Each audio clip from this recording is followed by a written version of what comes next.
creating a comprehensive health ecosystem through innovative strategies and collaborative engagements. The IHW Summit and Awards is a prominent forum for all stakeholders who wish to transform and revolutionize the health ecosystem through path-breaking interventions, showcasing their ideas through leadership, new products, and initiatives, and influencing policymakers and regulators in their action authority to transform, therefore encouraging policies efforts and influencing policymakers and regulators in their action authority to transform, therefore and influencing and advocacy. Can you please have the video? In a world where health defines potential, diseases become barriers to growth. Weaving dreams of a world without sickness and full of well-being, the Integrated Health and Wellbeing Council was born. At its core, the Council stands for the high five of health.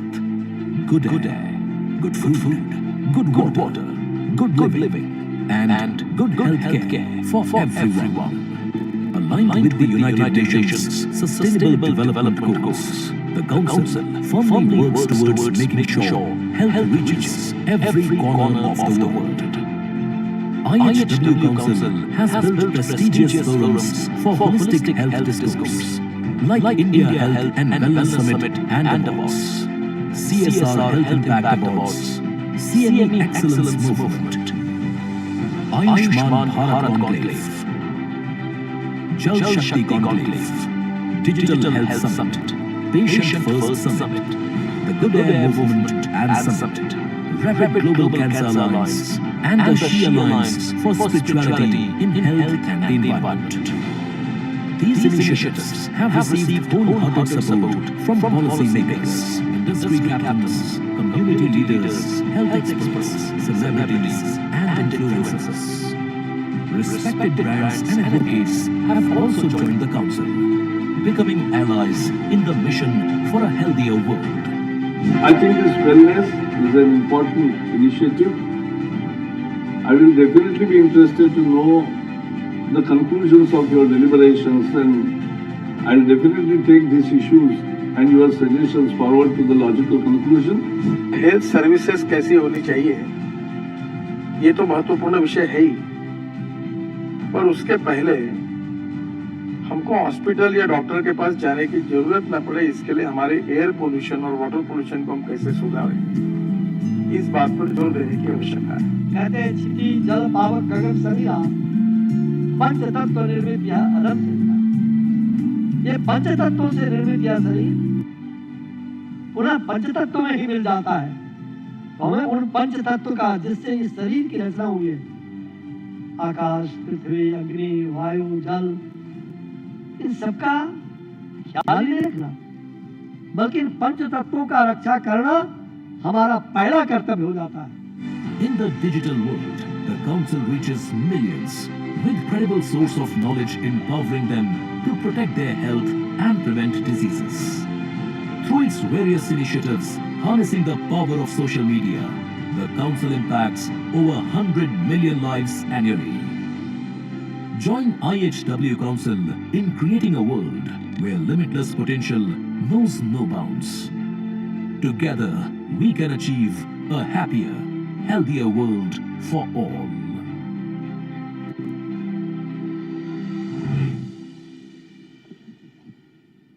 Wow, that indeed left us all spellbound. Where limitless potential knows no bounds. Together, we can achieve the forefront and has initiated conversations around good health and well-being.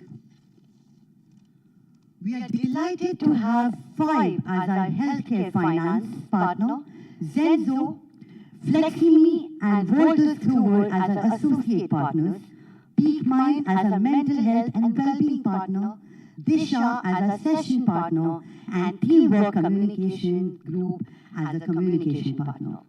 Now moving on to the opening session of the summit, ensuring holistic health through the One Health approach. Let me invite the guest of honor for today, Mr. Naveen Sona, Honorable Health Secretary, Public Health Department, Government of Maharashtra. Can we please put our hands together for him?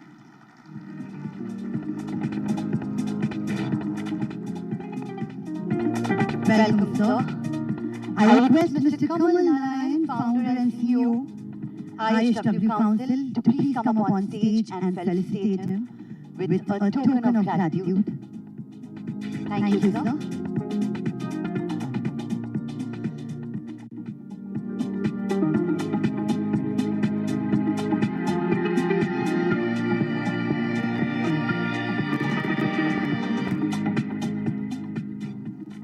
Thank you so much, sir. Thank you, Mr. Kamal. I'd now like to invite other speakers on stage. Coming up first, we have Ms. Preeti Chaudhary, IRS, Regional Director, East and West Region, Food Safety and Standard Authority of India, FSSAI, with a robust background in custom management and a keen focus on food safety. She brings a wealth of experience to her current role.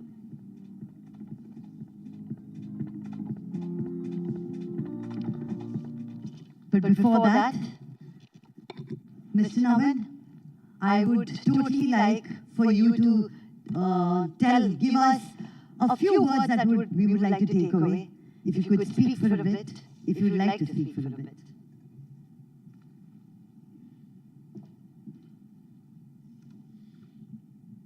Good morning to one and all.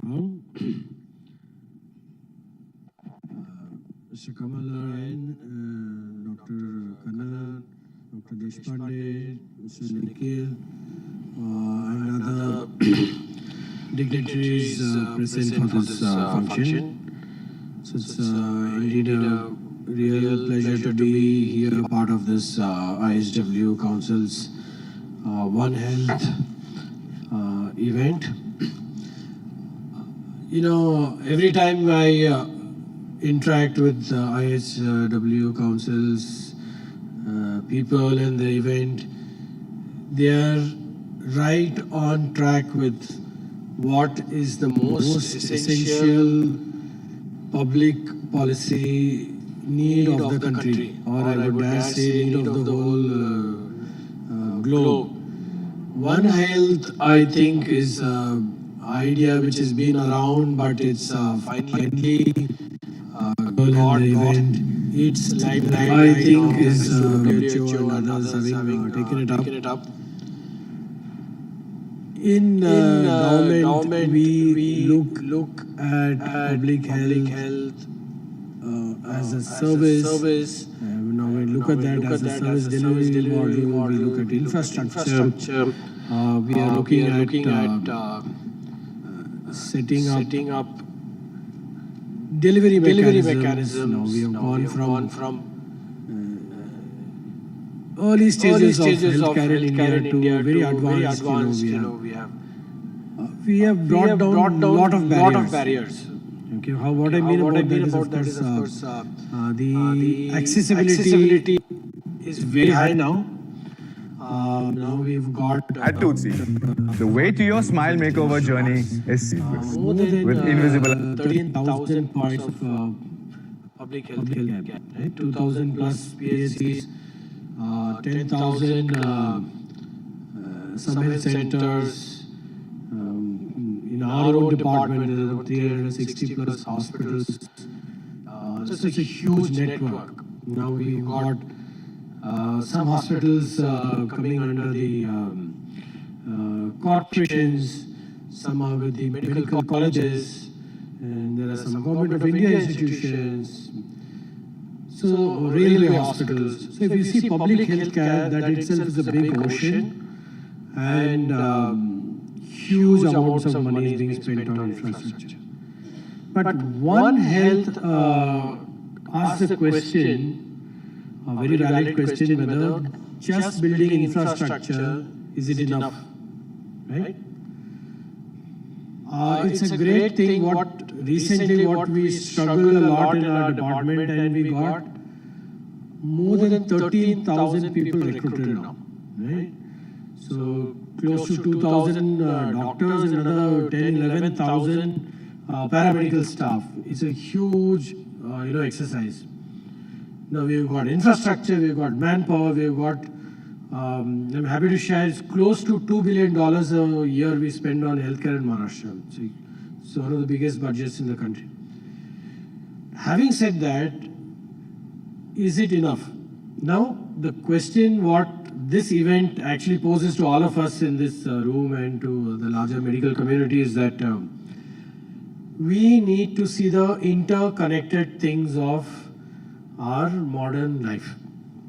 The One Health approach by WHO and even the G20 Summit Health Ministers Conference all highlighted the interconnectedness of every aspect of life, which means where do you live, the surroundings, the pollution. Everybody says an obvious question, elephant in the room. But the finer aspects are still coming out in policy, like what are we doing about microplastics, right?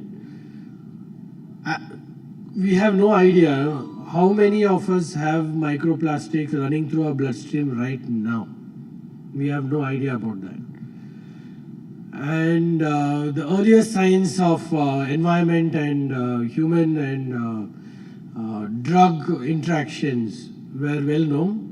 Now we have got synthetics getting into the biology of living things. It's not going to be very far. Now we are worried about GMO foods, and we are worried about pesticides in our food. But plastics is going to be a thing. We were always aware of mercury poisoning in the fish we eat, right? That's well known. Or we saw how diclofenac started destroying vultures. So there were early signs. Zoonotic diseases. Now every child in school knows what's a zoonotic disease. After the pandemic, the debate is still out there. What's the real cause of the COVID-19 virus? Is it man-made? Is it a synthetic pox? We don't have the final answer. Now, as a policy maker, as an implementer, am I looking at the number of veterinary hospitals? Frankly, no. Do I look at the diseases spreading in the cattle right now? To be very frank, we are not yet there, right? So veterinary science or agricultural problems are all considered still different departmental issues.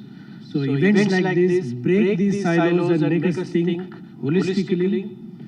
Within medicine, holistic medicine has come about. Ayush now. And in our own methods we are using, we are spreading the message of yoga, we are spreading the message of natural therapies, not just allopathic medicine. There's a huge program on Ayurveda and Unani, and if you go down south, there's Siddha and so on. World over, Chinese traditional medicine, but the interconnected part apart, we are looking at drug resistance. One of the biggest challenges as a policy maker is how are we tackling drug resistance, excess over-the-counter, antibiotic use. Our ICUs are filled with drug-resistant bacterial strains. It's an open secret. Is the government going to enter every single private hospital, take swabs of drug-resistant bacteria and have a policy? I don't think that would make much sense as a policy maker. Hence, the responsibility and onus of the medical community, of the private healthcare, to self-regulate, of also educating the public and coming up with a model where people are getting aware of these upcoming dangers. Microbial resistance plus climate change I think is a very explosive combination, and mix it with zoonotic diseases, we may look at another pandemic in the next few decades, if not in the next 100 years. We cannot predict what kind of new diseases will emerge. Hence, surveillance. So we are setting up, there's the National Center for Disease Control is having a large program of emerging diseases being surveyed. But again, events like this, I would say as a government official, to have a vibrant ecosystem of private participation in alerting the emerging diseases. We are not just looking at the transmissibility is so high. It could, when the things hit media, we know, Zika virus, Nipah and so on. But there are things, under the radar which we could definitely track. Having said these, the One Health approach is a complex thing to drive home to people, right? For the common man, how much does a common man really spend? How much time does a person really think about health? There isn't much time to think about health. We think about health as medical aid when it comes to sickness. So people are too busy earning their living, their daily life, dealing with the stresses of modern life in urban, or matching the gap which is there in the rural, between the aspirations of rural India and the gap which is there. Maharashtra is unique because the urbanization is very high. So preventive health is one way, educating the public is one way to bridging this gap. And we have done quite a lot of screening. I mean, close to 3 crore population plus in Maharashtra has been screened proactively for diseases. And we use that also as a method for inculcating better lifestyle choices and so on. Lastly, wellness, meaning good diet or is highly cultural, right? So it's the diet is a very cultural thing, very strong cultural element in our country. Changing diet or exercise, teaching women to actually go and do workout, gender bias. There are stereotypes which are not allowed to be broken due to culture. These are so many challenges as a policymaker. So drive home the message of wellness, of fitness, preventive health is indeed a tough job, and government is not alone in this. And IHW Council and participants will definitely be along with the government in this journey. So I'm really happy such an event is being organized, and I congratulate Mr. Kamal and his team for, as always, choosing the most timely topics to address. So without taking much more time, I wish everyone the very best, and I hope they take away from here and give more to the society. And that's what the purpose of these great events are. So wishing you all the best. Thank you for having me, and we will look forward to the good results of this event. Thank you so much.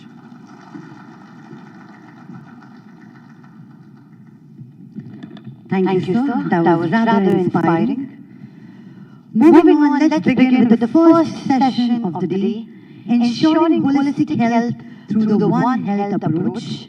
I'd like to invite our esteemed speakers for this session, Mr. Gautam Khanna, CEO, PBD Hinduja Hospital, an inspirational business leader with a rich experience of successfully managing diverse businesses and creating sustainable shareholder value in challenging environment. Welcome, sir.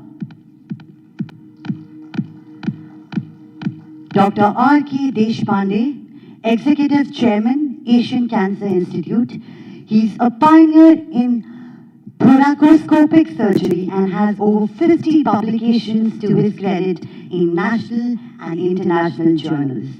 His special interests are in management of thoracic tumors, lung and esophagus, breast cancer and children's cancer. Welcome, sir. Our next speaker coming up on stage is Mr. Nikhil Kapoor, co-founder and director, Atmantan Wellness Center.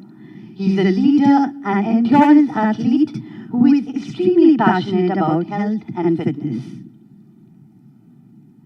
The moderator of the session. We also have Ms. Preeti Chaudhary. She's on her way. She'll be joining us shortly.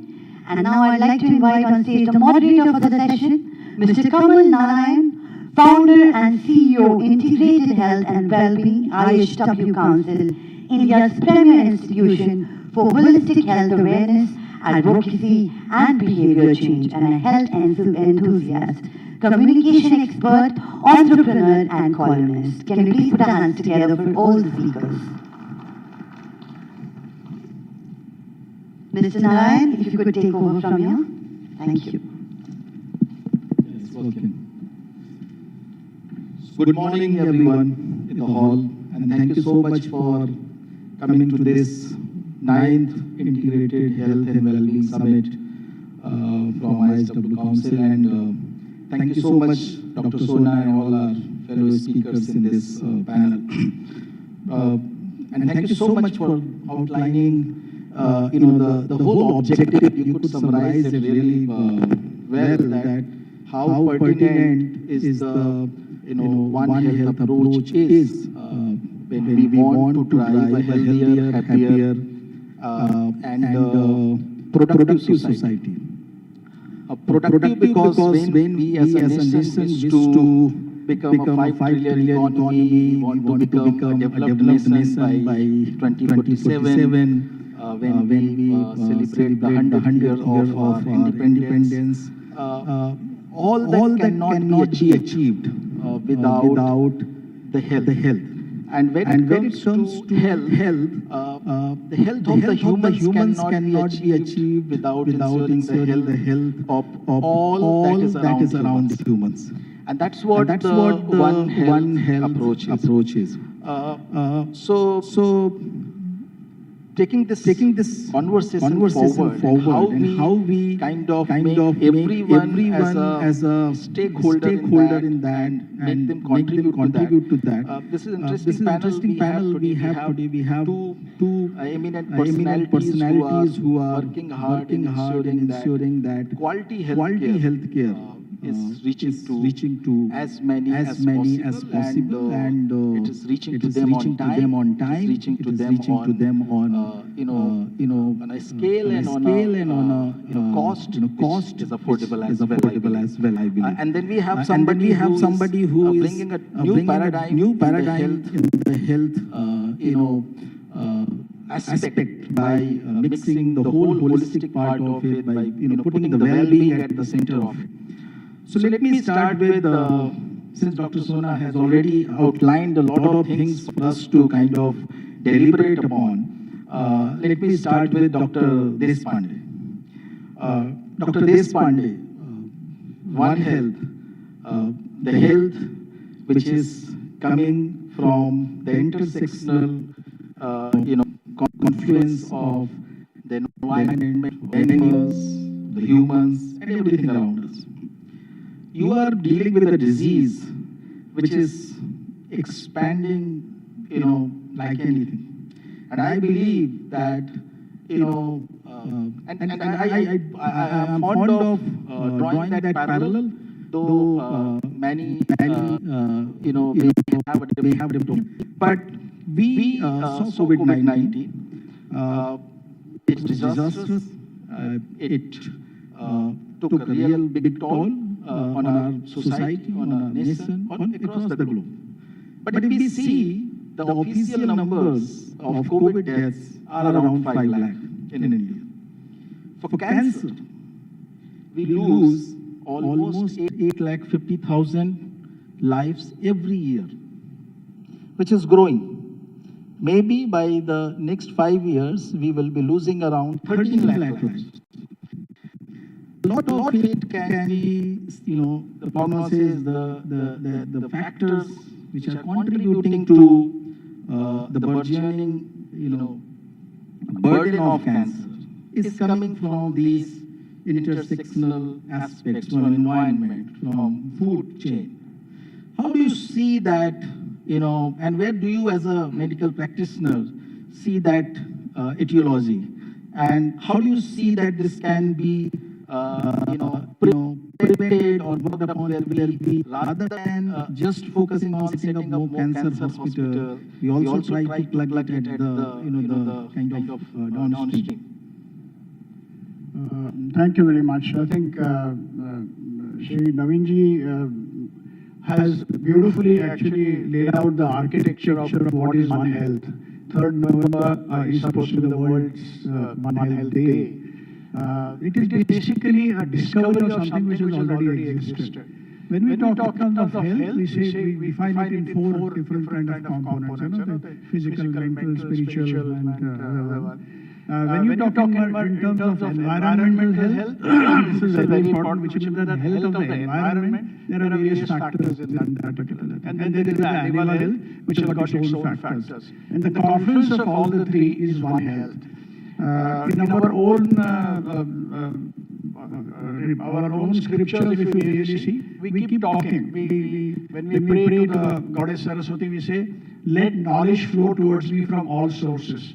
And health is exactly the same thing. It also comes to you from all the sources. It comes from animal sources, it comes from environmental sources. So inherent to this thinking is it is essential that everybody else also must be healthy. And this is also, Navinji actually pressed this particular thing. When you actually start thinking and talking, you have a very narrow, silo-like kind of a mentality. How does it apply to me? How do I actually improve?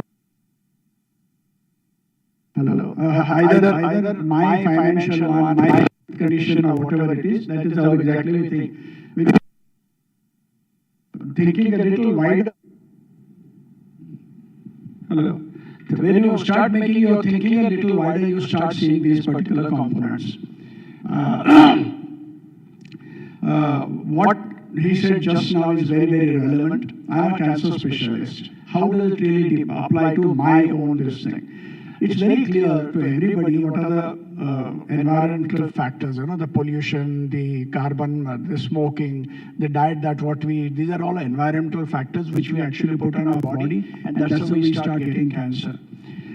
There are external factors, there are some genetic factors, but genetic factors are only 5 to 10% of the total number of cancers. In a country of 140 crores, the last year's incidence was about 14 lakh people got cancer for the first time. You normally have about 3 to 4 times who are undergoing either treatment, recovered just now, or being planned for treatment. So about 50 to 60 lakhs is the load. Now, if Navinji becomes Health Secretary of the country, he has got a target of 50 lakh cancer patients in front of him to whom he'll have to cater for, provide the budget and all that. Now, this kind of a thing needs a huge kind of a mammoth effort, and this is probably the world's, obviously, we are the most populous country as we stand today. We are the most populous country, and there's the most humongous kind of an experiment. And mind you, this incidence of 40 lakhs is going to increase to 25 lakhs in the next 10 years. Why does this occur? Because of factors which are intrinsic to us and which are coming from outside. So you can have the external environmental factors like pollution, to which you and me can't really do much about that as far as the policy is concerned, but the government can actually help us. It's not only the government on which we have to push, we have to do things ourselves also. The carbon emissions, the tar emissions, etc., they can be reduced by changing your vehicles into the electric or whatever the new modifications which are coming, that will actually reduce the pollutions. And how much should be the pollution reduced? I think there are enough guidelines which are already available to us. The food, one of the vital ingredients, what has again been pointed out, is the microplastics and the other carcinogenic substances. Now you have about 600 things which we eat day in and day out, which are being banned in the Middle East. I mean, it's a matter of a shame that we have very popular kind of things, masalas and all that, which have grade 1 carcinogen. Grade 1 is absolutely at the topmost level. They have carcinogenics in our own food, and we love those things because obviously, as Indians, we love the masala foods, and they are also going into all this thing. So this whole effort is a continuing effort.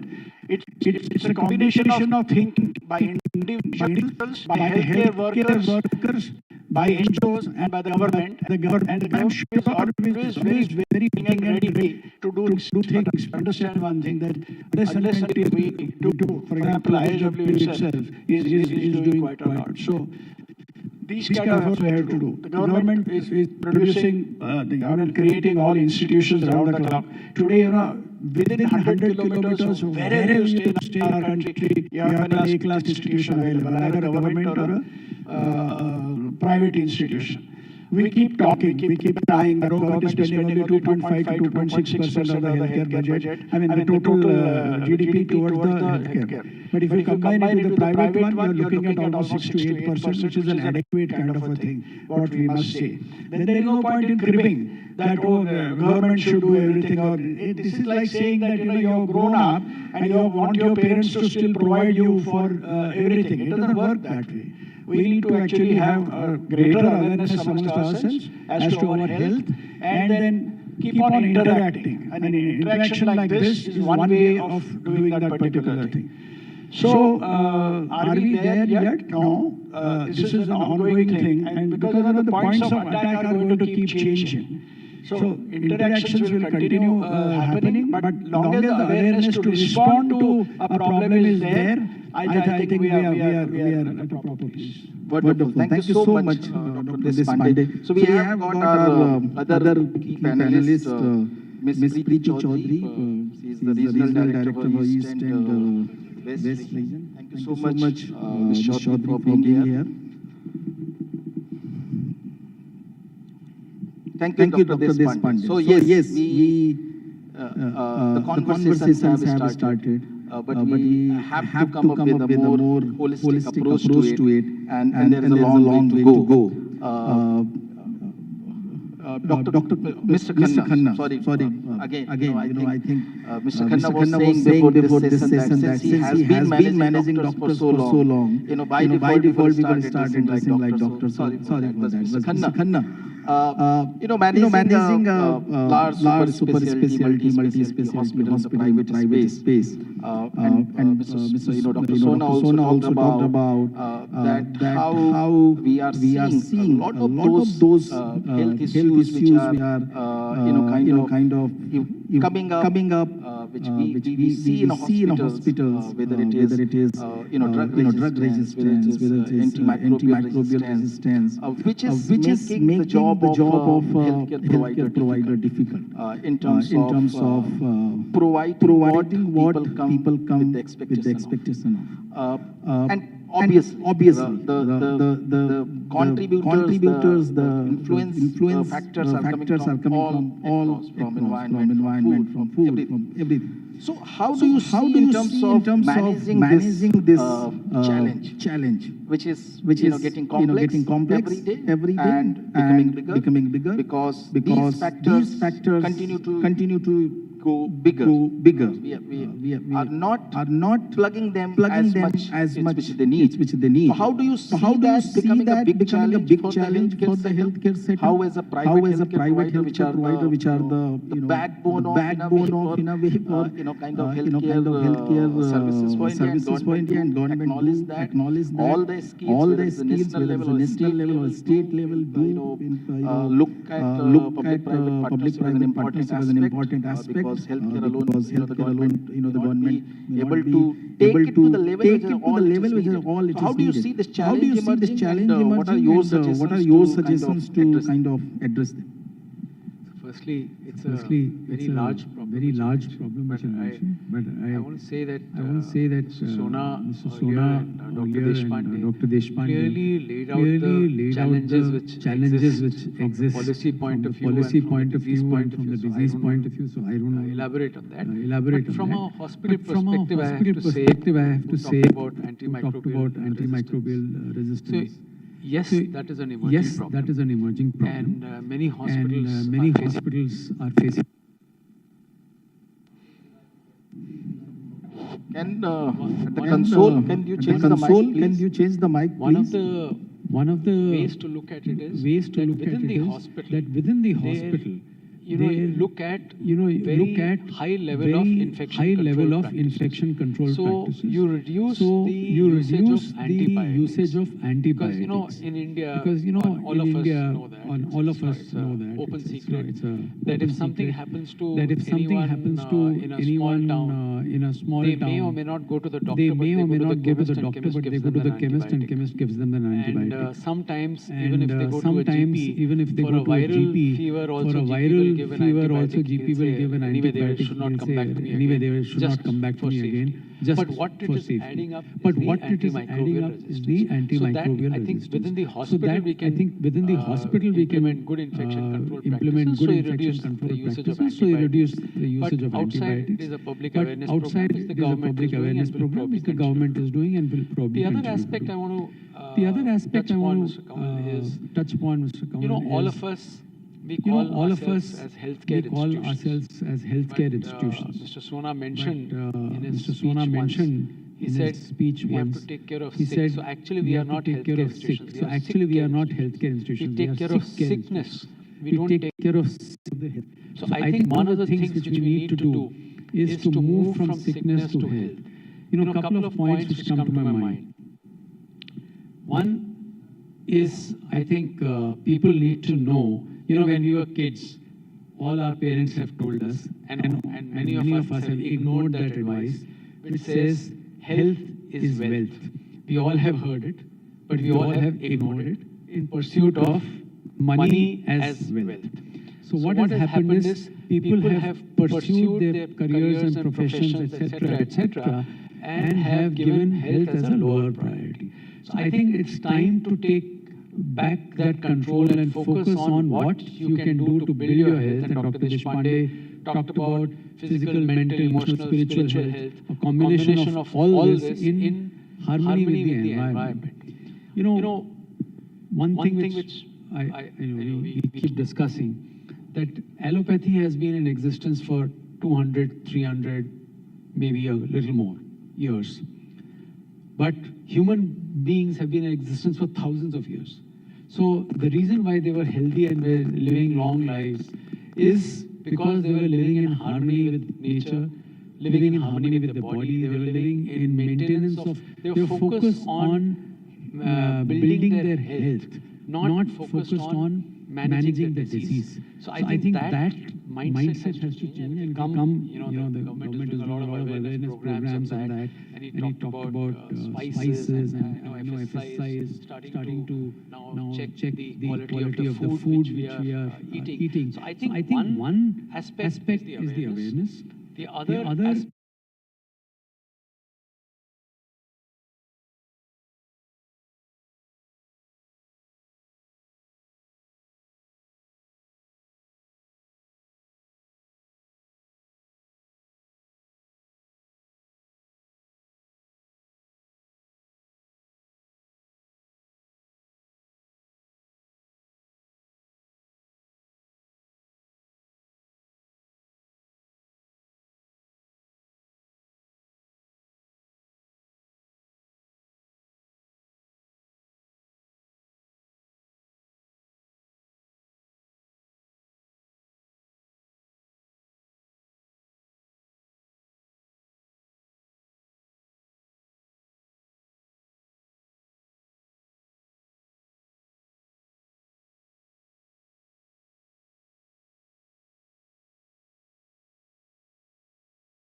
without naming a city, but we all know in winter season, certain parts of the country, I mean, AQIs reach 900 plus. But the citizens are accepting So it. if citizens are So if accepting citizens it, and there was a study that they're losing 5 years of their life, I don't think it's acceptable. We should not accept it as citizens. We should talk to people and regulators and the government officers to see what we can do together to I mean, I was reduce looking at it and I was I was very happy that one AQI is 122 But if you outside. look at London, But if you look at London, AQI is 2. New York is 8. New York is So 8.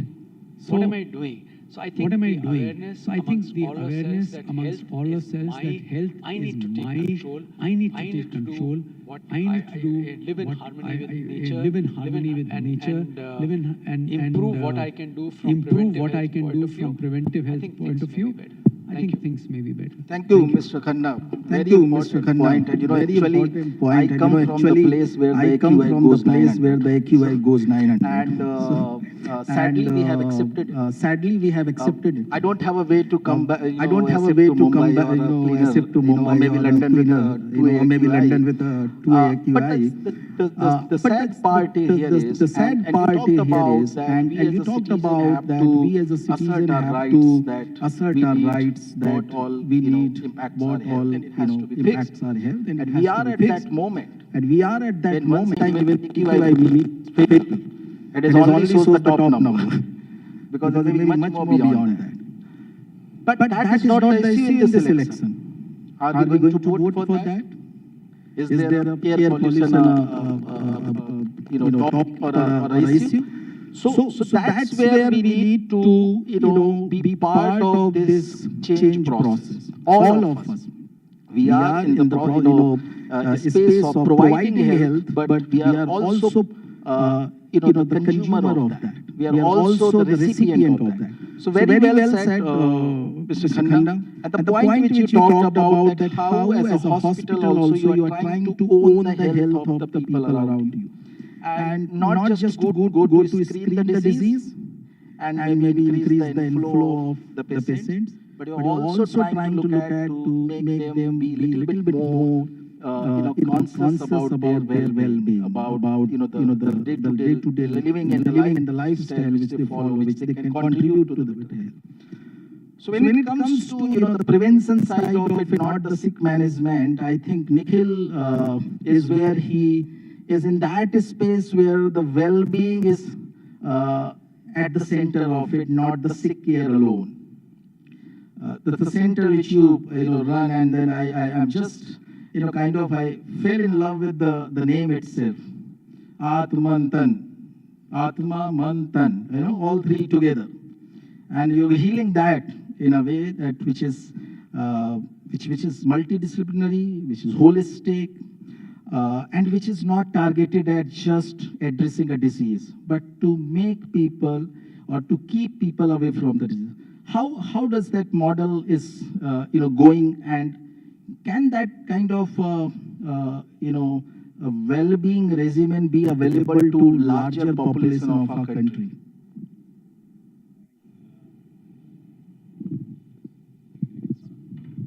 Thanks, Kamal. I'm really happy to know that you like the name.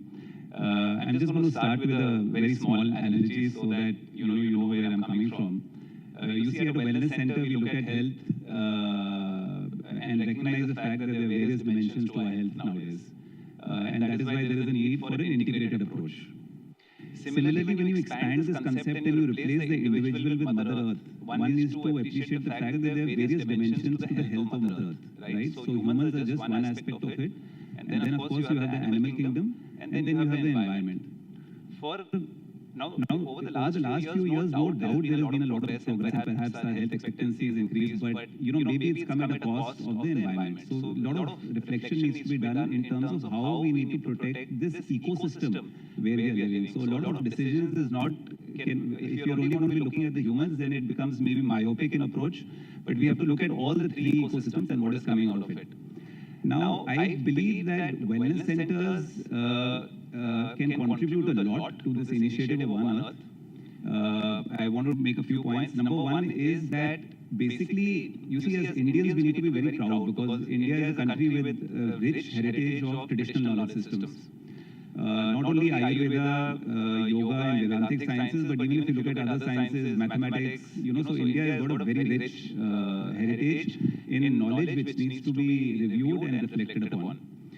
Systems like Ayurveda and yoga actually talk about being in harmony with the environment. I'll quote a few examples. Like, for example, Ayurveda talks about understanding the seasons and living as per the seasons. So it will advocate about having seasonal food. Ayurveda also talks about Panch Mahabhuta. So maybe over 5,000 years ago, it addressed the aspect and recognized the aspect of the interconnectedness of the 5 elements with which life happens. So earth, water, fire, air, and space. Even if you look at the Patanjali Yoga Sutras, you see you have 8 limbs of yoga, but if you look at the first 2 limbs, which is basically Yama and Niyama, I think there, if you reflect on it, there is a code of conduct which is coming out of it in terms of how we should live our life. So if you look at the first limb, which is Yama, which has got 5 components, but I just want to share 2 of them with you because I would like you to take that back. It talks about ahimsa, which is non-violence. Now, non-violence as a concept is not only about non-violence with humans. It is a concept of non-violence with animals as well as all living creatures, including the environment. There is another concept which is aparigraha, which is non-possessiveness. It's a concept which encourages mindful consumption and perhaps less attachment with material possessions. So these are all ways of living which, if we slowly inculcate in ourselves and in the younger generations, the environmental impact will be a lot lesser. If I have a few more minutes, I just wanted to highlight that traditional knowledge systems like the Ayush protocols are the ones who are talking about preventive healthcare. If you're living a life where you're taking the right decisions for your well-being, it will improve your immunity and you can fight off infections better. That is number one. Mr. Sonar had spoken about antibiotic strain bacteria, right? And India has one of the highest bacterial infection rate globally. But there is also a lot of herbal formulations which are being used to fight off bacteria. Not only in humans, but there is something called Pashu Ayurveda. So a lot of animal departments in various parts of the country for various ailments like bovine mastitis, udder pox, breeding, bloating, and certain other wounds are using herbal formulations, and they're seeing that the cost of antibiotics is coming down, and also the residue of antibiotics in the food which comes out, which basically you and I will be consuming, is a lot lesser. So I think these are some of the things where holistic centers, empower individuals to live a more mindful life. Thanks. Actually, all those Indian conventional, traditional practices have largely helped, I think, because I think this everyone has been told the same thing, that our ancestors, and I'm not talking about the ancestors who were living in British India, but the ancestors who in ancient India had, I think, the privilege of living up to 100 years and beyond that. Everyone even desired for that. And all these practices have, in a much more, I think, egalitarian way and a much more accessible way had helped one and all. Today, despite having a much more advancement in the healthcare scenario, being able to, fix a lot of diseases, we are still not there where we have been. But the other important thing, Nikhil, which you did, you made my job easier to go to Miss Preeti when you talked about how a lot of this residual, as a part of the drugs, the antibiotics which are being used in the environment, in the food chain, in the animal food, or the food animal which is coming to us. So apart from, for example, looking at the quality, the standards of the food which your organization is interested with, do we have something to address these kind of very critical, emerging, and fast evolving problem where we are being exposed as human with a lot of that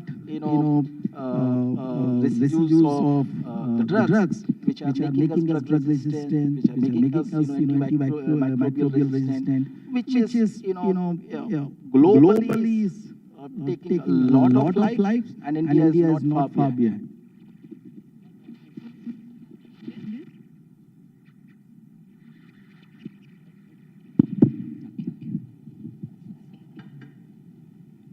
So thank you, Kamal, for asking this, and just put the things in perspective and start with, I would say that food, when we talk about food and medicine, it's a continuum. We cannot see a healthy man without food and medicine both together. But there should be a presence of one only. And that's why we are talking about the oneness of this approach, be it health or be it earth. When we talk about the AMR, antimicrobial resistance, it has become one of the biggest problems in the world today. And we try to treat the things when it comes on the level of sickness or diseases. Then we try to treat it with the antimicrobial drugs. And we find that these are resistive to the uses. There are two reasons, of course, the drugs that are being consumed by the animal food as a feed for the animal, that is again food for the human being, is bringing us with lot of residues, be it milk or the flesh or any part of animal that we are consuming, the body part or the produces that we are consuming is coming indirectly to the human body. So, of course, you were talking that in the smaller cities, the people are taking pills on their own. Sometimes doctors also prescribe कि okay, ले लो जल्दी से अच्छा हो जाएगा आदमी. तो the same doctor is said to be a very good doctor. But see, there are other ways also that these contaminations are entering to the human body and making the antibiotics resistant to our body. With respect to the controlling of these aspects, let me tell you that our standards in India are almost equal to the European Union and better than many of the countries as far as AMR are concerned.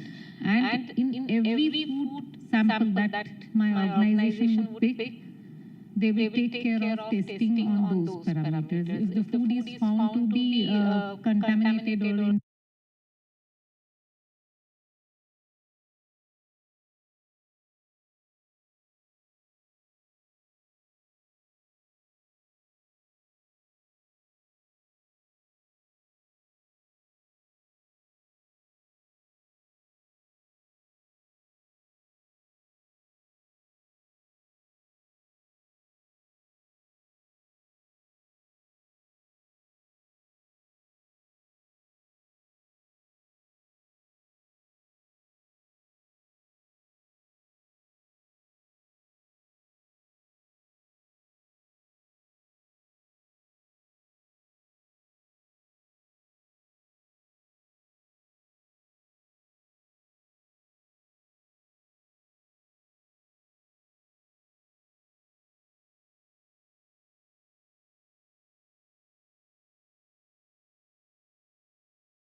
evaluated with the available means and thereby something is prescribed. This is one thing. And of course, as a citizen and businesses, we have to be more cautious because whatever we are doing just for the profit today is have an impact on the health of ourselves and country in general. So those are the things we have to take care on every level, as a citizen, as a countryman, as a businessman, or as an organization. So these are my take on this. Wonderful. You talked about that our standards are at par with any of the European standards, and when it comes to AMR, they may be sometimes even better than that. I have been a journalist, so my instinct takes me to that. I'm sorry if I put you in this spot. The reset, and I also maybe we should give some news to the possibly coming out of it. The reset formula milk issue, where we have been exposed, or we have been fed with a higher content of added sugar. It's the same company has gone to zero in most of the European countries, with the WHO's guidelines dating to almost 2015, when they said that there should be no added sugars in the formula food, and especially which is meant for infancy. Are we still an institution or a country which lacks teeth?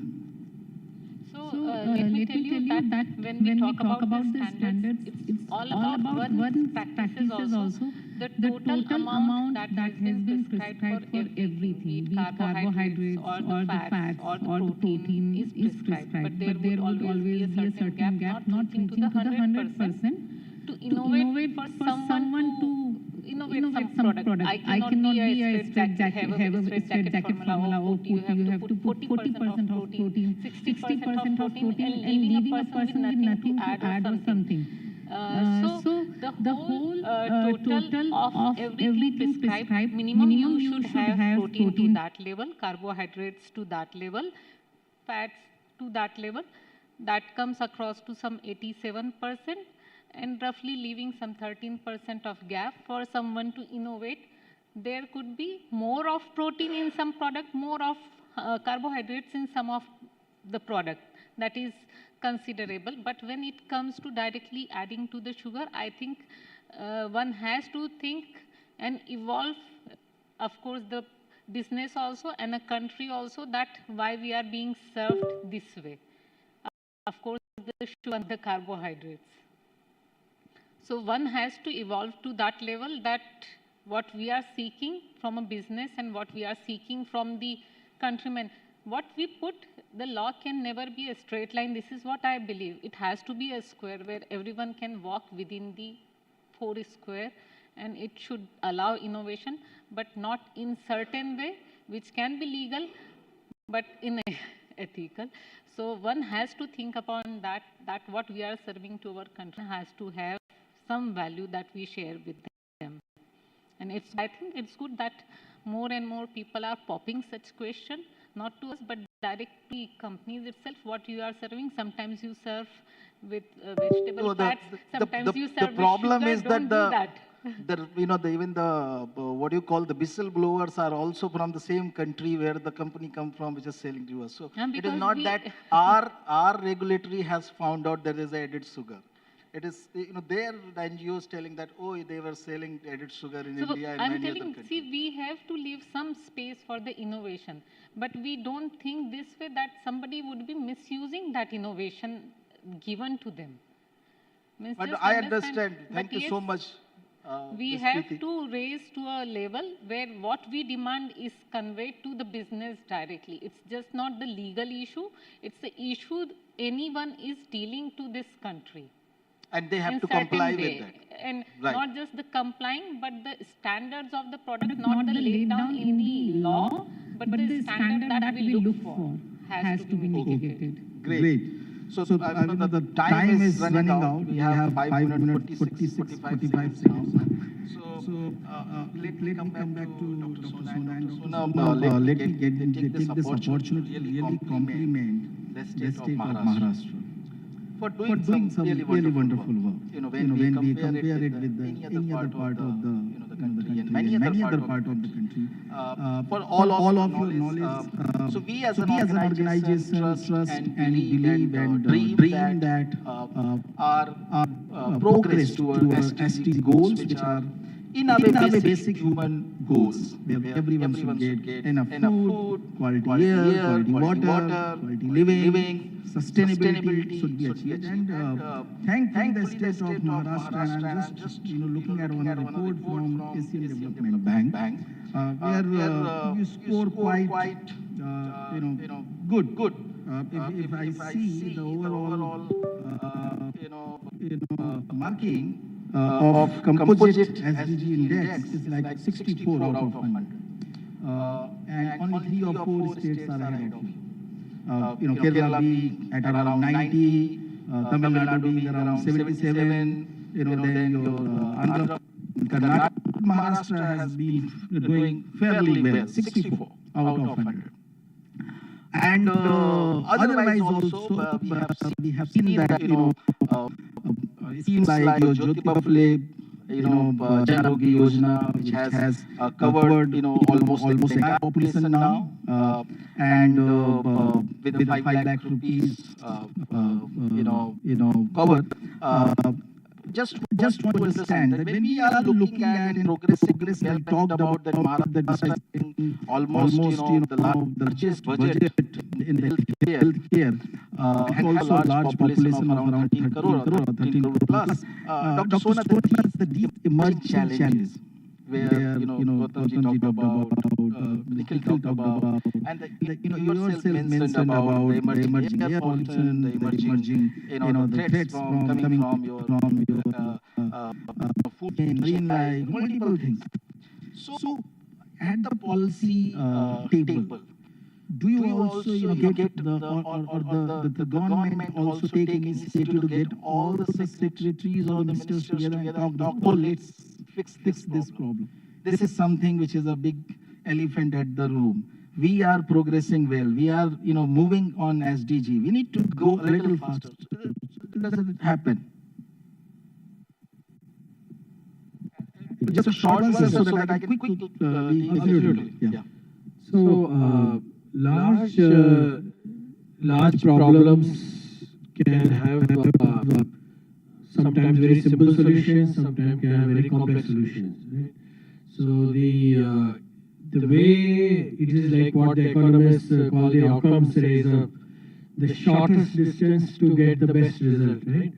The decision which is sometimes the simplest can solve the most, maybe the best, most optimal decision. So often and not, things like universal health care, or we were looking at dealing with the shortages in medicine. We do a lot of interdepartmental consultation, and of course, the level of the cabinet is the supreme decision-making body, where it's a full debate. Right? It comes to the House. We created the procurement authority to coalesce all the medicine procurement. So a lot of debates in government, which is the essence of democratic fabric of our country, which is the beauty of our country, is that everything is put to debate, and a lot of corrections happens in the debate, a lot of improvements happens. Sometimes our policies are shot down, sometimes they go through. So it's a complex process, and usually good decisions come out with a little bit of cuts and bruises and all that in the way, but good decisions do get made. Maharashtra is very well focused on giving that thrust to the economic well-being of every single person. Right? So we are working on things like which are out of the radar, like geriatric health. Right? So we are looking at separate ministry for persons with disabilities. So earlier disabilities was just to give cash benefits or seats in colleges and so on. We're looking at the health side of that. So we are also working on occupational health, which is forgotten. Like, unless you take care of your the people who are building this $1 trillion economy, how are you going to build a vibrant and sustainable economy? So we are looking at universal health care, which is everyone who's domiciled. So I think the shift to preventive health is also a big change. These are added to keeping this above the other standards of other routine programs. Of course, looking at preventive health, I just have a small comment to make, which had occurred to me. Right now in this room, so we may be having annual maintenance contract for all the equipment we use, right? Probably very less people take insurance for their AC, but even AMC. But for our own bodies, we have insurance, we don't have AMCs, right? So that is the way of preventive health, is the annual maintenance contract for our own health, instead of just going for the insurance. So there's a big shift in healthcare thinking, which we are fostering directly, indirectly through policy. Look, don't just go for this thing. No.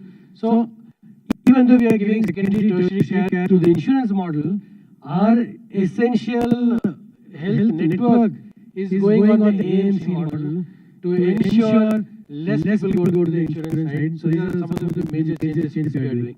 Wonderful. I think that's the good take up there. The AMC, and I believe Gautam ji and Dr. Deshpande and Nikhil are going to get some the good part of it, good chunk of this bill. I believe the government will be also funding the same. Sorry, because we have quickly time. So, of course, the main thing is, what I mean by that is, the Ayushman Bharat and the Jyotirao Phule expanded scheme is definitely an insurance. It's more an inpatient service, right? So that is for secondary, tertiary care. About 2,000 hospitals are being empaneled. 1,000 we have, another 1,000 we added now. What I mean to say is, so our referral network is being enriched. So what we can handle to the budget and the level of infrastructure and manpower we are handling. The most specialized services which we are shifting towards the insurance-based model we are doing. So there is a two-pronged approach. So both are being funded equally. That's the health and well-being center approach, I think. Gautam ji, Dr. Deshpande, and Nikhil, and also Preeti, just 2 points from your side. Maybe Dr. Sona talked about the complex process they build together, kind of come with a solution. So what are those two solutions? Use such that will help us build a. So one thing which I would add to this is built into your life by my suggestion, my friends, and I'm going to say is whichever is your birthday month, decide that it is a gift to yourself, birthday gift. Please do your annual health checkup in your birthday. So just plan it like that. That's one thing. The second thing is, please remember that ultimate health is wealth. We see in the hospital, Dr. Deshpande will confirm that the hospital ceilings are very, very boring. You may be the richest man, you have all the wealth, but if you are looking at the hospital ceiling, that's not a good life. So please focus on your health, preventive health, live with it. Thank you. Thank you. Dr. Deshpande, 2.2 suggestions you would like to make, for which can also be used for policy inputs. See, the government facility and the private facility are not at competition with each other. They are very complementary to each other. So when we are looking after ourselves, ultimately everything goes down on ourselves. Responsibility is ours. If we are going to live, it is our responsibility to live well, so live healthy, have good habits, try to avoid putting things which can actually potentially create problems. So certain habits like tobacco, alcohol, everything are best avoided. There is nothing like a little dose of poison. This is very, very important. And like what Gautam said just now, integrate a way of health. Have a regular checkup. That ultimately, scooter or a car, we get serviced maybe once in 6 months, once in a year. Your most valuable is your human body and your mind. Don't get corrupted.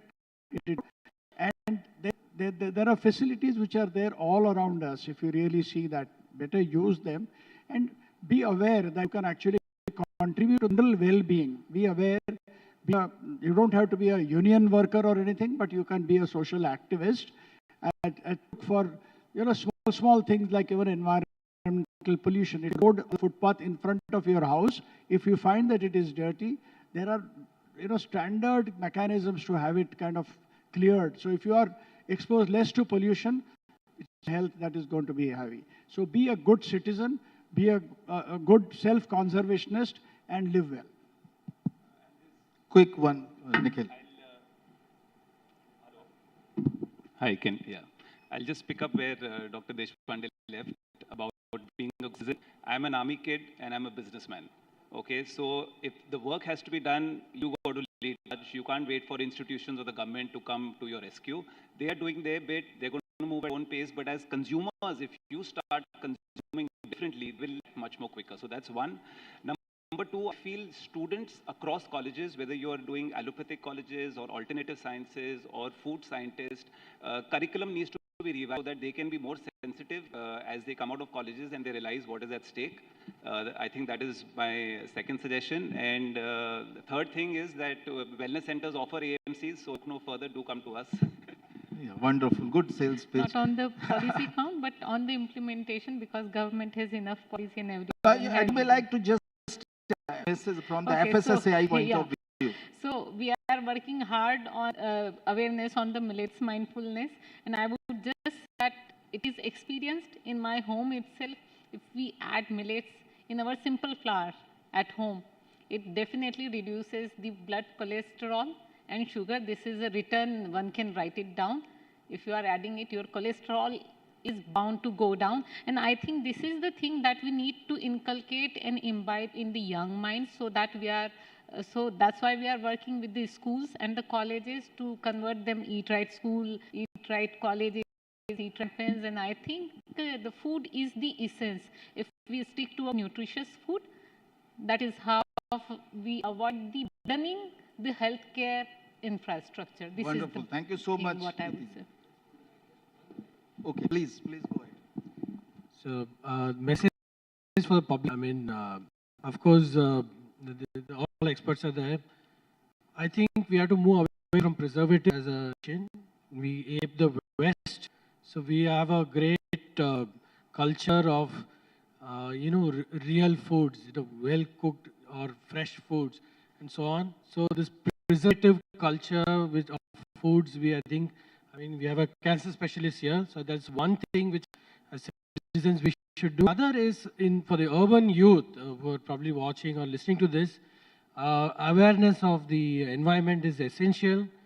If we are jogging in traffic jam, is it a healthy thing? We should think. That's all I have to say. Thank you so much. I think all of them have summed that well, so no need for me to sum it up. I just say in this season that do vote for your health. Thank you so much, speakers, for a captivating session. I request you all to pay back as we'd like to, and I request Mr. Narayan to please do the honors. Mr. Naveen Sona, ladies and gentlemen, for you.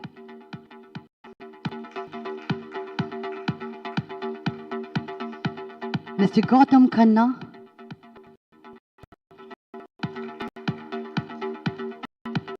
Mr. R.K. Deshpande.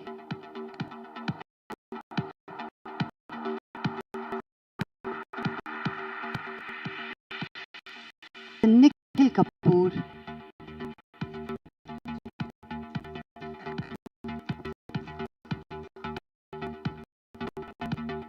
And Preeti Chaudhary. Can you please put our hands together for all of them for such an insightful session. Thank you so much, everybody. Thank you. I also ask you to please stay back and give us an opportunity.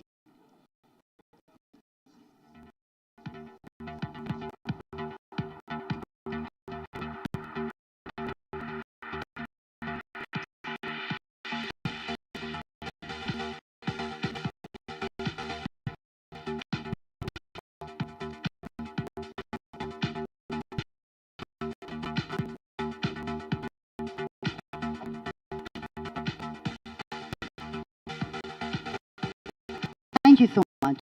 Thank you. Ladies and gentlemen, before we dive in into our further discussions, we have a special treat. Today, something unique or exclusive sneak peek into Touring podcast. Yes, you heard it right. We have the video, please.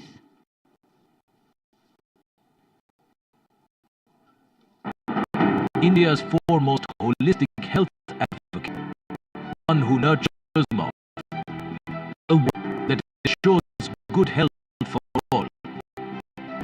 Solves change the health information is seen and perceived by people. Interesting. How boring. India's first wellbeing cast with Kamal Narayan. No confusing medical jargons, just real talk. Featuring India's top doctors, health experts. Never before frank candid conversation for a happier, healthier you. Exclusively on IHW Council's YouTube.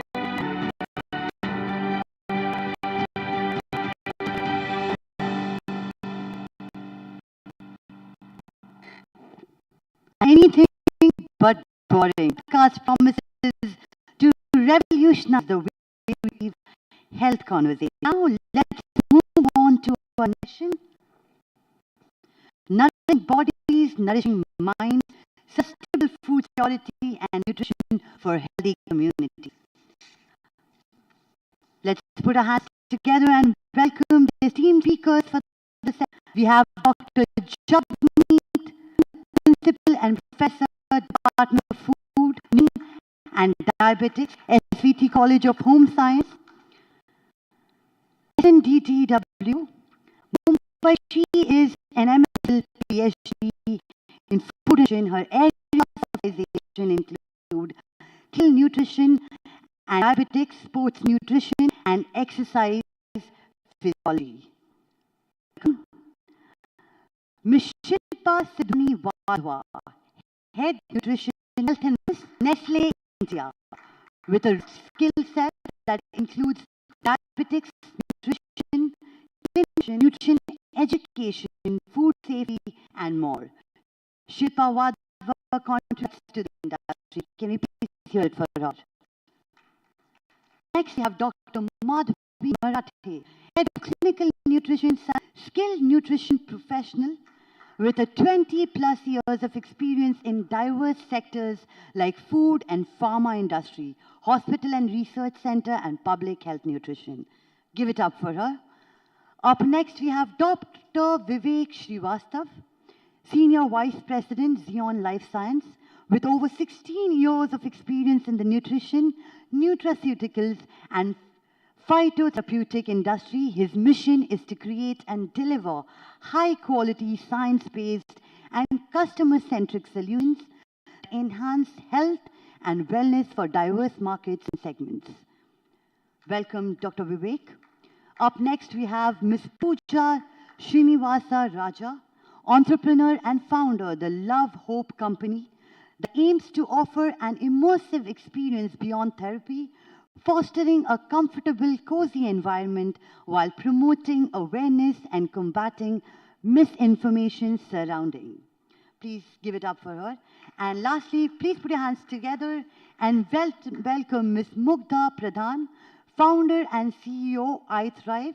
She's not only a nutritionist and a successful businesswoman, but a trusted partner for many who want to take the first step towards their health journey, and also the moderator of this session. Welcome, ma'am.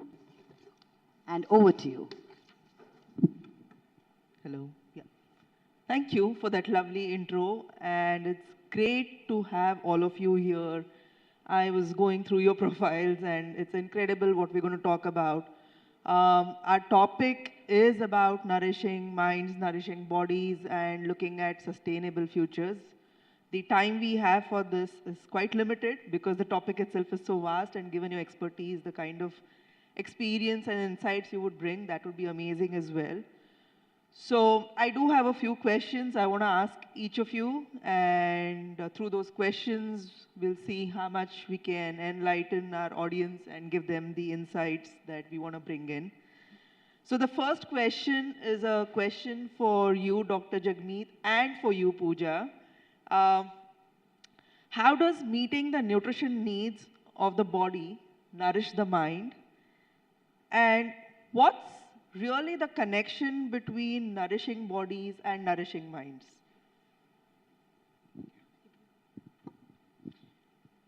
Okay, very good morning to everyone. And at the outset, thank you, IHW, for inviting and giving this opportunity. So, responding to your question, when you say nourishment, nourishment comes from food, right?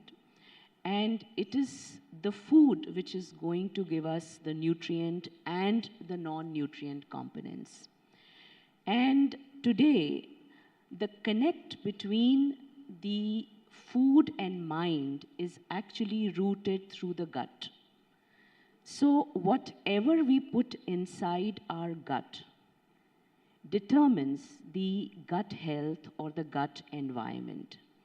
And there is huge amount of literature and studies which are available which tell us that it is this gut health environment which modulates the gut hormones, the neuropeptides, which have an indirect effect on our mental state, right?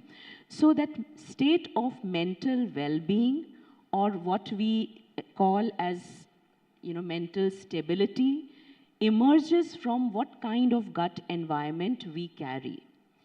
Now, what is the food for the gut? The most important fodder for the gut is the dietary fiber, which is the fodder for the beneficial microorganism to thrive in your gut. Now, there is ample amount of literature, and we've done some work ourselves on resistant starch. So, just by increasing this dietary fiber, and especially the insoluble fiber, we can modulate the gut environment. And there is research to say that the more we emphasize on the high-fat, salt, sugar foods, ultra-processed foods, it is going to cause dysbiosis. And that immediately reflects, in how we feel. Do we feel energetic? Do we feel lethargic? And it's something like a slow poisoning, which happens over a period of time. It's not that, you do it today and you see the results tomorrow. I'm sorry to say that in most forums, I have made the statements, and especially I'm most concerned about our adolescents and our young adults who are really not putting their mind in terms of what are their everyday foods. So if our everyday foods are going to become the sometime foods, then I think we are definitely losing our gut environment. And that's where we see a lot of, mental distress, instability, not being able to stay composed, not getting sleep, insomnia. These are all related to, a good gut environment. I wish to place on record just some data what we had collected in a randomized control trial in Mumbai on kids, or I would not say kids, they are older adolescents and young adult in the age group of 16 to 25 years. And you'll be shocked to know that 90% of them were consuming HFSS and ultra-processed foods on daily basis. So, yeah, HFSS is high-fat, salt, sugar foods, and ultra-processed foods are the foods which do not have any natural ingredients, and they have many, many additives, to improve the texture, the palatability, to get these young adults addicted, that once you have it, you want to have it another time. And most of the time now we are eating out, we are ordering in food, and we are really not paying attention to what is happening to our everyday food. There is science to say that the moment we shift our dietary intake from a high fiber, low fat, diet to a low fiber, high HFSS ultra processed foods, within 24 hours, there is an impact on your gut microbiota. So I think these are very important messages which need to percolate in the society, and especially when we say 60% of our Indian population is young adults, I think we are most concerned about their mental health and their mental well-being.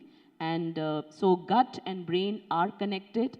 There is a gut-brain axis, and it's a two-way communication, and it is very well connected with, you can say that your gut health is what you eat, and what are your everyday foods. I think this is a question all of us have to ask.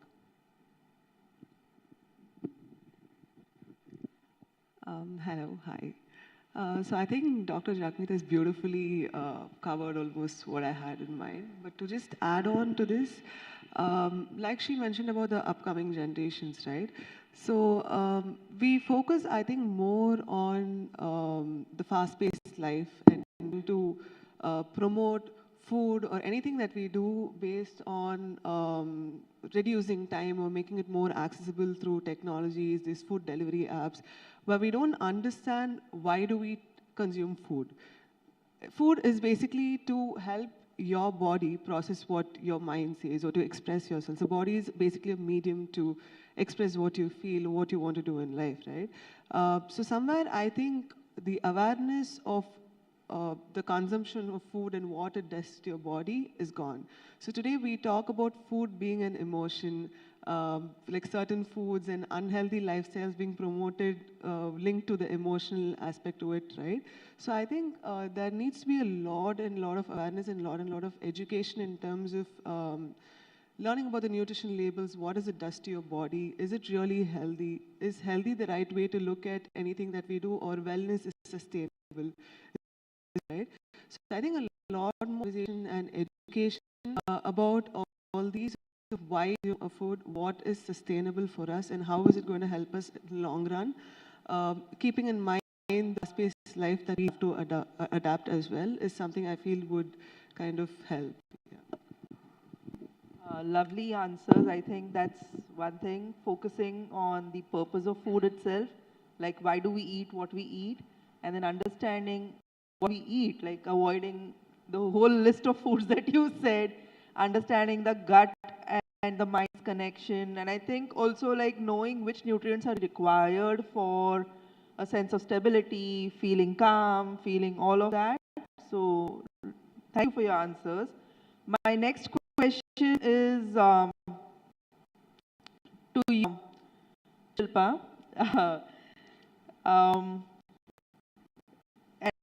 difficult one. So what a role of large food corporations in ensuring food security with respect to meeting the requirement of nutrition and food security simultaneously. The reason why I ask this is in India, the government literally supports nearly 8 crore Indians with free ration. Like it's basically just food security.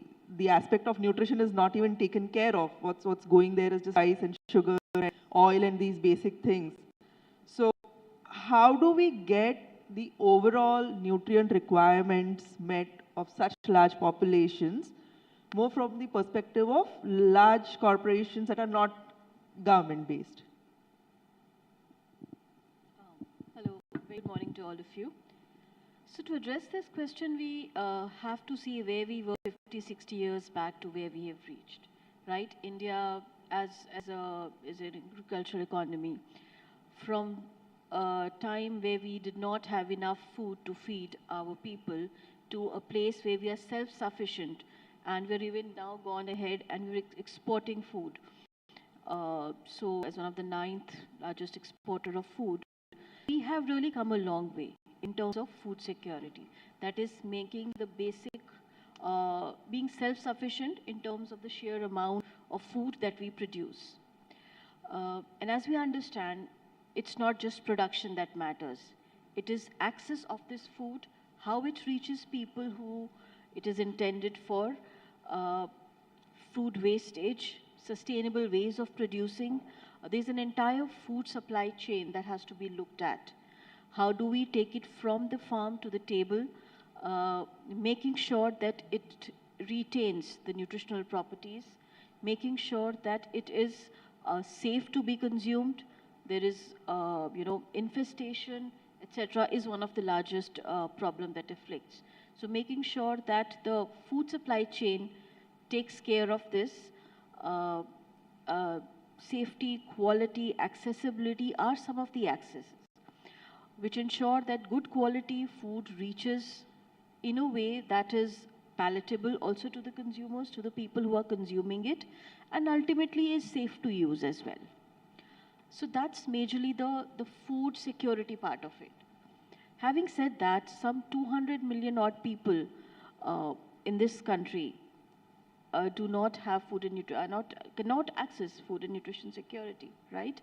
And that case is manifested in terms of the outcomes such as, triple burden of malnutrition that we carry as a nation, from having diets that are low on micronutrients, which manifest in the ways of, micronutrient deficiencies, to basic protein, which is also deficient in the diets, and lastly, the increasing incidence of overweight, obesity, and the NCDs. So how do we look at, the food systems or the large food manufacturers come into play is ensuring that good quality food is made available. Innovations is something that the companies focus on in terms of making sure that the food is not safe and is of good quality, but also how do you enhance the nutritional density of the foods. So fortification is one of the ways, unique ways of incorporating fiber, protein, etc. in the food that reaches the consumers.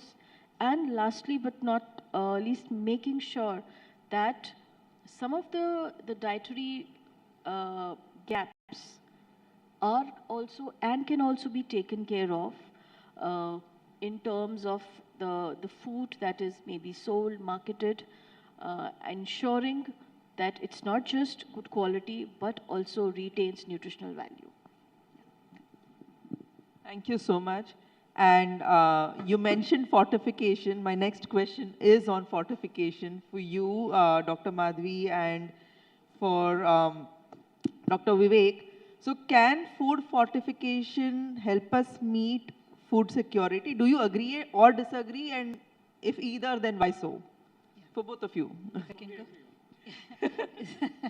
Fully agree. Fully agree. Yes, is a vehicle basically to reach out, with micronutrients especially.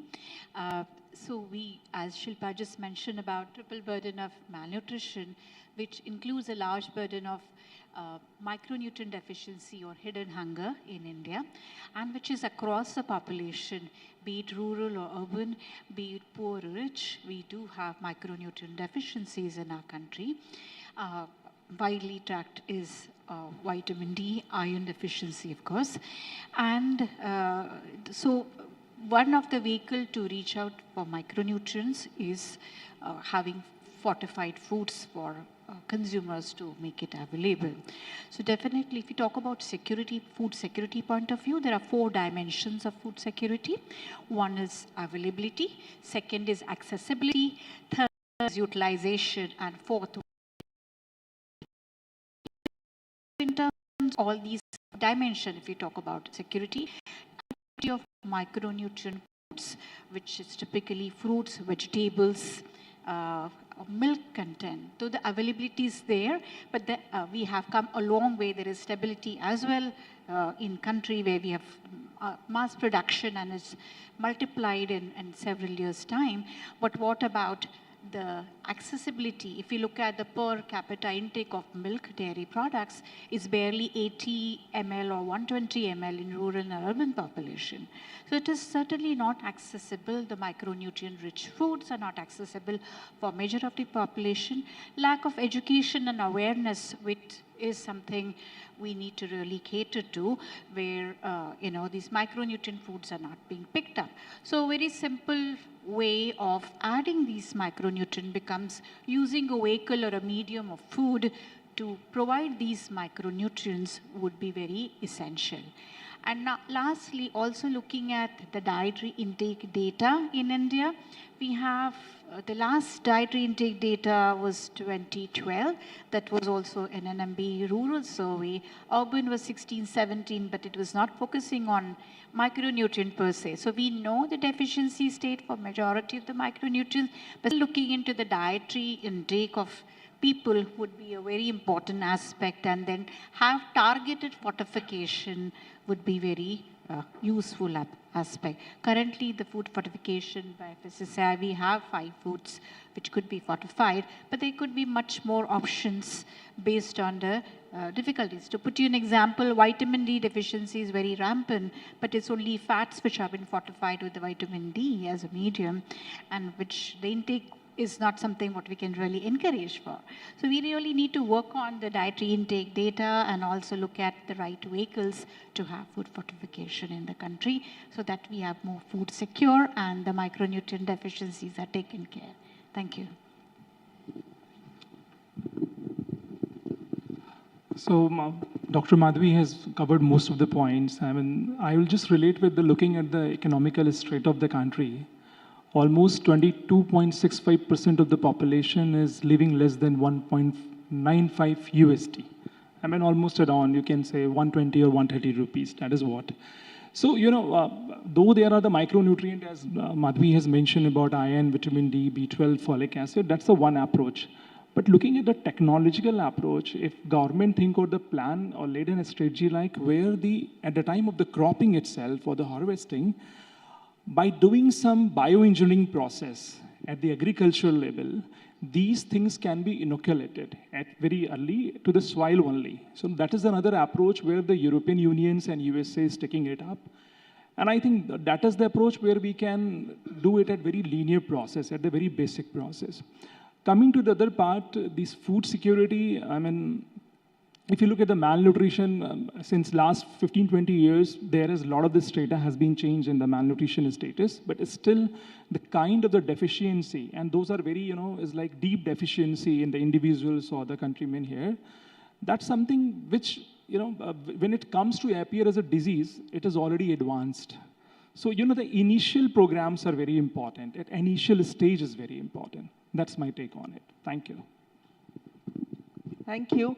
I also think that sometimes in the fortification strategies, the forms of the nutrients used sometimes are not the most bioavailable, and it fails sometimes.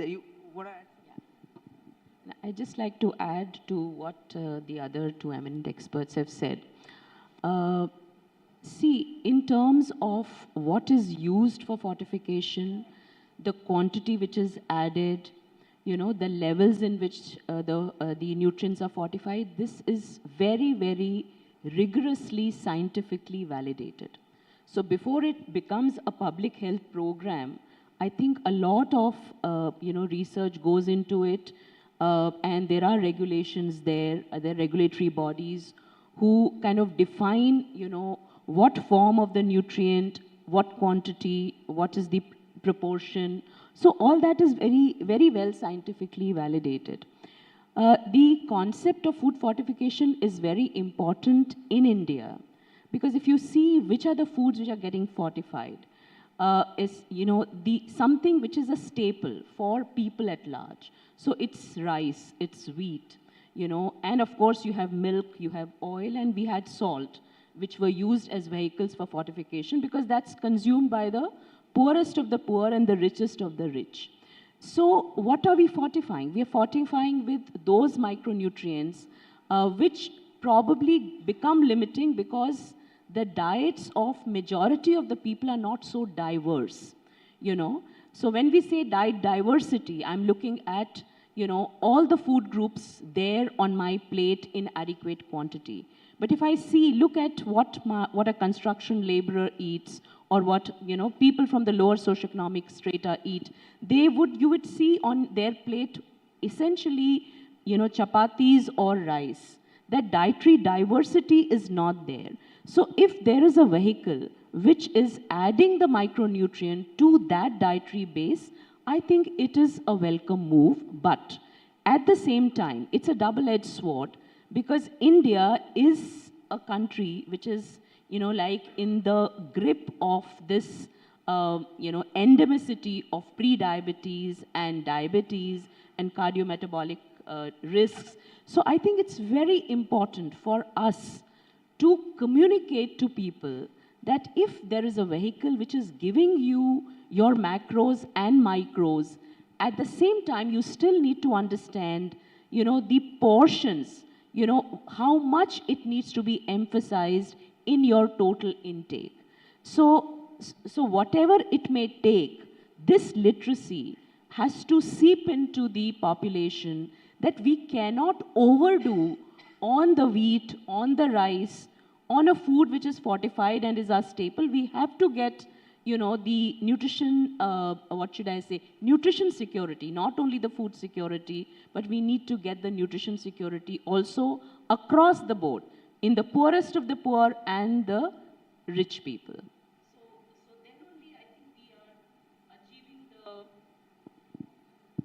Then only we are achieving the purpose of, why I said double-edged sword, because we have to strike a balance between the quantum of macros and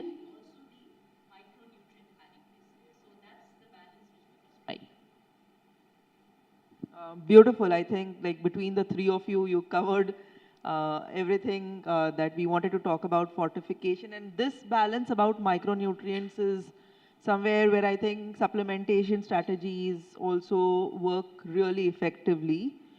My next question is to you, Dr. Madhvi and Ms. Shilpa. See, like the kind of work that we do at I do, we work with a lot of blood tests, we see what's going on with people's health internally, and literally 95–96% of the women, their blood work is always showing anemia. And this is like, these are people who are coming to us. So people who are like the panel earlier spoke of, they're investing in their AMCs. They're actually willing to do things for their health. There's still a larger population that's not even getting their routine blood test checked. So in a country where almost every woman struggles with anemia, what strategies do you think we should implement to overcome this? To you, Ms. Shilpa and Dr. Madhvi.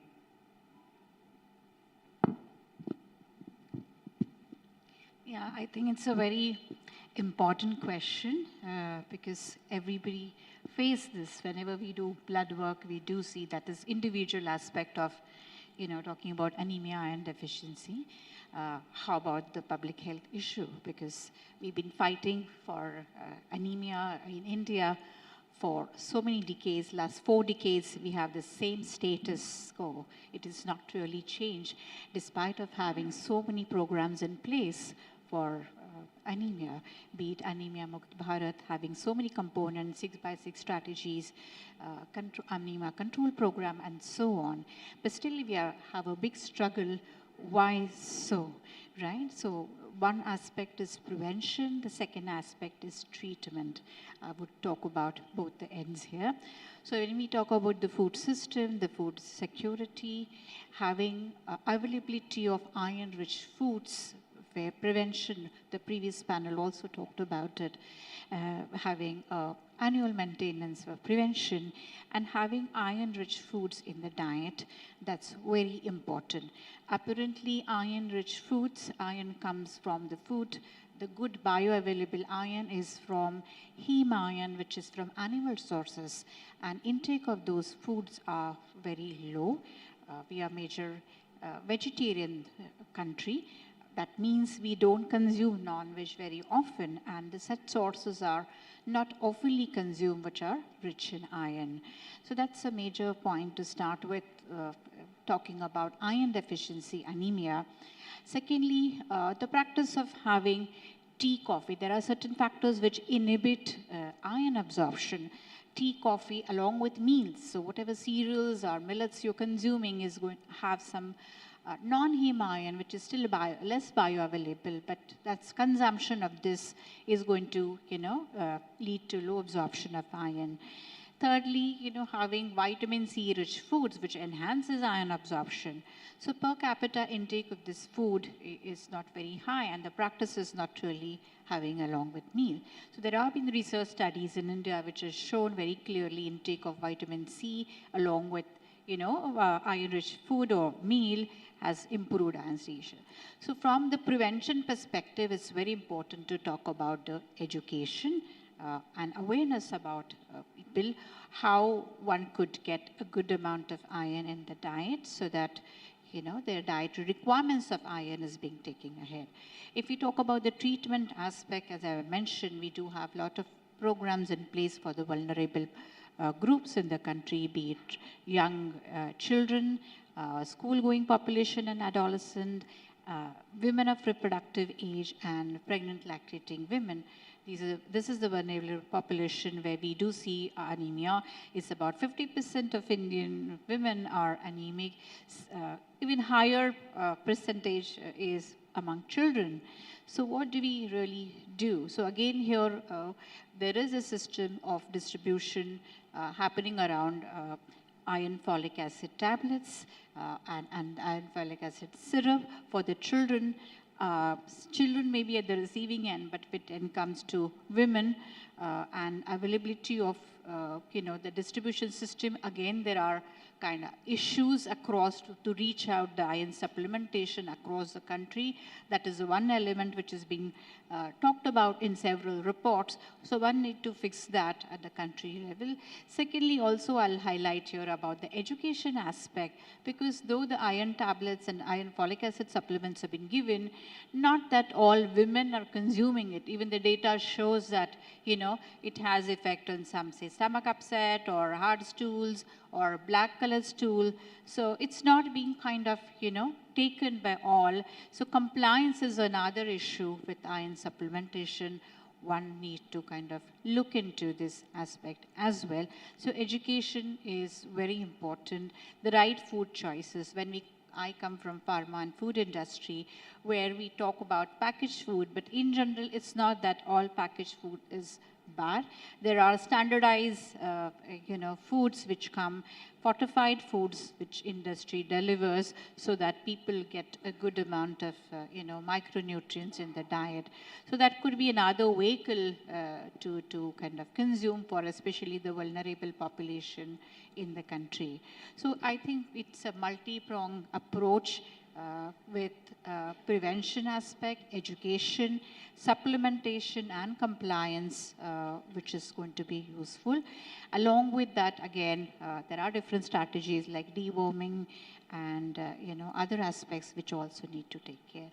Another important thing one need to be really mindful, taking the supplemental dose for long term, that need to be really monitored, because then one cannot be taking in the supplementation, especially women of reproductive age, I would say, because if excess iron, that 5 to only 20% of iron has been absorbed, the rest of it is passed on to your colon.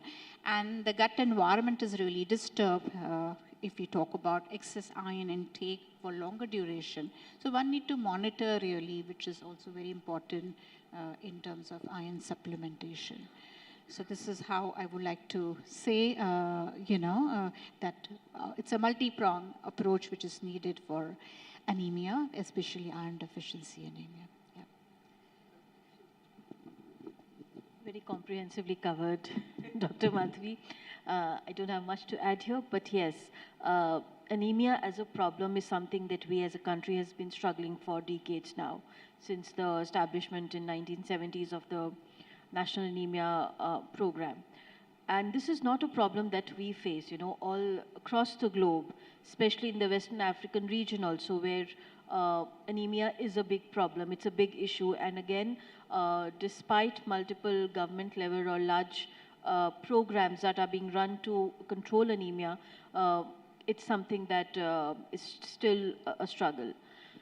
And the emerging data that is coming is saying that, yes, iron is a big part of it as a nutrient, but there are also certain other nutrients, for example, folate, B12, vitamin A, and copper, which have a role in erythropoiesis, maybe need to revisit by moving just from pure iron perspective to see how a concoction of these nutrients will help to maybe manage it better.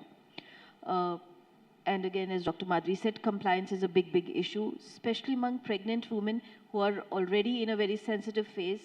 For them, it is difficult to take these high dosage supplements which lead to adverse effects. And at this particular sensitive stage in life, they do not want to sort of take a chance, and therefore the compliance to completion of the course or the prescribed supplement is not seen through. So that is another part. In India, yes, there is a deficiency of these nutrients in the diet, but also there are some other factors. For example, high level of infections in the country, malaria, etc. So these are also some factors that impact the absorption and the assimilation of these nutrients in the body. So yes, all of this put together makes it a little bit of a difficult problem, but we will need to find solutions, going the longer run to be able to manage this, especially for our vulnerable populations.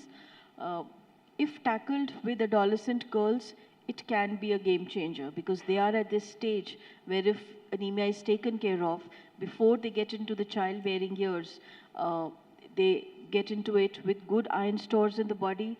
They give birth to babies who are healthier with enough adequate levels of iron, and hence can escape the vicious cycle. So that's what I would like to add to this. Great. And what I've also seen through our work, because we run genetics also, in Indian women, there is like iron is one place where the genes itself are, I don't know where it began, I don't know how it's been propagated, but a lot of women in India have genetic mutations with the iron enzymes, iron absorption issues itself, and then the other nutrients that you mentioned, the B12, folate, copper and all of that. So it is an epidemic, and food, nutrition, supplementation, wherever needed, pharmaceutical interventions, these things are going to tackle, because if not addressed, then it has a larger impact on so many aspects. One is like the children itself, but the woman herself, her thyroid, her so many health issues begin as a down cascade of just having anemia. We have about 10 minutes to wrap up. I still have so many questions to ask. But the next question is for you, Dr. Jagmeet. See, we are speaking here, we are already aware, we speak of anemia, and then we already kind of know, okay, let's look at iron, let's look at these nutrients. But then I really do think that education and awareness plays a big role in terms of just healthy communities, healthy humans. So from that perspective, do you think we need to upgrade our curriculum? Because what has happened in the past few years, from COVID-19 to the earlier panel spoke of like the pollution in cities. So the environmental load on our bodies is higher, the pathogenic load on our bodies is higher, the mental emotional stress that we experience in today's times is way beyond what I think humans have even been designed to respond to. So do you think our curriculums in nutrition colleges need to be upgraded? Thank you, Mugdha. I think you asked a very important question. To my mind, as a nutritionist, I would like to make a statement that nutrition literacy is a right of every citizen of this country. So today, nutrition literacy is beyond, somebody who's literate in nutrition or is getting literacy in nutrition in a formal structure. To my mind, today, nutrition literacy has to seep in to every individual of this country. Because after COVID and after the pandemic, we all realized what is the importance of quality nutrition. We always understood that we have to consume food, and believe me, when you look across the canvas, it is not the quantity which is the problem, it is the quality. and very often nutrition literacy about how to enhance the quality of what you are consuming is the key question which needs to be addressed right from the lowest socioeconomic strata to the highest socioeconomic strata. When we say we are suffering from double burden of malnutrition, believe me, ironically, this malnutrition is equally there in the lowest socioeconomic strata and the highest socioeconomic strata. And what is the link between the two? It is the quality of the food which is being consumed. So you very rightly said that we have to empower people through nutrition literacy, and it has to come in mainstream education. I'm heading an institution, and today I know that with the new education policy coming in, it has given us such a big opportunity to convert the technical knowledge of nutrition in the simplest form, in the applied form, and in my own institution, it is mandatory for every student to undergo an elective on nutrition for health and health promotion. So which means the basic concepts of what should I be eating, what my plate should look like, what should be the portions of the food group in my plate, what are the questions I should be asking, that where is the protein in my plate, where is the fiber in my plate, how much of cereal am I consuming a cereal which is enriched with fiber, am I getting good quality fat in my diet? These are the questions which need to be answered, by every individual, and definitely we are making an attempt to do this in our mainstream curriculum. You'll be very happy to know that today we are also bringing in, nutrition and yoga, nutrition and Ayurveda. We're trying to develop these interface in mainstream course and curriculum. And let me tell you, in this country, whatever strategies we may consider, we may think of fortification, we may think of supplementation. We all know that in a developing country where we are in billions, we have to strengthen the vertical of preventive nutrition.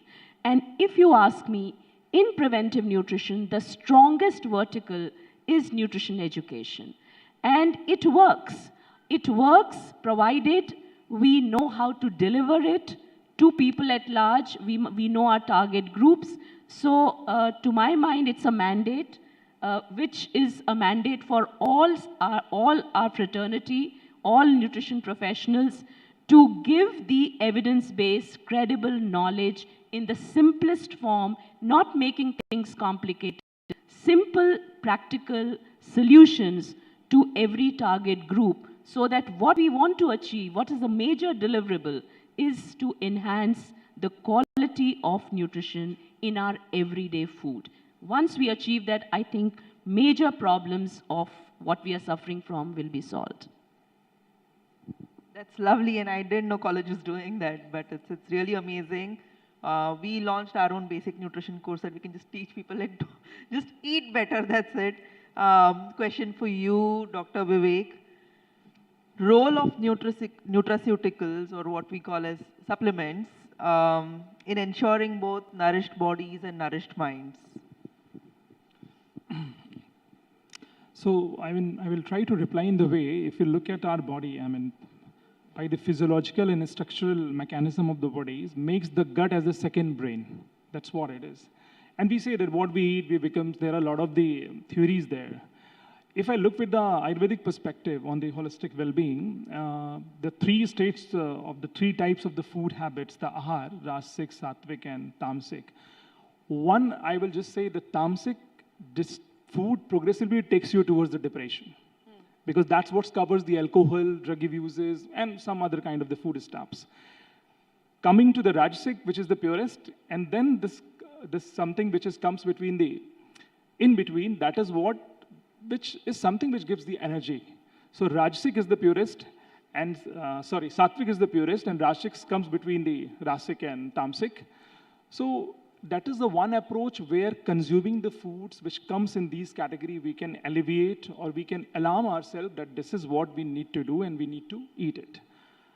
Coming to the tri-dose theory is what we call Vata, Pitta and Kapha. So normally in case of any anxiety and the depression or any neurological disorders, basically the Kapha goes up, it aggravates.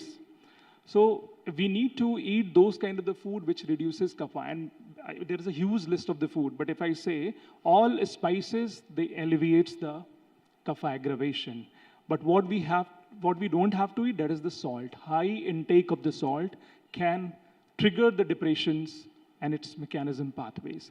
Now, from the supplemental point of view, so, if the mind is getting well, of course, the body will be nourished or vice versa in that case, because it's the part of the food and nutraceutical is the part or extractive component of the food. The other theory is here from the supplemental point of view. See, in any case, nutraceutical supplementation, we should not, just think of the nutraceutical when we are already in the disease state. Unfortunately, when we diagnose with certain kind of disease, we start nutrition, and a recommendation comes from the nutritionists, dietitians, clinical nutritionists, or the doctors. That's the one way. But that is what we call self-knowledge or the cognizance, because a lot of the talks are going on. This is one of the, and there are many, hundreds of the conferences going on across the year. That means we are trying to spread the right knowledge. After this, if the people, they understand, no, nutrition has the power to prevent or curtail down the advanced stage, why not to start it early? I mean, when you feel there is a mood disorder or something is happening, start to take something like ashwagandha, brahmi, green tea, which adds theanine naturally. Well, even now, things like magnesium, vitamin D, like just yes, pure yes, nutrients yes. also It's all help pure with it. nutrient, magnesium, vitamin Ds, and then now these days in the therapeutic side, the cannabidiols, which comes from the marijuana, because junkies has us to learn, look, we are, in a more better mood state. I have a completely different perspective on that. So, but the cannabidiol is now approved as an ingredient, and it's not only in the case of depression or anxiety, it is working on the neuropathic pain also. So, supplements is not just at the preventive side, it has the therapeutic side as well.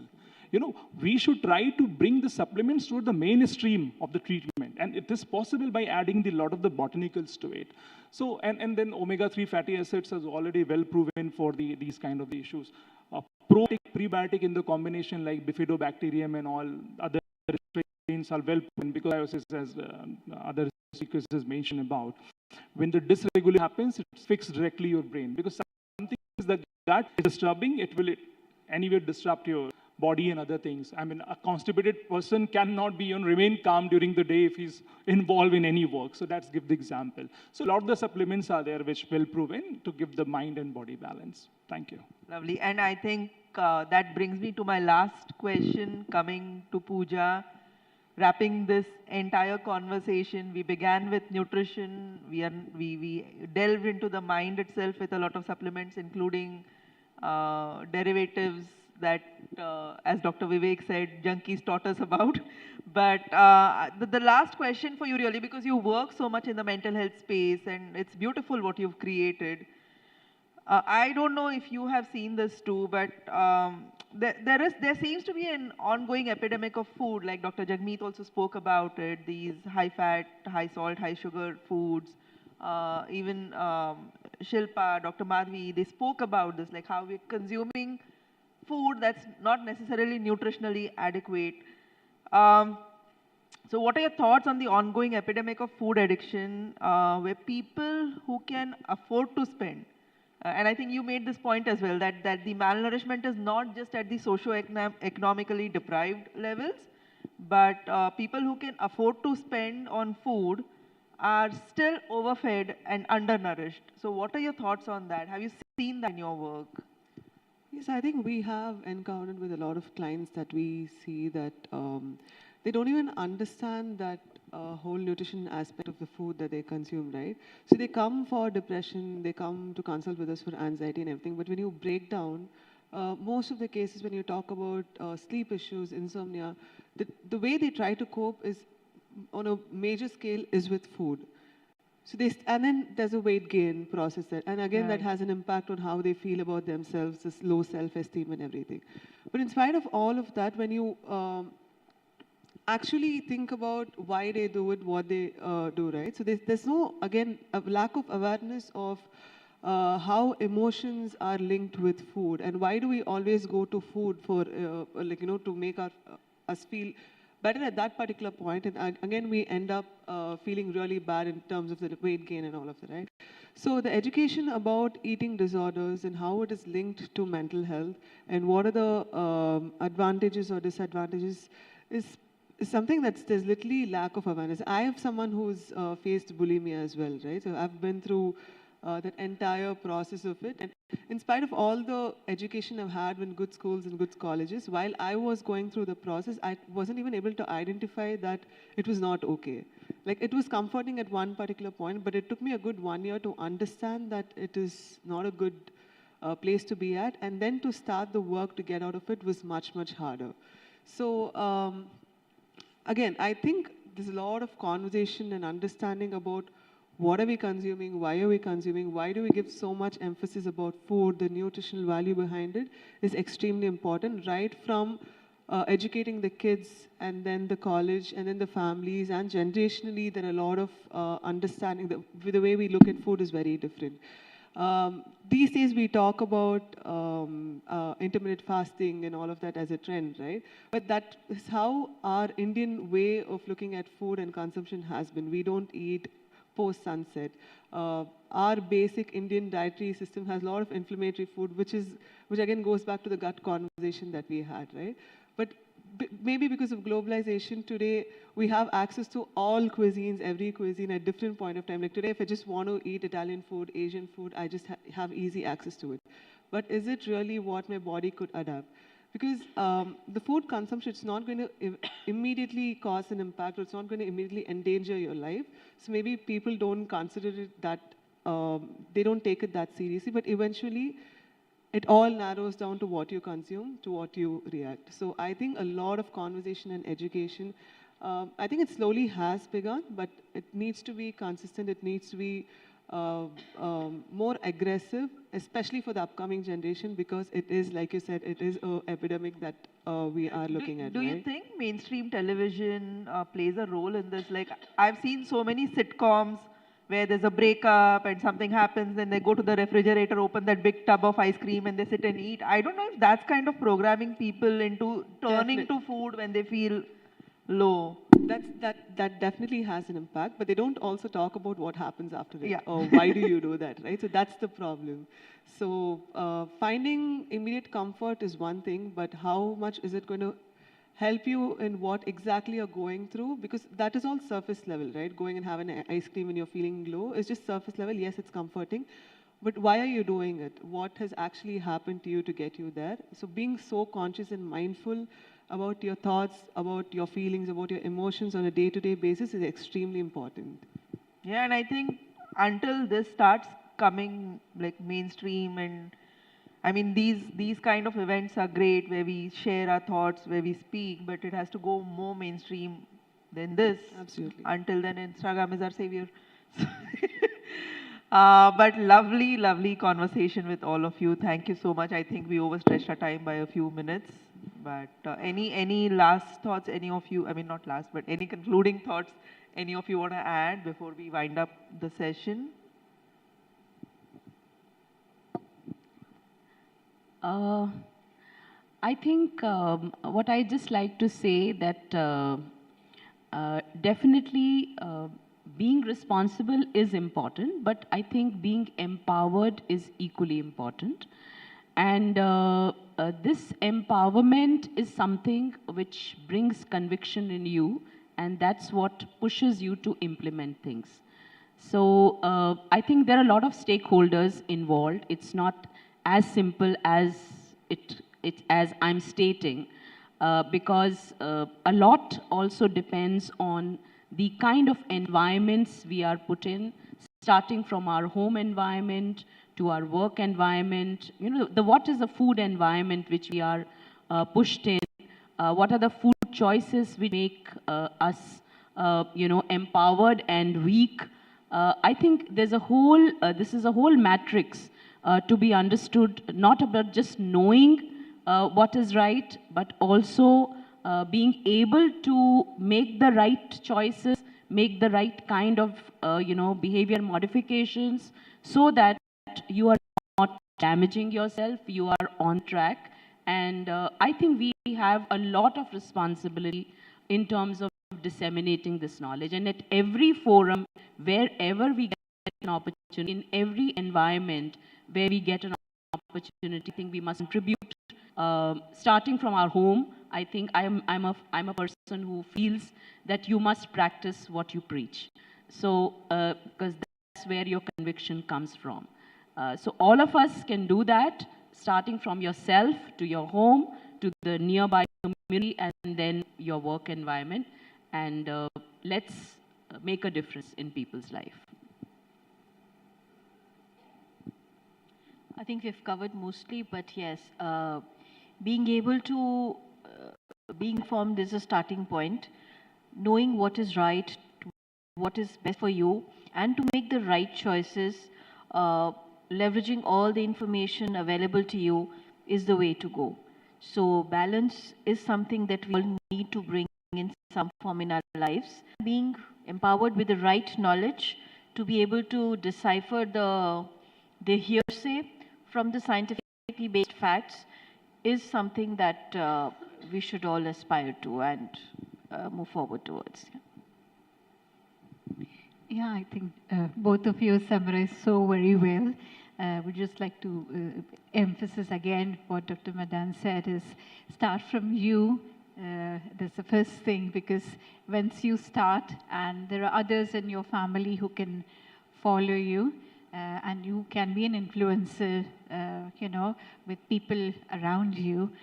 So it's when we talk about nourishing body and mind, that's very important aspect for you being healthy and you taking care of yourself and spreading the word across.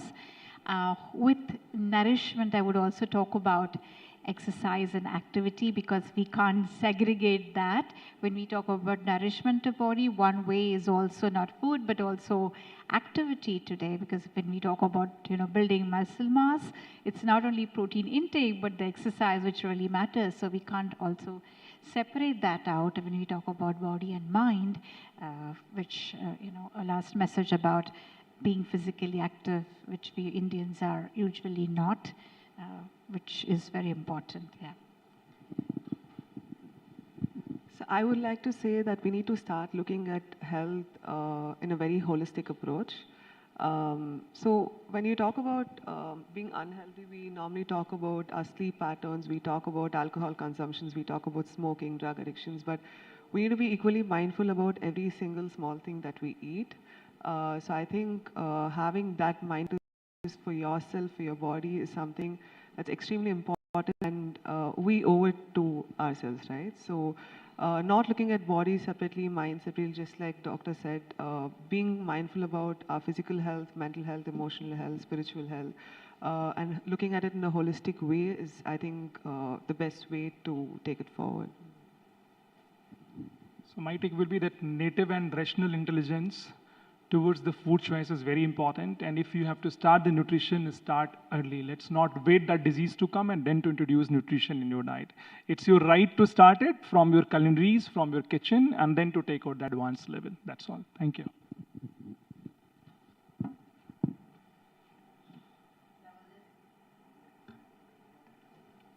That was a really engaging session. Thank you for stimulating our brain through our gut today. And we'd like to felicitate you for your presence. And to do the honors, I'd like to call on stage Mr. Vivekanand Mishra, Vice President, IHW Council. Can we please put our hands together for all the speakers? Come on.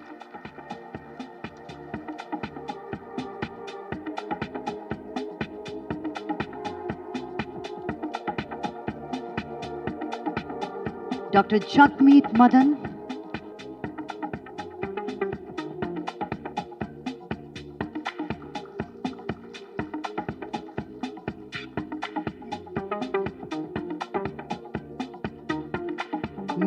Ms. Shilpa Sidhwani Wadhwa.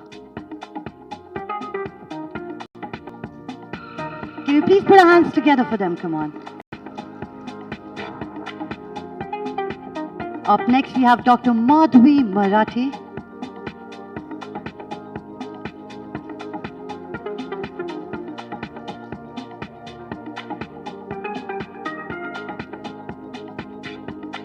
Dr. Vivek Srivastav.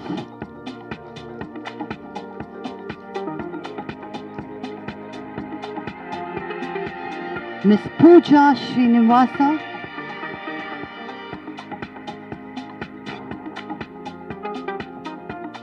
And last but not the least, Ms. Mugdha Pradhan, the moderator of the session.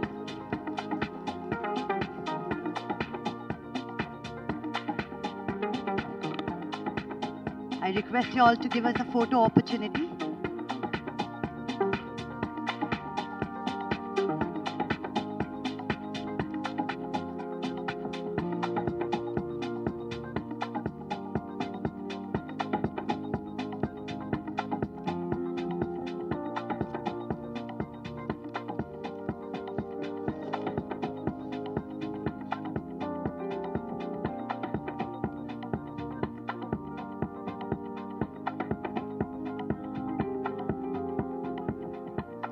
And thank you once again for such an insightful session. Thank you very much.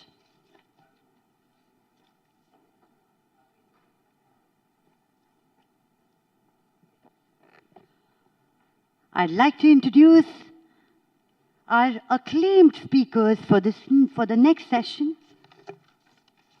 Coming up first, we have Dr. Suyog Mehta, Senior Vice President and Head, Medical Affairs and Clinical Research, India and Emerging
conclusion. Health services कैसी होनी चाहिए, ये तो महत्वपूर्ण विषय है ही, पर उसके पहले हमको हॉस्पिटल या डॉक्टर के पास जाने की जरूरत न पड़े, इसके लिए हमारे एयर पोल्यूशन और वाटर पोल्यूशन को हम कैसे सुधारें, इस बात पर जोर देने की आवश्यकता है। कहते हैं क्षिति जल पावक गगन समीरा, पंच तत्व निर्मित यह अदम शरीरा। ये पंच तत्वों से निर्मित यह शरीर पुनः पंच तत्व में ही मिल जाता है। तो हमें उन पंच तत्व का, जिससे इस शरीर की रचना हुई है, आकाश, पृथ्वी, अग्नि, वायु, जल, इन सबका ख्याल ही नहीं रखना, बल्कि इन पंच तत्वों का रक्षा करना हमारा पहला कर्तव्य हो जाता है। In the digital world, the Council reaches millions with credible source of knowledge empowering them to protect their health and prevent diseases. Through its various initiatives harnessing the power of social media, the Council impacts over 100 million lives annually. Join IHW Council in creating a world where limitless potential knows no bound.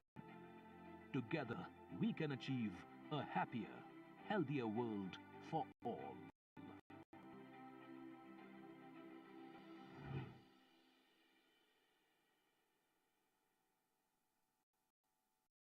India's foremost holistic health advocate, the one who nurtures the dream of a world that ensures good health for all,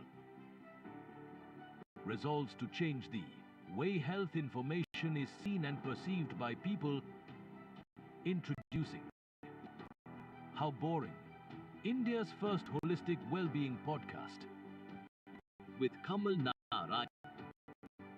No confusing medical jargons, just real talk.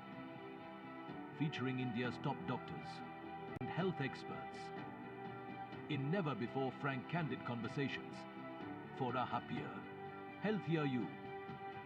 Exclusively on IHW Council's YouTube.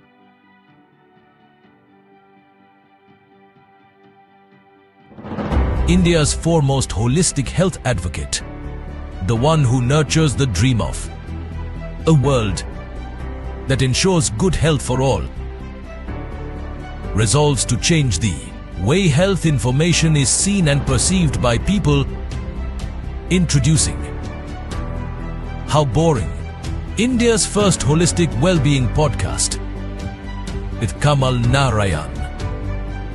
No confusing medical jargons, just real talks. Featuring India's top doctors and health experts in never-before frank, candid conversations for a happier, healthier you. Exclusively on IHW Council's YouTube.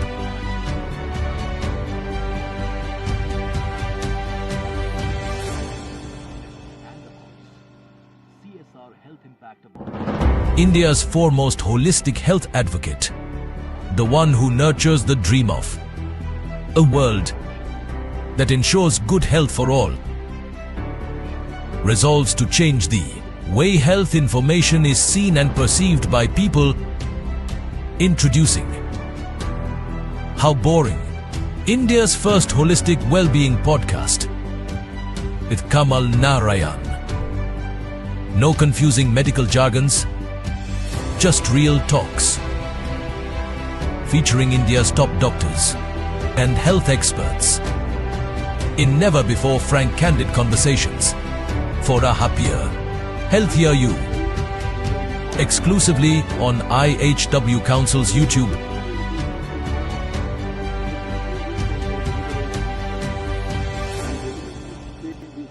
And your suggestions forward to the logical conclusion. India's foremost holistic health advocate, the one who nurtures the dream of a world that ensures good health for all, resolves to change the way health information is seen and perceived by people, introducing How Boring, India's first holistic well-being podcast with Kamal Narayan. No confusing medical jargons, just real talks. Featuring India's top doctors and health experts in never-before frank, candid conversations for a happier, healthier you. Exclusively on IHW Council's YouTube.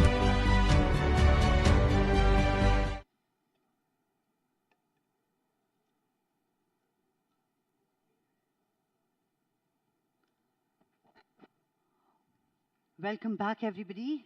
I hope our tummies are full, but our minds are undrifted.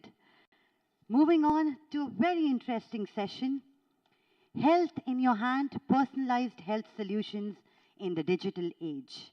And I'd like to invite our revered speakers for this session. First up, we have Mr. Vishwanath Swaroop, COO, Bharat Serums and Vaccines Limited, who's been recognized as one of the 100 inspirational leaders of Asia 2022. Please put your hands together and welcome Mr. Vishwanath Swaroop. Welcome, sir. Up next, we have Mr. Debashish Roy, Director and Head, Digital Innovation and Customer Experience, Pfizer India. He is known for his patient-centric approach in healthcare. Welcome, sir. Up next, we have Mr. Ganesh Ramachandran, APAC CIO, Ingram Micro, referred to as the man of steel. Ganesh Ramachandran is a passionate technologist who's worked with some of the largest global companies. I welcome you, sir. Up next, we have Dr. Shikha Sharma, HP and QA consultant, National Health Authority. Dr. Shikha is a seasoned public health professional in India with a unique blend of medical expertise and strategic healthcare management. Armed with an MBBS and an MBA and strategic healthcare management, she has an enriching experience in public health. Welcome, ma'am. And I now like to invite the moderator of this session, Mr. Rennie Varghese, CAO Unit Head, Zainova Shalby Hospital. He's a regular speaker on various healthcare management conferences, and he also shares his experience in the field of honorary guest faculty and advisory board member to various management institutes in Mumbai, Pune, and Kerala. I welcome you all, and I hand over to Mr. Rennie. Good afternoon. I can't hear response. Good afternoon, all. Thank you. Thank you, IHW and Kamal, for giving me this opportunity. Let me welcome the experienced panelists here. I've been given a very, very tough job to keep you awake post-lunch. So I suggest to change the rules a bit. We have a set of questions. Rather than one person answering it, I would suggest if a different panelist also has a vision or a statement to make to it, we can do that. So we'll try and wind up the session. It's 40 minutes which is given to us. We'll try and wind up the session, say, by 30 minutes so that we can open up for the audience to ask relevant questions. So my first question is to Swaroop. In the current landscape of digital space, what we are doing, how do you design things for, India is a very, very diversified population. So how do you target all those diversities? First of all, I think congratulations to IHW and Kamal for pulling this summit together. I think the topics are very, very relevant. And I think the topic for this panel, as we get into it, will come out. I think that's the next wave, right? And I think, you know, a lot of countries talk about diversity. But if you start looking at the diversity in India, we set the global benchmark. Not just in our eating habits, but, you know, our healthcare practices, etc. Right? You've got Ayurveda, you've got Kerala doing something else, Punjab doing something else, right? And I think, you know, one thing is common, and there's a positive to it and there's a negative to it. Of course, our per capita, and I'm not trying to make a political statement, per capita is going up, right? As a function of that, you're seeing a major shift from, the acute, so to say, if I use that term, of infectious diseases versus now we are seeing a more non-communicable disease, right? So, of course, diabetes, capital of the world, hypertension, etc. And what we need to come together as a society is take that challenge on. I think the government with the rollout of a mass healthcare scheme, etc., is trying to cover that. But I think in stage 2, we will need to start looking at it first more regionally, and I think that's the more realistic way. I can't say personalized medicine, etc., etc. Let's realize we're still in the 2,000, 3,000 per capita income country. So we will need to focus on a regional solution. A lot of we can learn from FMCG. FMCG, if you go and talk to them, one of the things they've done is they've got very regional formulations, right? One of the largest ones, Unilever, they have what the strategy as winning in many Indias. I think healthcare will need to adopt something similar, saying how do you make many Indias healthier? Could be a parallel for us to think about. So moving on to pharma, my question to Debashish would be, for this personalized health solution, what do you foresee in the next 5 years? So again, thanks IHW. Meeting great old colleagues is again always good. So met Vishy after a long time. Jain sir is there. I would take a step back and maybe start with what changed, right? I mean, post-pandemic. So 2 things definitely that we are seeing when it comes to especially pharma and when it comes to digital health solutions, right?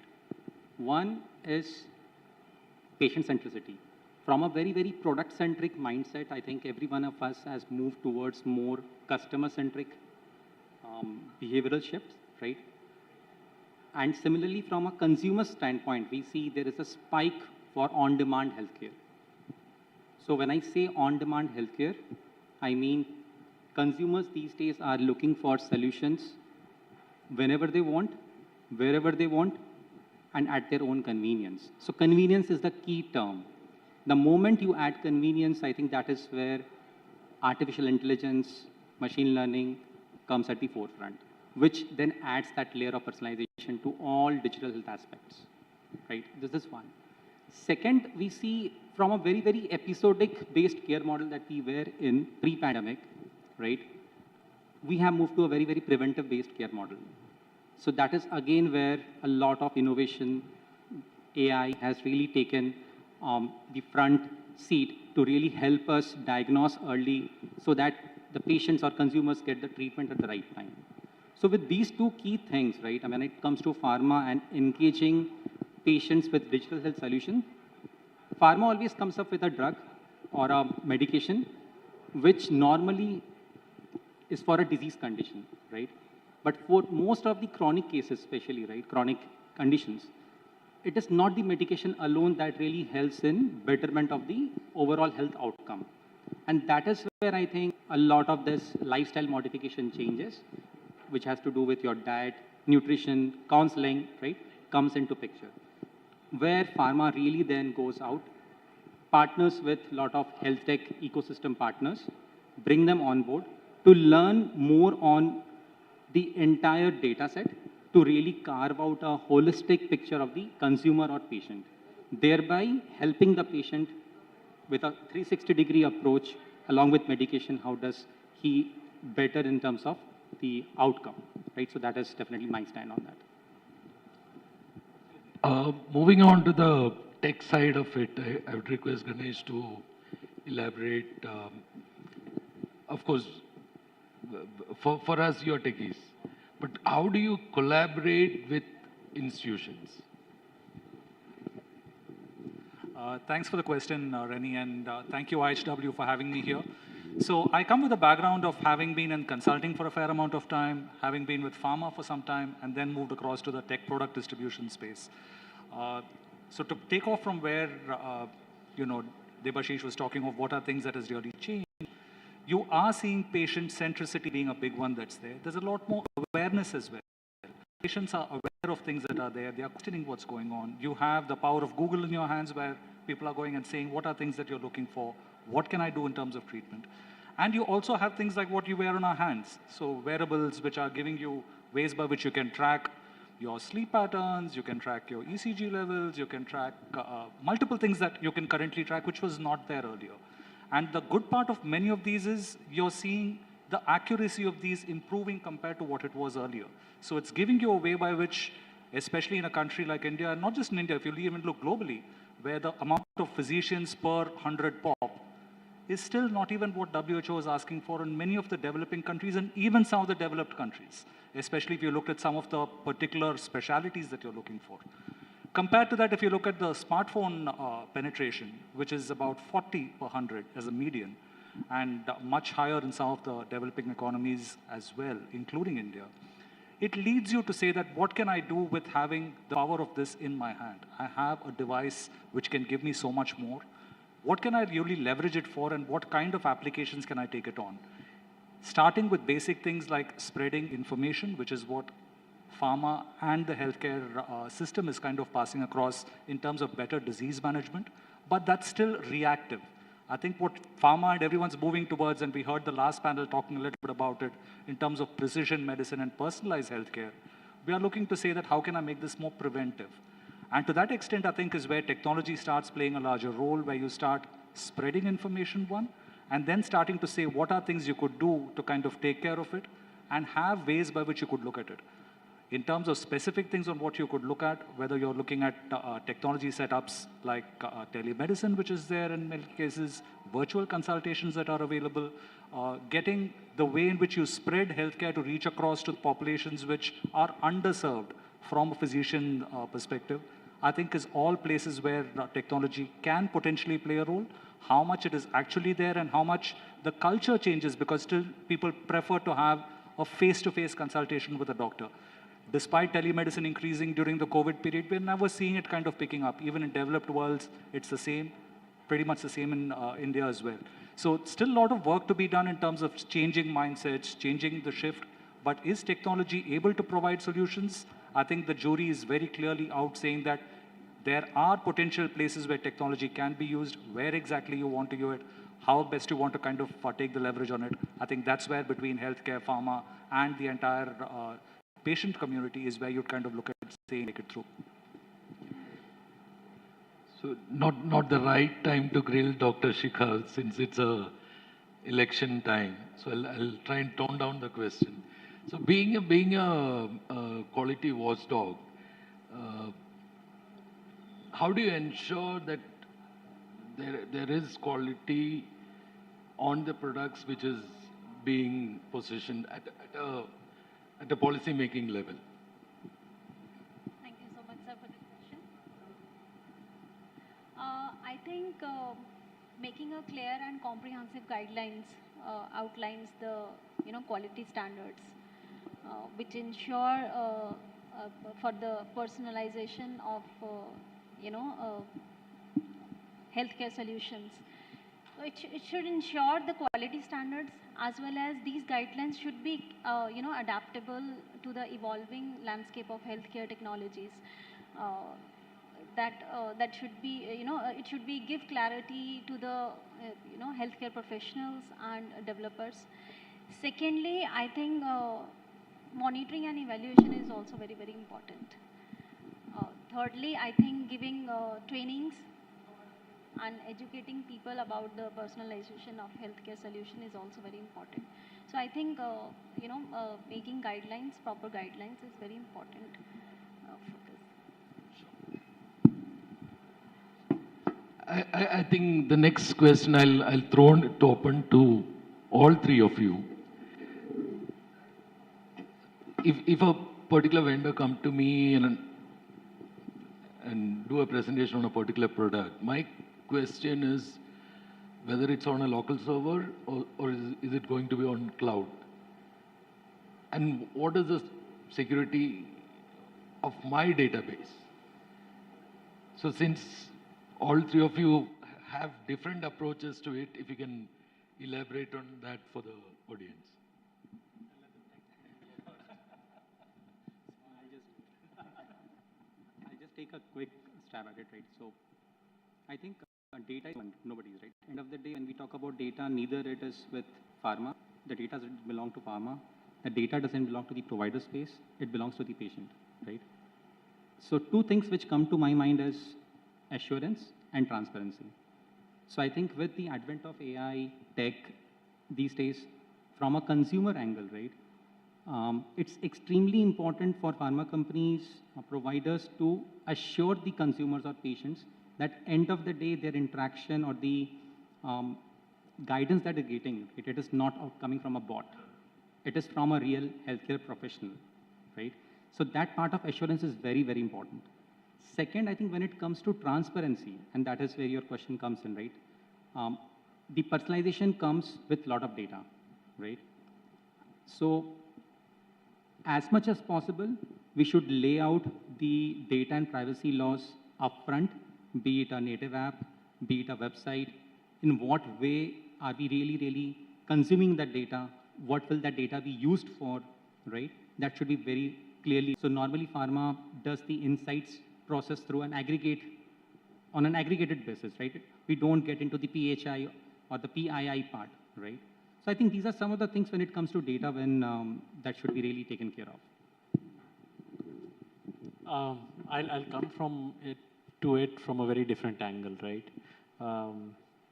You know, how many times do you, and very basically, right, if you do a web search of something, it'll show up on your Facebook page, right? And I think a couple of things that Debashish said are important. How do you make it transparent, right? And I think someone said it very well, when a product is free, when an app is free, you are actually the product, right? Now, if I look at the third element is everybody wants personalization, but how can personalization happen without you sharing data? So there is a fine balance that we need to strike. And like anything else, I think there is a natural balance that will come across. I think and this is just my hunch, as Apple simplified that, you know, can an app track your data across different applications, right? Track your behavior. They made it very simple. Yes, no, while using the app, right? You saw what happened to Facebook after that, right? I don't think Facebook would come out and admit it. I don't think Apple will come out and admit it. But you saw the decline in Facebook after that, right? Why? Because it's easy to say I'm transparent and give you a 30-page document to say these are my terms and conditions, right? That is, in my mind, what the industry at times hides behind. I'm very transparent, I've told you everything. Well, who has the time to read 30 pages? So I think you will have a lot of companies doing the 30-pager, and you will have some companies like Apple simplifying it for the consumers. And those are the companies who are going to win eventually, right? So it is going to go through its natural transition. As consumers, we just need to be very, very clear. There is no free lunch. There is something, if it's being offered for free, you are the product. Be very, very clear of that, right? So just to add to what both the gentlemen said over here, you know, I think one of the biggest challenges when you look at it is you earlier had data which was lying in silos. So you had it was under your purview, you could keep it well under control. Everyone was happy with things. What started happening after that was you said, I need one system to connect to another, because there is a benefit that you see in it. I go to a radiologist and I want to get an X-ray done. I want it to be transferred to my doctor directly across. I don't want to take a report and go across physically with it. So which means that now when you're talking of multiple systems coming in, you're starting to wonder, saying that the data at rest may be okay, which is there in a system, but as it's going across in motion, is it still as secure? The question whether it is cloud or on-prem, I think that's been laid to rest. I would argue that cloud is probably much better off than what you have on on-prem, because the larger providers do a lot more things than what you have if you're doing it yourself. But the challenge that still remains, and I think the last panel touched about it a little bit, is you have simple things that can give away what you have taken so much of trouble to put together in terms of a technology solution. A simple phishing attack where someone clicks a link and gives away things that are there, can mean your entire system can come crashing down, which you never thought of earlier. So unfortunately, we live in a world where you can't afford to trust things the way it was. You can't take things at face value. And with data privacy bills that have already come across in India and where you're getting through by end of this year, punitive actions that are going to be put on companies which are not following some of those, it makes it all the more imperative for investing in some of these kind of things that you're looking at, not just from technology, but also from a process and explaining to people within what their roles and responsibilities are. Who is the data custodian? How long do you keep the data? Where do you kind of archive it? Where do you delete it? Each of those you need to have clearly laid out policies, procedures, and technology that backs you up on each of these. And I think that's where many of the companies struggle because especially if you look at some of the smaller healthcare providers, they don't have setups which can help in many of these. And I think that's where potentially service providers can step in and start providing a out-of-the-box solution to make it easy and to make it demystify the entire thing of how you can kind of go through it without compromising on some of the principles that you need to lay across. I'll again continue with the inspiring for us to hear the technical part of it. So I'll repeat a question again to both of you. What are the key challenges you will face in developing a product and the next set of challenges while your customer is adopting it? If you can. So I think the biggest difference is life was very easy when, about 2 decades ago when I started out in my, or 3 decades ago when I started working. Requirements were very clearly laid out. You knew what the thing was. So if you were working, you were told that this is what I need, and I need to have a product which is like this. So very straightforward. In today's world, that's not the case. You have, when you're talking of personalization, you need to customize to the power of one literally, which means that the solution should be able to kind of cater to a different set of requirements that are there right across. So the way in which you do your development cannot be where it was what was traditionally a way by which you collected requirements, understood what was there, went through with it. No one can give you that amount of time or the kind of way in which you want to take it because the solution should be able to change fairly quickly with changing requirements that are there. And it starts with your consumer, the patient. The expectations are varying there. As procedures become better, as you have healthcare which is improving, your solution should be able to cope up with that. Challenge number one. Challenge number two that you would envisage is, as you have interoperability needed between systems, how do you have an architecture that allows for you to kind of take it across fairly easily? Simple things like saying that I have designed a mobile solution, but you know what, that works only with Android. Does not work in an iOS scenario. In iOS, you cannot really be seeing this kind of picture the way you wanted to see it. Starting with basic things like that is where you need to be kind of taking on when you're kind of having your development principles to come through. And I think the biggest one that you really need to look at is, in today's world, I believe there is no kind of saying that I am a guy who looks at technology or I'm a person looking at a business requirement. The boundaries are blurred. I know of doctors who probably can teach me much more things on technology than I would ever know, because they've kind of gone to that level and looked at what are things that are there and they have that clear sense of what you're looking at. So collaborating and coming up with the way in which you want a solution to come through, to my mind, would be the biggest change that you're currently looking at as you're taking things on. Just add 2 parts to it, right? I think the entire insighting process is very, very important when it really comes to building a product, right? And any tech product is always an evolution. Even if you talk about Microsoft, Salesforce, all of their products at enterprise level, they are coming up with some version iterations every now and then, right? And that is where I believe the data insights, the insights that we collect from our customers is very, very important. So we should collect that insights basis the insights or the unmet need analysis, right? We should prioritize the requirements and then build the product. That is one. Second, there is a word that we use is rapid prototyping, which means that you build a prototype to be worked for a specific set of customers. Once that is really, really working out, which means it is scalable, viable, and really making sense for the organization, then you scale it up depending on your future users. Coming back to Dr. Shikha, last decade has seen a lot of Indian population migrating to digital data access when it comes to their health records. So we always have that fever or the fear factor, how do you look at from a policy decision level, how do you ensure that the underprivileged also get an access to these data? Sir, I guess community engagement and training and educating them is very, very important. So I guess it involves the, trainings, awareness campaigns. It is very important for them to make them understand the health benefits and, the usage of personalization healthcare solutions.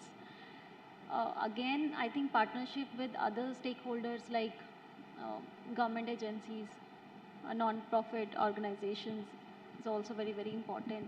And of course, monitoring and evaluation, that is also important.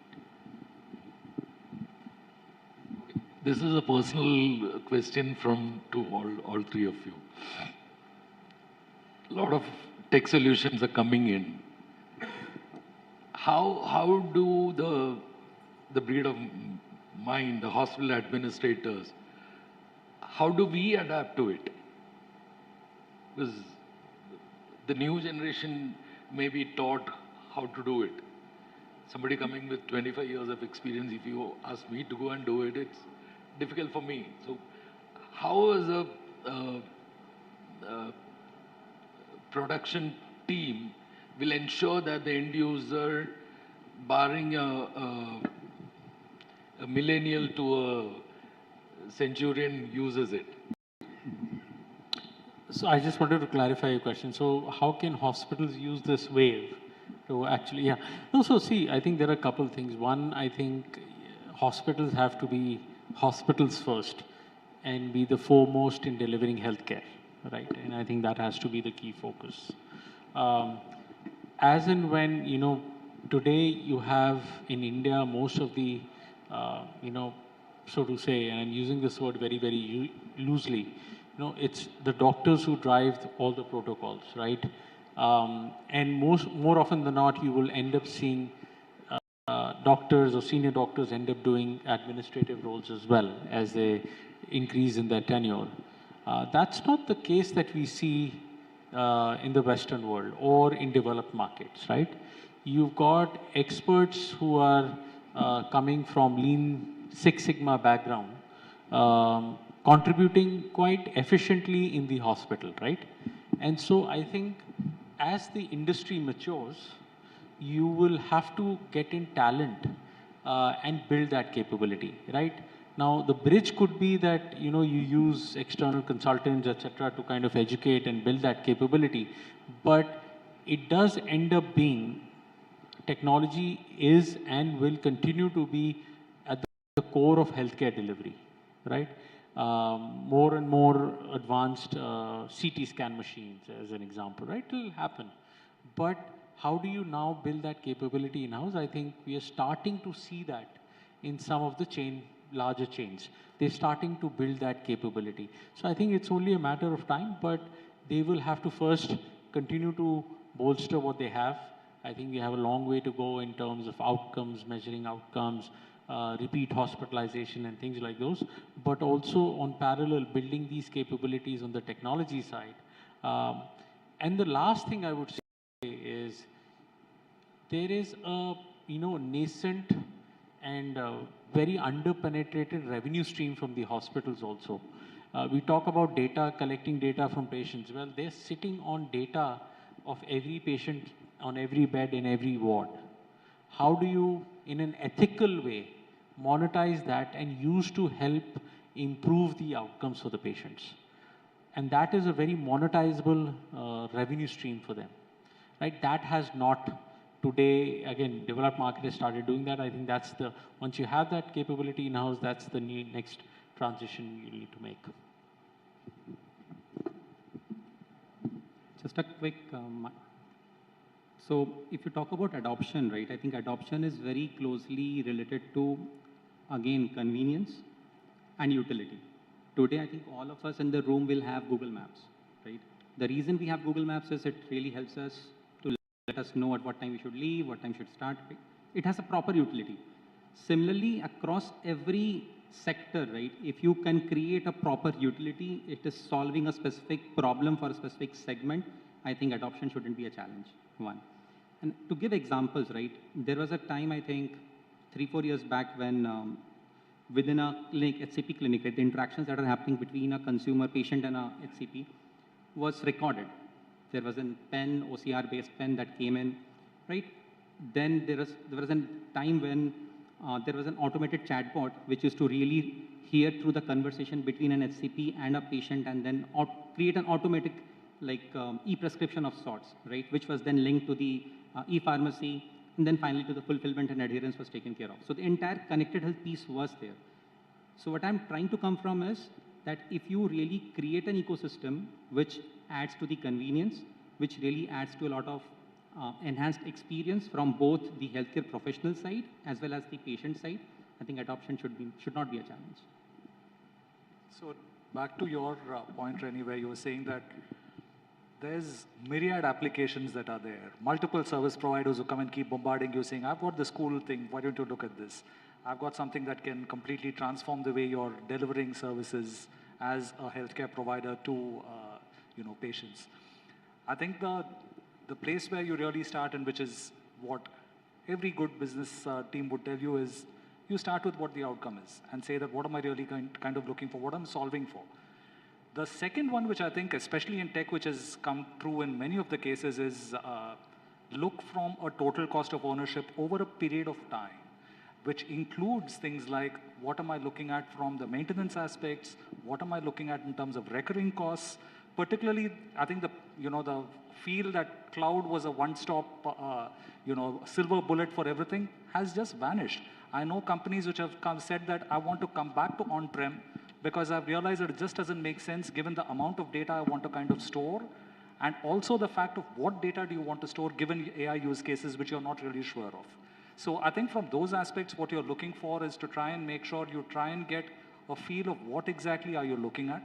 And the big one in terms of the point of saying that I'm trying to have whichever is the patient I'm looking at, from a person who's a kid to a person who's a senior citizen, how do they really interact with the technology that you're providing perhaps?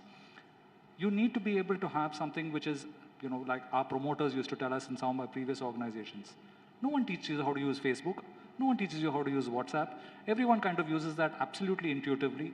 Can you get solutions which are those ways? I think that's what you look at, and to help in that, including what the government has been pushing on in terms of saying that you need to have things in vernacular, or you need to be able to make sure that things are able to be explained very clearly with videos, with things which people can understand and are able to kind of take it across. I think all of those come as part of the tech stack that you're looking to put in place.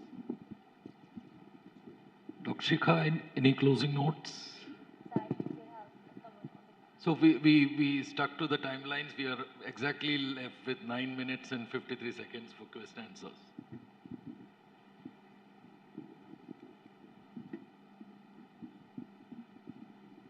Any questions?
I'm not good. I think the entire ecosystem, why just hospitals?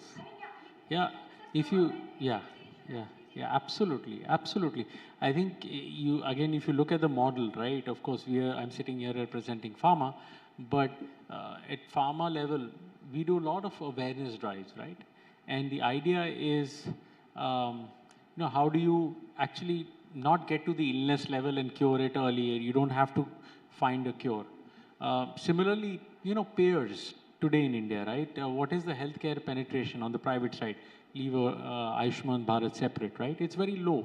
But as they're progressing, I think they're hitting that critical mass that, and I'll make a statement, that in India, we actually don't have health insurance. All we have is illness insurance, right? So once you are ill and in the hospital, they will pay for it. But trust me, I've been in an insurance company also. 1 in 3 claims in India is a fraud. So now, if you say that, okay, I'll pay you for doing, or I'll reduce your premium and drive awareness around your health and mental well-being, how do you monitor that? So having said that, I think, yes, the responsibility lies on the entire ecosystem, the providers, the payers, the tertiary and the primary providers. And of course, as participants, I would say pharma also needs to lead that because we are a major player in this. But I think you're right, the responsibility lies with everyone.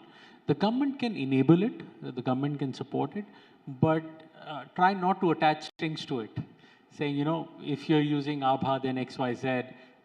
So it's a little bit more complicated than saying, why are they not using Abha? Yeah. I think given the way technology has flip sides as well, right?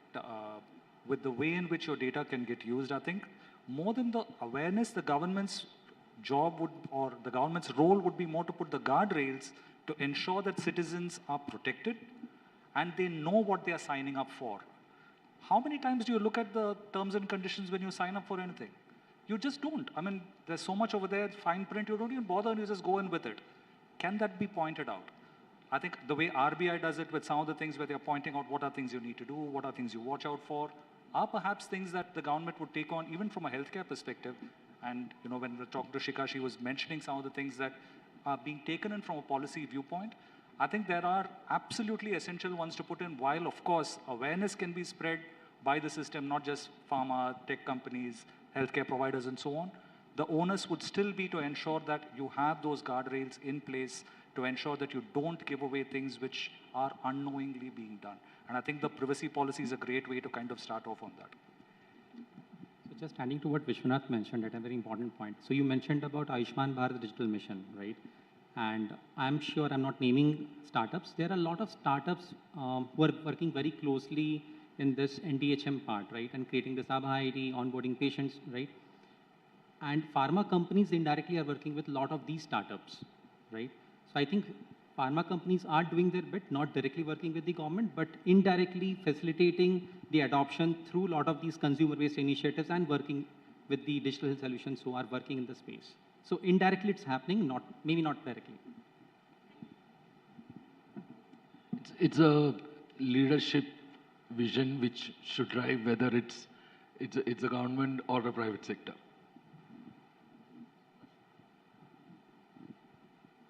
My question is to Dr.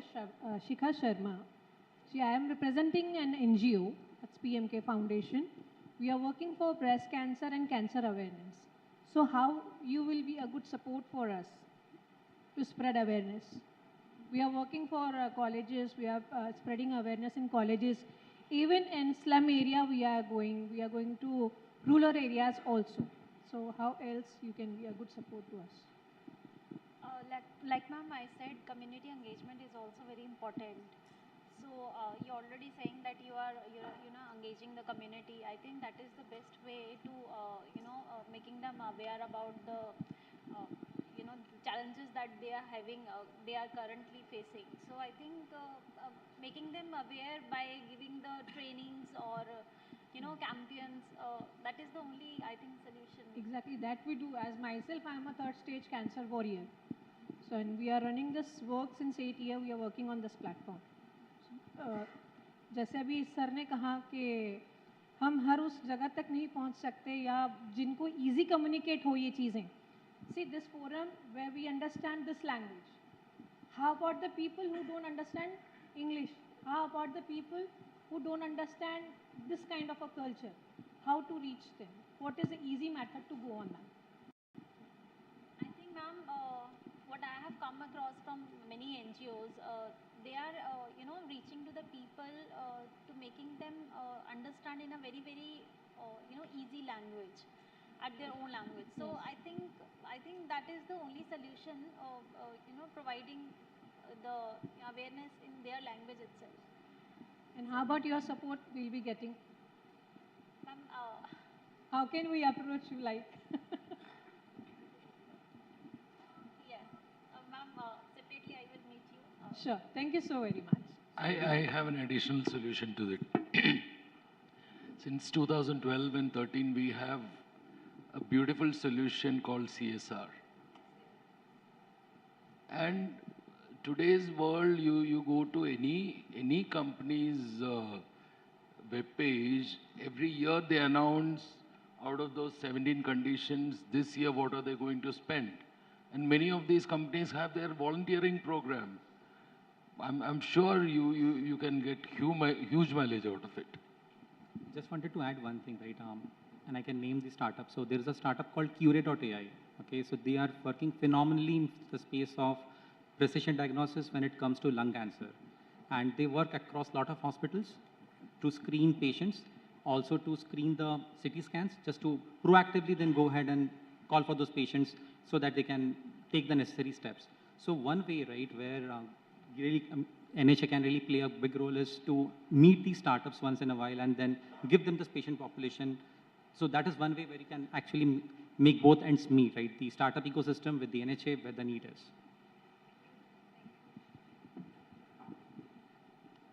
We are left with exactly 1.5 minutes. I can take one more question.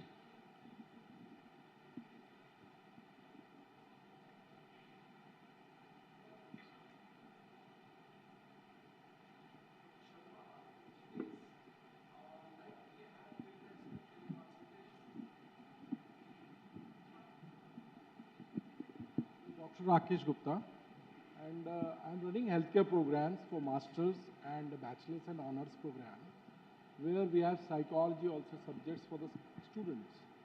So our students are already engaged in some kind of internship with corporation hospitals. Now NHM is in the forefront for implementing on telemedicine and teleconsultation. So although they have all the equipments related to that in that corporation, but still the corporation heads who are looking after healthcare of that particular city, they are not well versed with the policies of the government, how it has to be executed. Although I visited NHM office of Fort also in Mumbai, but really we are stuck up somewhere. And I think Prashika is looking after the this operations. So can you guide exactly how we can approach as an NGO also? We are already in tie-up with Kalyan Dombivli Municipal Corporation for that. So how we can go ahead for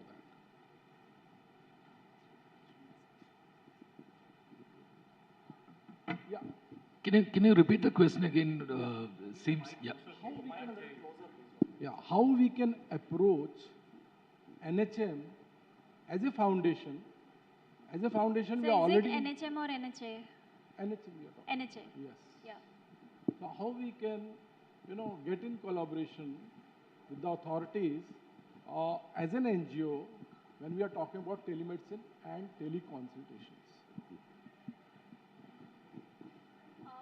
Sir, actually we have one portal, where you can submit your queries or research or whatever you want to, you're into.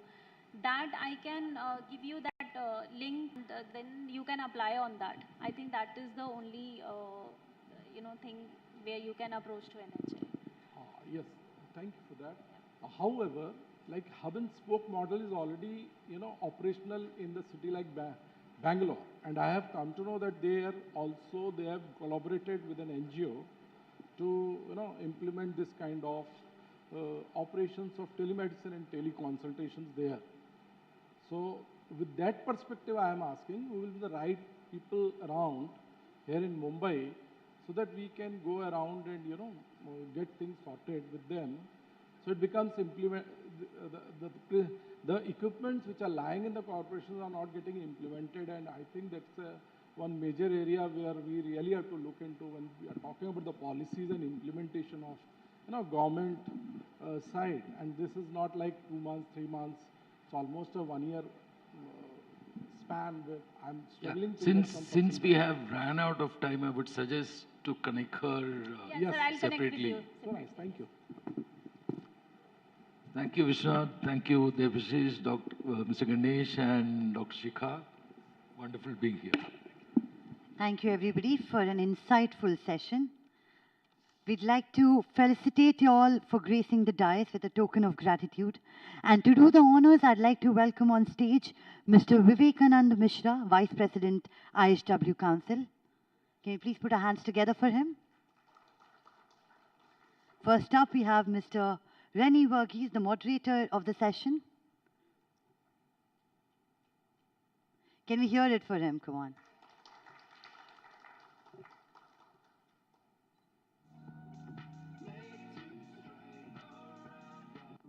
Mr. Vishwanath Swaroop. Thank you, sir.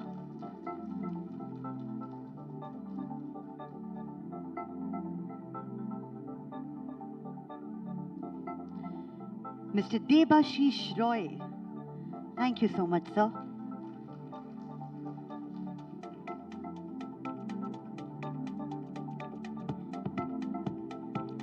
Mr. Ganesh Ramachandran. Can we please hear it for him?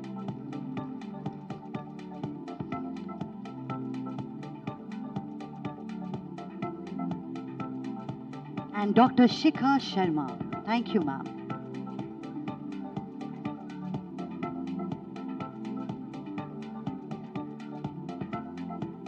I request you all to please give us a photo opportunity.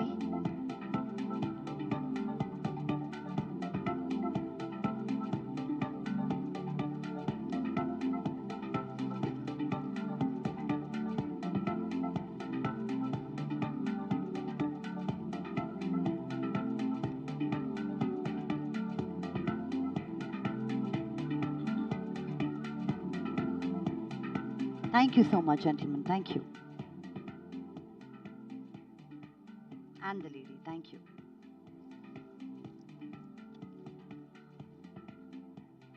Moving on to our next session on facilitating equitable access to safe, effective, and quality vaccines and medicines.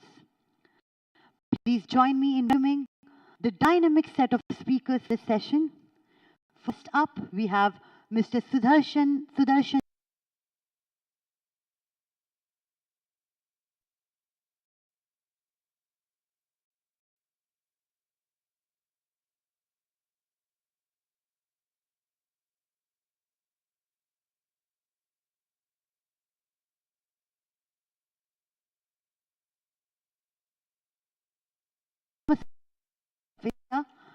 OPPI Matai comes with extensive experience in the life sciences space, having worked across MNCs, including spearheading operations across various international companies. Please give it up for Mr. Anil Matai. Up next, we have Mr. Suman Thakur, Commercial Head, India, Roche Diabetes. Suman brings 23 years of healthcare industry experience in companies like Novo Nordisk, Pfizer, BMS, J&J, and currently he's the India Commercial Head at Roche in Diabetes Care Affiliate. Please put your hands together for him. Up next, we have Dr. Pankaj Gupta, Senior Medical Director, Pfizer. Pankaj has handled multiple roles in medical affairs, marketing and clinical research, and a variety of therapy areas ranging from primary care to specialty care. Please give it up for Dr. Pankaj Gupta. Up next, we have Mr. Parvez Hussain, Business Head, FIBE, with an extensive knowledge of healthcare and finance and a pioneer in the field of healthcare affordability. Please give it up for Mr. Parvez Hussain. And join me in welcoming the moderator of this session, Dr. Anil Kukreja, Head Medical Affairs at AstraZeneca India. He believes in meaningful interventions and partnerships, bringing innovations in treatment and strategies. And here we have it. Can we please put our hands together for our dynamic set of speakers? Thank you, sir. Over to you. Thank you, IHW, for, first of all, organizing this August meeting. I think it's really a privilege for all of us to be connecting together, particularly on the topic of health and well-being. And I must congratulate the organizers for organizing the 9th successive contribution, particularly in the health and well-being promotion. This is a revolution. And it has just started maybe 9 years back, particularly by IHW, but I'm sure many stakeholders are contributing in that. I will just try to probably put across why I'm here. My personal passion is that as a healthcare stakeholder, particularly when you're contributing, one, as a physician, as a pharmaceutical physician, our responsibility is to take care of the patients in a holistic manner by being in a pharma company. And more importantly, also bring the patient voice within the organization by bringing the science within the organization so that science-led, patient-focused organizations can happen. And that's something which I personally also believe a lot, and that's the reason I'm here as a moderator for the panel discussion. And we have an eminent panelist. And I can go on talking about it. A brief introduction has already been given. I want to cover this topic predominantly again in a holistic manner. First of all, what's the current status of access we see, and what each of the panelists, and a very diverse panel. We have a doctor, we have a commercial colleague, we have a veteran in the industry who has led as a managing director and also currently general secretary for IPA, which is the largest organization providing equitable access to patients across the India. At the same time, we have a technology player who's providing the solution from a funding point of view to the patients who cannot afford it. So I think we have a diverse panel, and I'm sure it will be interesting for us to learn from the panel. So maybe to start with, sir, your experience is like, we all look up to learning from your experience. So maybe Mr. Sudarshan Jain, what do you think the current status of access is, and what do you see as your contributions towards enhancing the access? So thank you very much, Anil. And as you rightly said, we have got a very distinguished panel, and we have different expertise in the panel. Anil is there, doctor, he brings the patient viewpoint, and Pankaj is there, Suman is diagnostic, and Parvez is financial services. If you see in terms of access, India is regarded as pharmacy of the world, and 20% of global production of medicine takes place in India.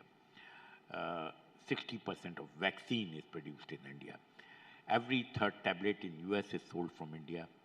Every fourth tablet in Europe is sold from India. So all of us can be proud of the fact that India makes the difference to the world in the production of healthcare.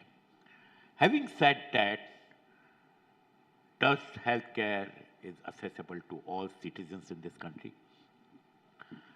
We have done a lot of work in that area, and there was landmark work which was done in 2014. Although the world has moved, but still some of the findings are important. Access is a function of location, where it is a function of governance of that location, whether the machines are working, infrastructure is there. Third, it is a function of doctors, availability of doctors. And fourth is affordability of medicine. Unfortunately, all of us have focused more on affordability part, but the part of functioning and doctors' availability has been relatively low. In fact, 20% of doctors are there in 80% of the population in villages. So there has been a tremendous shortage of doctors. The facilities don't work. And the government has been alive to that fact. And if you see what work has been done, is number of seats in the medical colleges have gone up. 100,000 seats compared to 20 to 30,000, 40,000 which used to be there. Someone may raise the question of quality, but at the end of the day, it will go up. But doctors has been one of the big area. Government is alive of the fact, and 160,000 wellness centers are being opened. Government is alive to the fact that these healthcare centers should function properly. So I will summarize that although we produce medicines around the world, the focus has to be now that access to healthcare is there, and also we need to be prepared that the context of illness is changing. We are moving from acute to chronic, and hence healthcare system has to adapt, and there is a big opportunity to make difference, and India is getting ready for it. I will stop here. Thank you, sir. I think very rightly said, actually. Access is right from awareness to diagnosis to medication. Affordability come maybe at a large stage. So there are so many things, including infrastructure and the doctor ratio.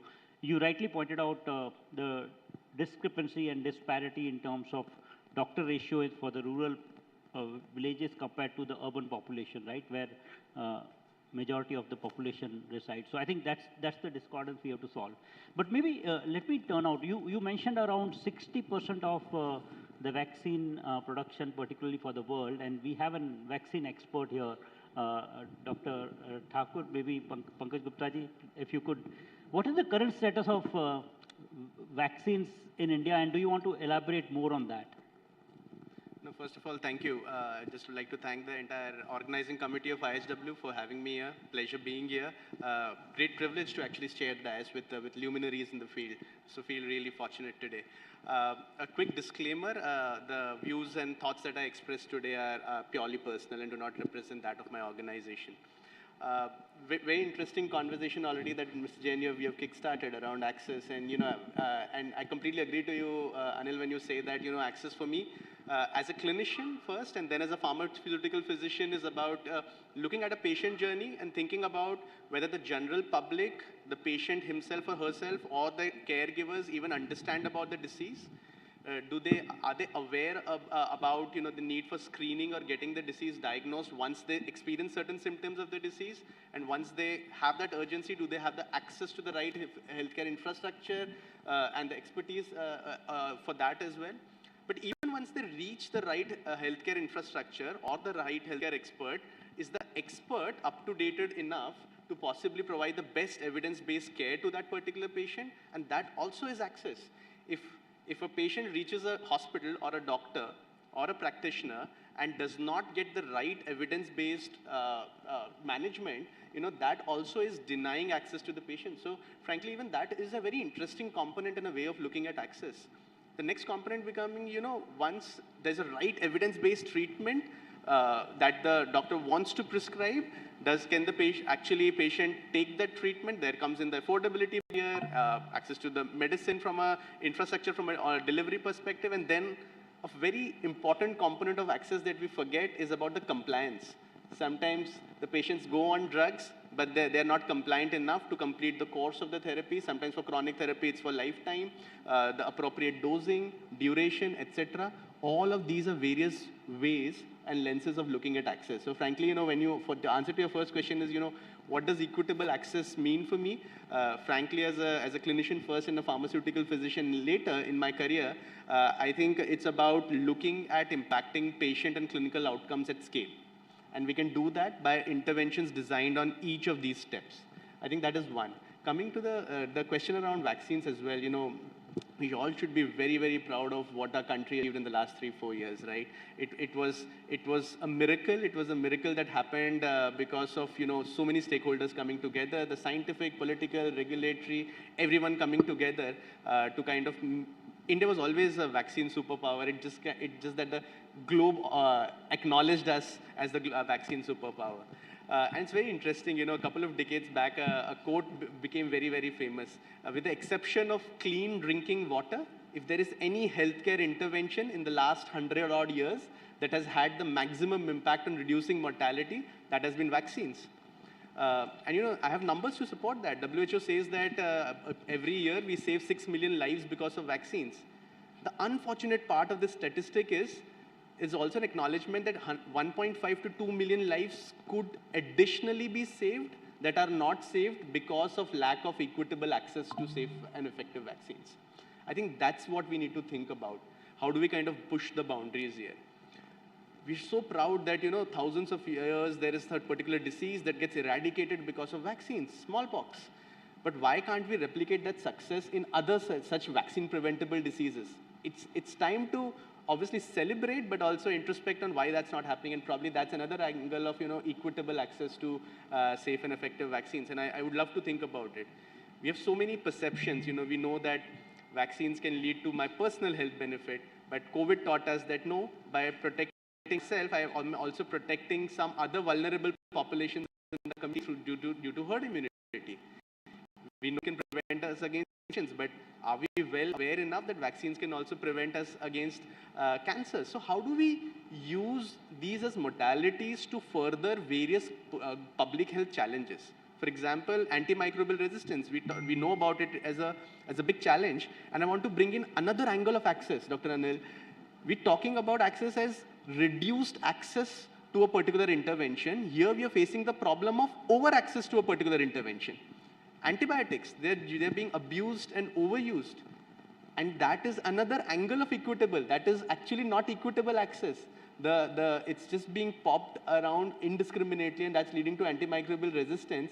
And how do we kind of bring a balance there? So, sometimes we always want to complain about lack of access, but sometimes over access is also an issue. And, all of these dimensions would be very interesting to think about access. And I know I've gone for long, but, the economic aspect of access is also very important.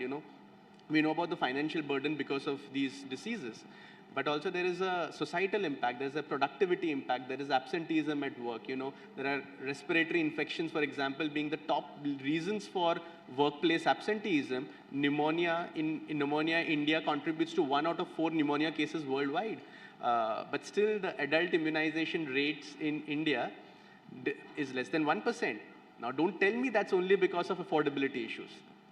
There's a serious awareness issue. If I ask anyone in the room to kind of raise their hand that except for COVID vaccine, what other vaccines have you all taken in your adult life?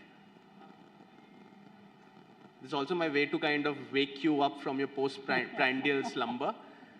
But, I guess no hands being raised means, and in a very well-educated audience, in an audience where affordability is not an issue, I think equitable access goes much beyond affordability. I completely agree to Mr. Jain here.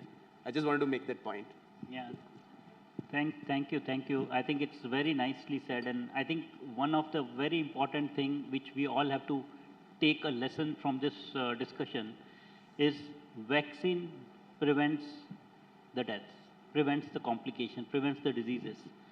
How many of us are knowledgeable about adult vaccination, and how many of us are being an ambassadors in our own home and communities of driving this adult vaccination? Pediatric vaccination, more or less, people are aware, and we are seeing a good penetration in the national immunization programs also.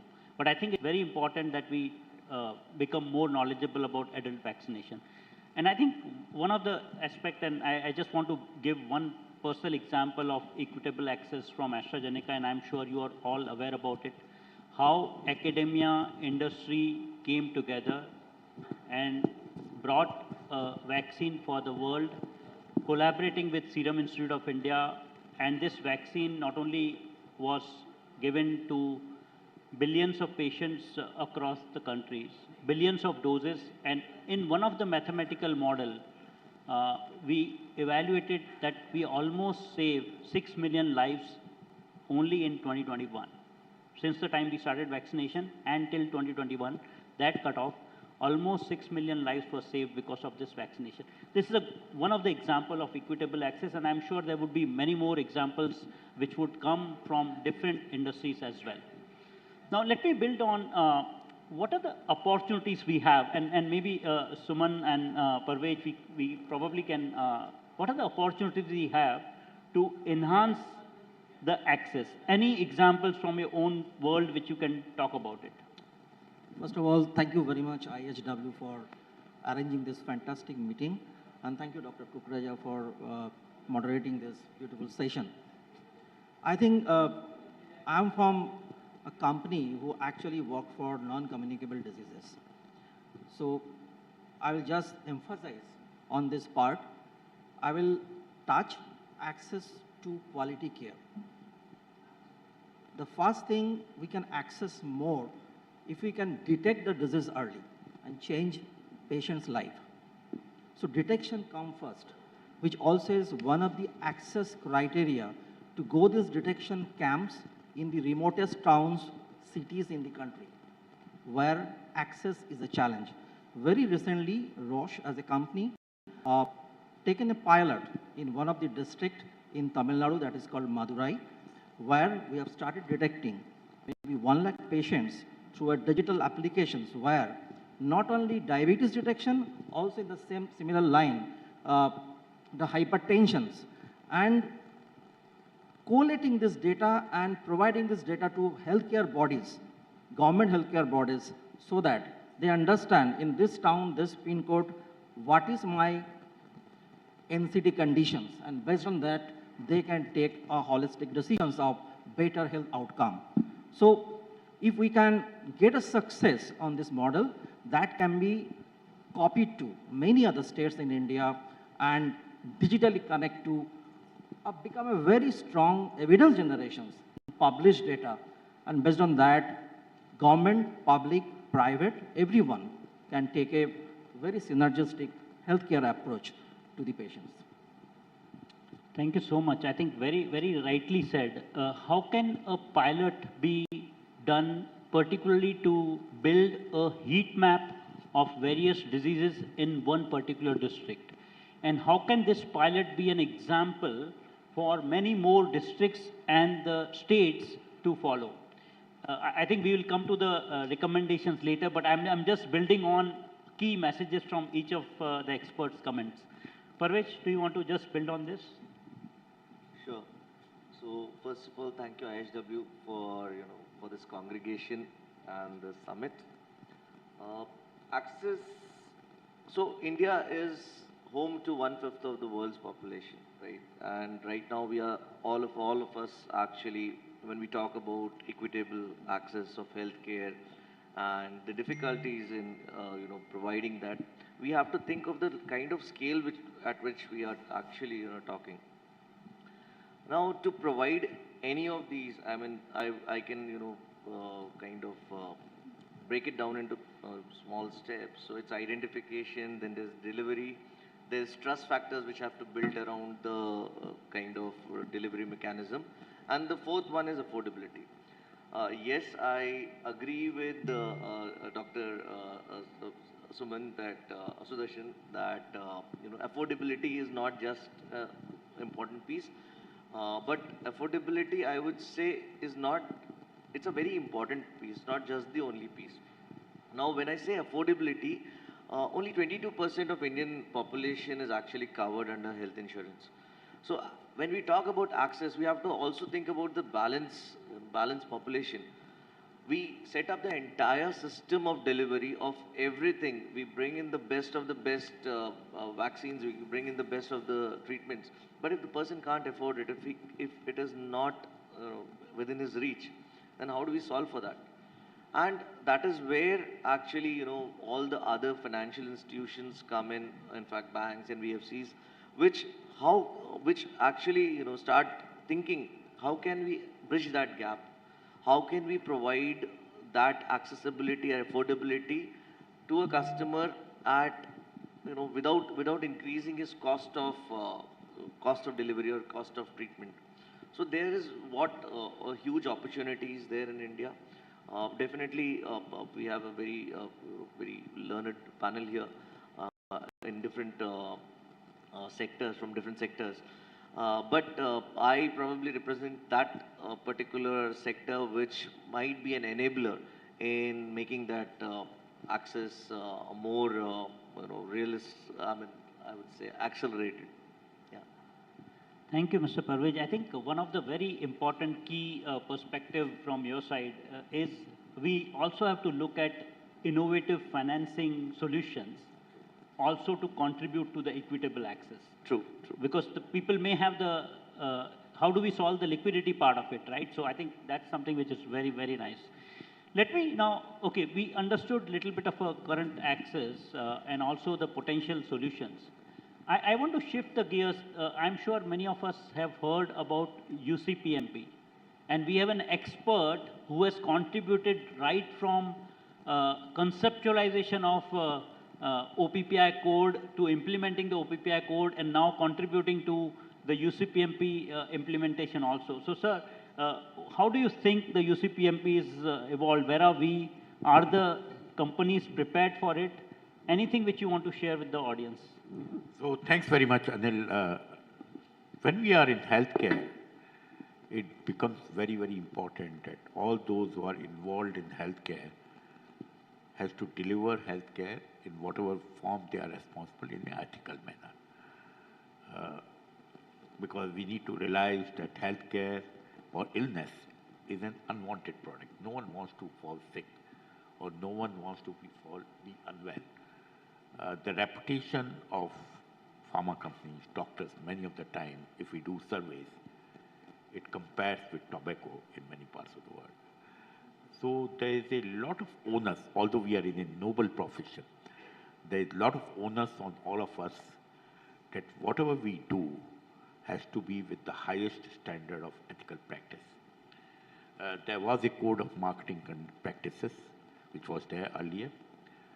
So the government has announced the code recently, around a month back, 23rd of March, the code was announced. What this code says is whatever claims which you make, they have to be scientific. There's a lot of controversy nowadays with Supreme Court case on Patanjali. So one of the primary things, all of us who are involved in healthcare, is whenever we make any claim about the product, and I've got the advantage today of Anil and Pankaj being here. I remember in organization where I work, if the medical director says that this claim cannot be done, it will not be done. But everyone here, if we can achieve one purpose with IHW Summit, is respect the professional and respect the patient, right? Many of the times we want to get early success and we start making claims. It applies to all in healthcare industry, whether it is pharma or whether it is devices or diagnostic or everyone. Point number one. Point number two is whatever claims which we make, how do we deliver to the doctor and the patient? Doctors should not be induced to prescribe a product because of not scientific reason. And there were practices of high gifts. So what the code says that the gift should be of non-commercial value and should be less than 1,000 rupees. There are practices and practices where all kind of gifts have been given. It will get that balance. Third point is, yes, educational activities are important, but they should be conducted in a place which is appropriate and they should not be in foreign locations. Because many of the times, earlier days, people are taken to Thailand, people are taken to Uzbekistan, people are taken to Vietnam, all the places. So foreign visits are prohibited. And whenever the meetings are done, they have to be with modest atmosphere and modest circumstances. The last part, which is very, very important, I'm talking the highlights of the code, is that samples have to be given in a limited way. They should not be sold. And more important is the way it will be implemented. Yes, associations are responsible, but still, if the complainant has a viewpoint, he can approach Department of Pharmaceuticals. It is a very, very good step. I would like to congratulate the government on two big initiatives which have been taken recently. One is announcement of Schedule M, where we are talking of good manufacturing practices, and UCPMP, which is good marketing practices. And if we can bring about both good medical and good marketing practices, it will be a great step forward for India as healthcare destinations for the world. And for IHW, which is organizing this conference, it should be the theme that quality and practices are fundamental as far as healthcare field is concerned. Thank you, Anil, for this question. Thanks a lot, Mr. Jain. I think nobody else can explain in such a lucid and a very simplified manner on the UCPMP code. Thank you so much for enlightening all of us on that. Now, let me take the, I think the previous panel touched a little bit of it, but I want to take it forward. How about the fintech revolution in India? I'm sure every one of us is using the UPI in various forms. And this UPI-based payment has almost reached to almost every nook and corner of India. Not only India, even beyond India.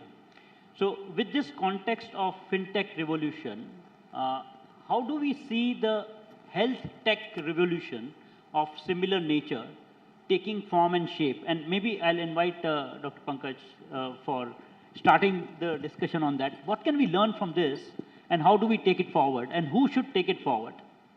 No, thank you for that question. I'm in no way a tech expert, but I definitely am a tech enthusiast, and I can't help myself but be absolutely amazed at this fintech revolution, especially the unified payment interface, and how big a game changer it has been. What I'll probably try and touch upon is reflect on, what are the learnings that that we can take from fintech and kind of use it in health tech as well. I think the first important learning was to see just the multi-stakeholder collaboration, the proactive government support, facilitative processes, or multiple stakeholders across public, private channels coming together kind of to create that ecosystem. And I think if that kind of consultative multi-stakeholder approach can be replicated in health tech by bringing in multiple stakeholders, whether it's from pharma companies, diagnostics, payers, insurance companies, healthcare providers, health tech, health education tech, I think that kind of a multi-stakeholder collaboration is something that is very needed if health tech has to really kind of leapfrog. That is one. The second is the simplicity of user interfaces. This is a country with wide variety of literacy levels, a great variety of languages that are used every 200 kilometers. So just the ease and the simplicity of user interface is very, very important. That was responsible for high uptake of fintech, and how can that learning be kind of used in health tech as well? I think that is the second key learning. The third for me is just the open architecture and the interoperability, which is the key feature of UPI. What that means is basically the open architecture lets seamless integration of various payment apps, banks, etc. Right? It's just the seamless integration. And how can we again create these open architecture models and interoperability between various stakeholders in the digital health ecosystem? Again, I don't want to repeat the number of stakeholders, but how can we kind of create those unified platforms which can be used as a plug and play by various digital health ecosystem stakeholders, which will kind of help easier adoption. I think the last is also about the learnings around data privacy and trust issues. I think that is very, very key. Whenever you talk of tech, you cannot not talk about data privacy, because the health information becomes very, very sensitive information. And how do we kind of use the learnings and the security measures that have been taken in the UPI and the health fintech space, and bring it to the health tech space. Just last that came to my mind right now is how do we also leverage on existing infrastructure rather than trying to create something new. So we have a fantastic mobile penetration, we have a fantastic internet penetration, we have a fantastic digital ID in terms of Aadhaar. How do we kind of build on it? Fintech did it. They built on it rather than try to create a new ecosystem. So how can health tech not try to do cool stuff on their own and try and build on the existing infrastructure? Not only digital infrastructure, but also say a physical infrastructure. So I think there are existing primary healthcare centers, there are existing community healthcare workers of the government, there are existing local mom and pop pharmacies, healthcare service deliveries. How can health tech kind of provide a platform on top of all of these players rather than try and create a complete in silos kind of a ecosystem on themselves, I think will be one key, rate limiting factor for health tech to take the next leapfrog. Very nicely said, actually. In fact, I was just thinking probably a digital wallet, what we are talking about, could be actually a solution where almost every information is there. But most important, what you also highlighted is how do we ensure patient privacy? So although we create all this infrastructure, but still the access is there to the patient, and patient decides whom he wants to share, whom he wants to discuss, because where he can probably be getting the services from. So I think that's something which will be ideal, and I'm sure we are all learning in this journey of bringing all the stakeholders. But I think you touched a very important topic, particularly on the how do you leverage the technology and innovation, particularly in the field of healthcare delivery, and ensuring that everything is there, and we kind of create a platform where, and it's simple and it's user friendly, but at the same time, privacy is ensured. I think those are some key lessons which we learn from the fintech revolution. And if I can quickly add there, I'm sorry, Dr. Anil, is also about, just want to compliment the government on the Ayushman Bharat digital health mission. I think it kind of intends to create that kind of a digital health infrastructure backbone that kind of takes into account all of these points that I was talking about, right? And it wants to, possibly democratize the healthcare information by kind of walking the tightrope between the privacy of the patient and the privacy of the personal information, but also the interoperability aspect of, the data being managed in a manner that it's easily accessible to multiple healthcare, delivery providers across the ecosystem, so that the patient does not have to kind of worry too much about, carrying his or her health information from one provider to another provider. So I think the backbone and the infrastructure, the groundwork is there. I think it's about the next 5 years will be very interesting on how do we actually start leveraging and creating solutions that can, again, enhance equitable access. Sure. Parvesh, I think you are quite excited to contribute in this topic. Yeah, so I would like to add to Dr. Pankaj's thought here. So government, actually ABHA is a very, very, very strong step towards that. Having said that, so now if we talk about fintech, I have an alternate thought, line of thought. So it's actually a language of finance. So what tech did was it kind of made language of finance more simpler to us users, everybody, right? Everybody started understanding, handling, transacting in a more easy way. So that language got sorted.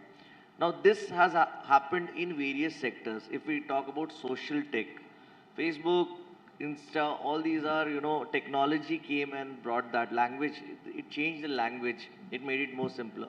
Similarly, in health tech, how can we actually solve for that language? How can pharmaceuticals talk to the hospitals or the delivery points? How can hospitals talk to the diagnostics points? How can, all these different verticals or entities, how can they talk in a more simpler manner using tech? And definitely, as again Dr. Pankaj said, government is doing a lot of, lot of activities, lot of things, starting with your DigiLocker. So that is a very, very important tool, because that actually will help you in bringing a lot of facilities towards, each other, like the population. So from my angle, I think, you just solve for how to make the language simpler using tech, and it will solve for a lot of things. Thank you. Suman, do you want to add? I think most of the point covered by Pankaj, Parvez. One point I just want to add here, that is, fintech actually leads to more and more integrated, personalized disease management. How? Maybe a lot of health applications. Today it is coming with a lot of artificial intelligence. Given an example, you are doing a CGM, continuous glucose monitoring solution you're using. You're getting a continuous reading. And from the same sensors of taking capillary blood, the patient and the doctor is connected to an EMR platform and also getting to know when this patient will require more insulin dose, when they require less dose. So all this thing, when is in one platform connected with patient doctor and healthcare bodies, you are actually accessing more number of patients and contributing to greater healthcare through these access programs. I think that is one of the great innovation started with fintech. Thank you so much. Thank you. Sir, do you want to add something to that? I will just add, I will be very short given the time.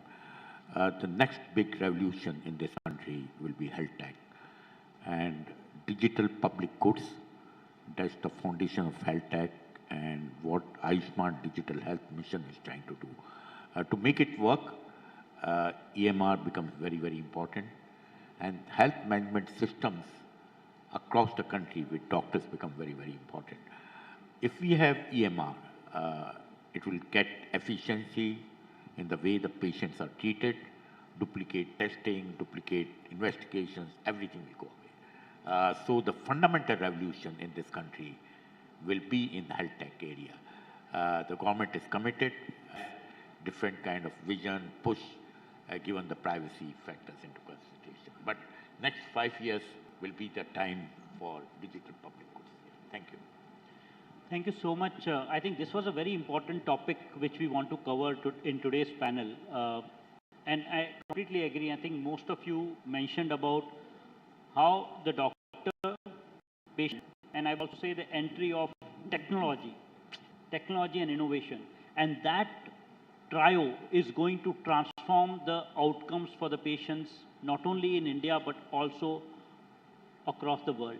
And we are seeing in different parts of the country, and I'll just give one example where we have tried to integrate technology from our side within AstraZeneca by partnering with the startups.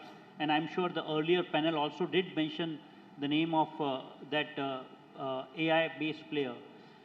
We all know lung cancer gets diagnosed very, very late. And the outcomes of diagnosing lung cancer at the early stage are far better compared to the diagnosis at a later date.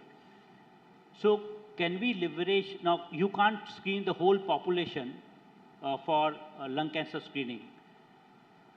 You have to first define the high-risk patients, and then those high-risk patients needs to be sent for the screening and at a regular interval. That also is a Herculean task. So one of the startup who identified that can they detect based on the X-rays the early nodules, and can we classify the early nodules to a high-risk early nodules which have a higher potential to progress to the cancer, because as we all know, lung cancer, 60% of the lung cancer starts with the nodules. So by this partnership with healthcare AI technology, we are working towards identifying that, okay, whatever X-rays are happening for whatever reasons, if they go through this AI algorithm, and if we are able to identify the patients who have a high-risk early nodules, can we consider these as a high-risk patients and therefore going into the healthcare ecosystem for early diagnosis of lung cancer?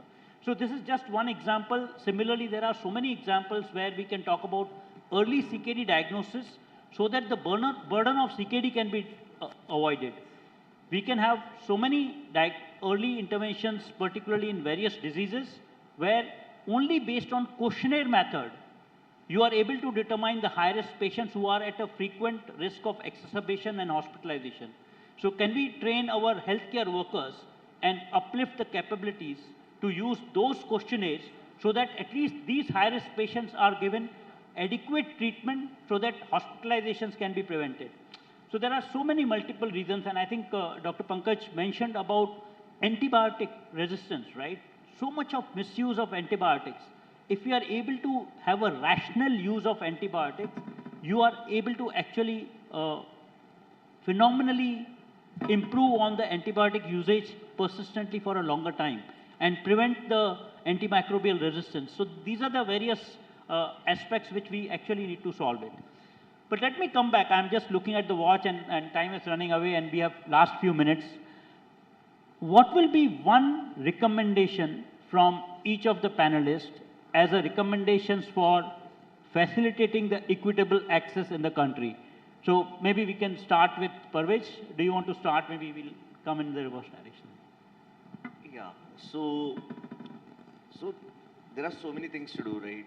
But from a finance perspective, again, being from finance industry.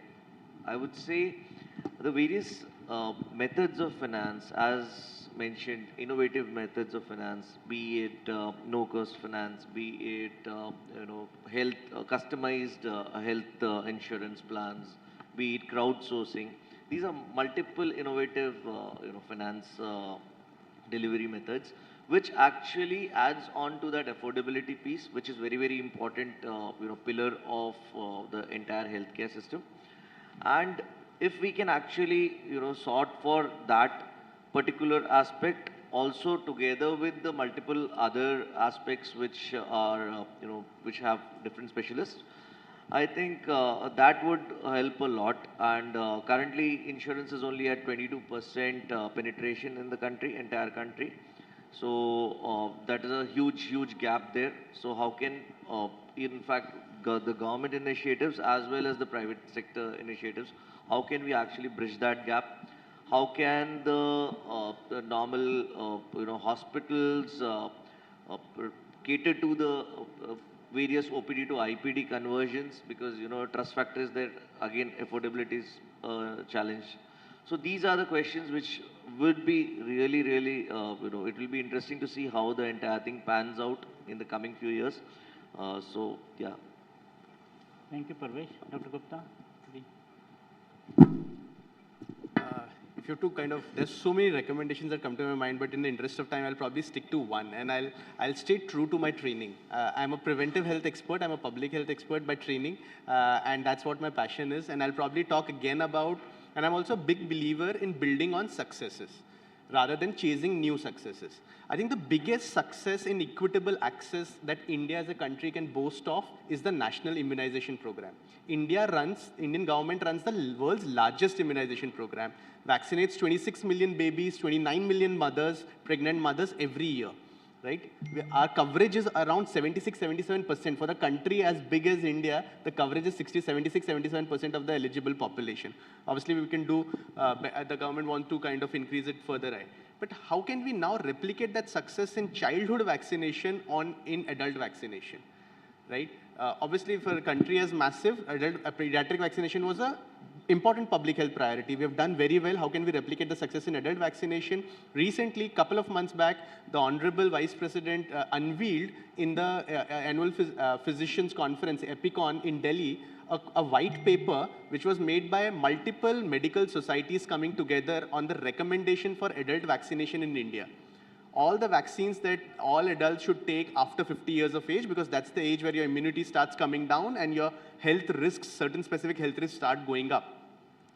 Whether that could be one starting point and adult vaccination could become a much wider policy. I'm not sure whether it can be for everyone above 18 years of age, but can we replicate again the COVID model? Let's start with above 60. Then let's start with above 50. Then let's start with populations which are at high risk, diabetics, chronic liver disease, kidney disease, heart disease, and probably try and be more tactful about that. But eventually, those are recommendations that needs a wider public policy acceptance. In my much humble capacity here, addressing a group of people here, could you just go back and talk to your healthcare, your clinician, your family doctor about what are the adult vaccines that all of you are eligible for, that you can protect yourself and your family with, all the diseases, and just think about getting yourself vaccinated. I think that will be a good start towards equitable access. Thank you, Pankaj. Suman, do you want to? I think one point I always want to emphasize, that is improvising point of care while we are accessing more number of patients, more number of populations. See, in our country, we all know that doctor and patient ratio is not as per the WHO standard. So, and it will take long time to come closer to this, but yes, we have started improvising over the years. But to be noted, how can we actually connect doctor, patients, and healthcare bodies in one platform through EMR, so that we know that and preserve the health records much more careful way as per the government digital health policy, so that we can serve and decide a quick treatment module to accessing with a quality care to the patients. And that is the need, I think, with this speed, we can access more number of patients, more number of villages, more number of rural areas. Very nicely said. Sir, from your side. So I will just build on what Suman is saying. It is the health tech, electronic medical records, digitalization that will make fundamental difference to healthcare delivery and services. Thank you. Thank you so much, all the panelists. I think we are on time, and I'll just add one or two recommendations from my side overall, building on to the experts' comment. Most important is early diagnosis of the disease through patient awareness and empowerment. And there technology can play a huge role. Earlier we diagnose, there are better ways of empowering and managing the disease much better. And it helps in improving the morbidity and mortality in the country, and that definitely will reduce the burden of disease in a long run. Second is we have to leverage the technologies in as frugal innovations as possible, and point of care diagnosis, point of care treatment, and upskilling the paramedical workers so that they really can offload the doctors from significant work. I think that's another area where we need to really demonstrate success. And we, at a health level, we need to have a prioritization, and definitely I am sure with the will of the government is moving in the right direction. We all need to collectively work together in solving the health challenges of the country. Everyone owes the responsibility of equitable access. Personally, I always, one statement which I took from my previous organization, which I talk even in my current organization, is access for all for access. So unless we all work for access, there will not be access for all. So that will be the message. I will just deliver it here. Thank you so much, panelists, for sharing your valuable perspectives. With that, over to you. Thank you. Thank you, gentlemen. That was a very informative session and very crucial too. Thank you so much. We'd like to acknowledge all that you've done here on stage today. And to do the honors, I'd like to invite on stage Mr. Vivekanand Mishra, Vice President, IHW. Can we please put our hands together for all these gentlemen up here on stage?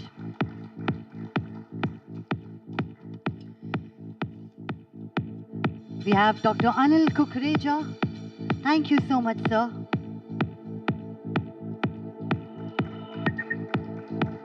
It was great to hear and understand from you. Mr. Sudarshan Jain, thank you so much, sir, for giving us your time.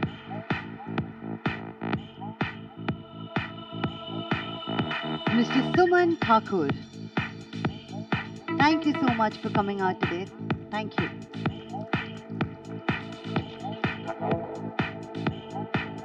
Up next, we have Dr. Pankaj Gupta. Can we please put our hands together for him?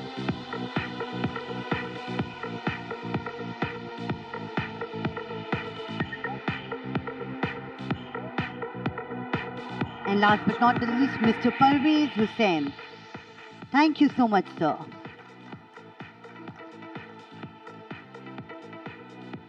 Gentlemen, we'd like to have a picture with all of y'all in it.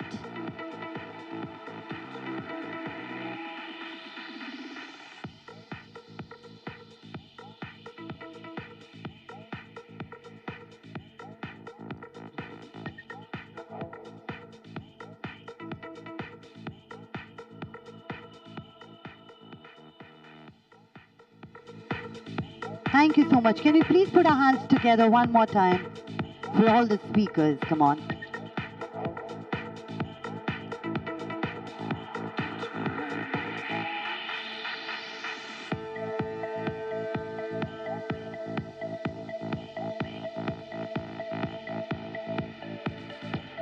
Our next session is on empowering students for holistic well-being and mental health.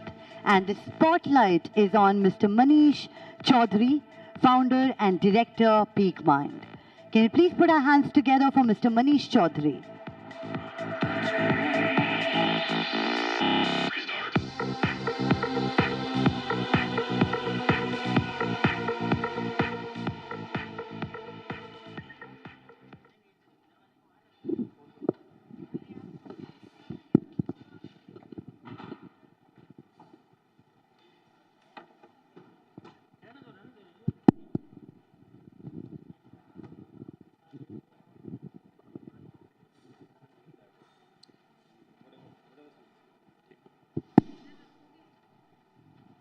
afternoon, everyone. So, very quickly, we have been talking about, since morning, illness care versus health care, and so on. So, Peak Mind as an organization, we work on holistic well-being and mental health for students. That's the population. And when we call holistic well-being, it has various dimensions of well-being: psychological well-being, emotional well-being, social well-being, academic well-being, physical well-being, and digital well-being. So in the context of the student, it all comes together, and mental health is just one portion of that. When we call in the student segment, mental health, well-being, and performance, they all affect each other interchangeably. So when we are working with them, we want to make sure that not just psychologically they are taken care, but they are also improving academically, they are improving in terms of their mental health and well-being.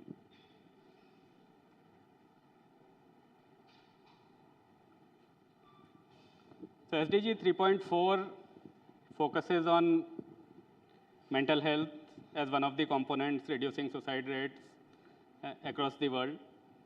And in the student population, our belief is that if we are able to develop psychological strengths in this population, then throughout their life, the propensity to have suicidal thoughts, the propensity to do self-harm or harm to others will come down. How we do it? We look at it in a way addressing at scale. There are a lot of people doing excellent work, helping the students, helping adolescents. But we are looking at it across the entire ecosystem. So using technology, using AI, using psychologist resources, we have been able to help in the last 2 years 150,000 students, parents, and teachers. We have had more than 100,000 conversations, actual one-on-one sessions with such students. 87 lives who were actually suicidal, even attempted suicide and so on. And of course, a very high NPS of 94.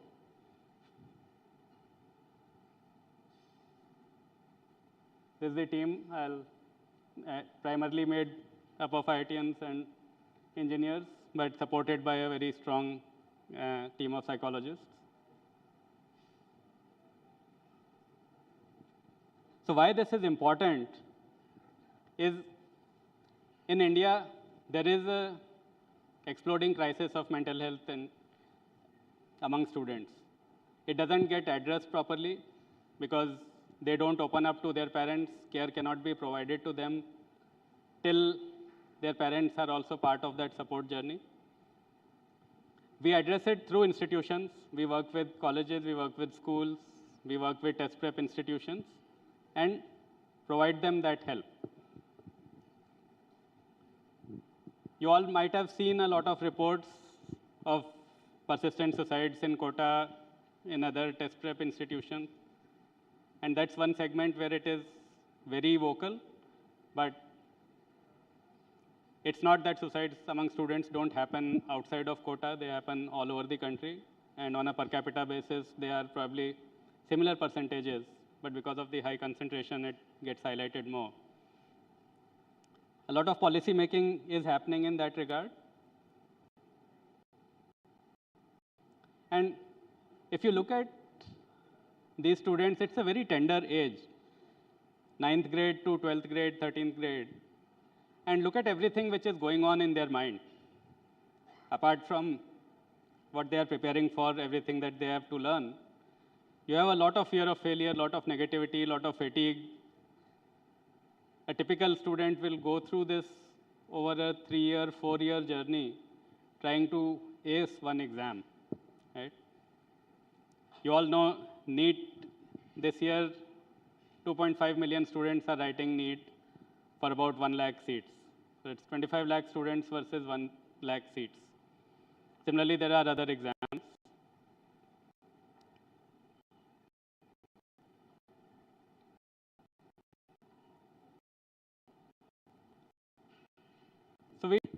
survey of about 10 students as to what is actually troubling them. So these are some of the top numbers for your reference. Worrying too much, getting annoyed, little interest, feeling bad, and not able to sleep well. Globally, of course, a lot of action is happening. I won't go into that. I'll skip this. So what we do, how do we help students at scale? A lot of solutions in psychology have been productized for students and institutions. When a student goes to a psychologist, they tell them that, okay, why don't you do this? You write a journal, you record your mood, you record your sleep patterns, all of that, then the student is not able to do, the psychologist is not able to follow up if the student does not come back to them. What we help the institution do is allow the student perform all of these actions within the app. They take a number of assessments. There's a lot of learning, self-paced learning. And those who require care, they are able to instantly get access to care. So there are three aspects: promotive, preventive, and curative mental health. All of them become available to the student in one place. And there's a lot of parallel work that happens with the teachers and parents, because you can't have care provided only to students without them.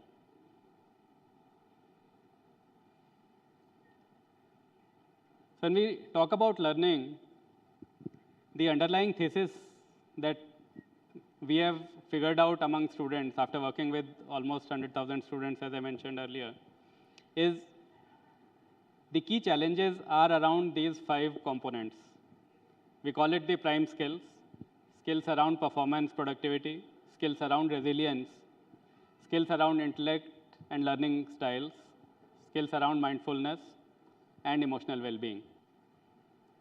When the student does not implement these skills well, it results in backlog, it results in academic pressure, it results in not being able to manage everything which is thrown at them, and causes mental health issues to them. So our approach is, if we want to address it at scale, we provide this expertise to the student so that they actually don't get into a stage where they require clinical help in mental health.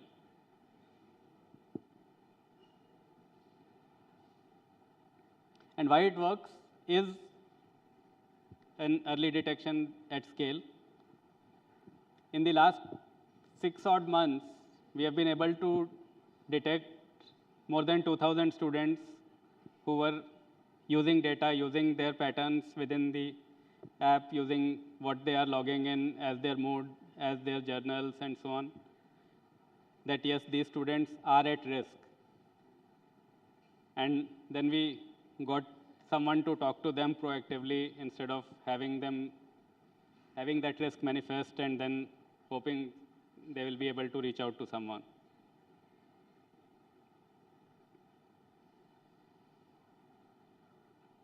So if you look at the life cycle of a student,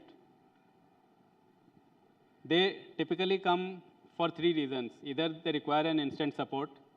I am suddenly feeling very overwhelmed, very overstressed.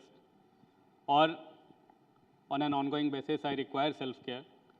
Or I require upskilling, which will give me an edge in whatever I want to do. So all of these 3 components interchangeably affect one another, as I said earlier.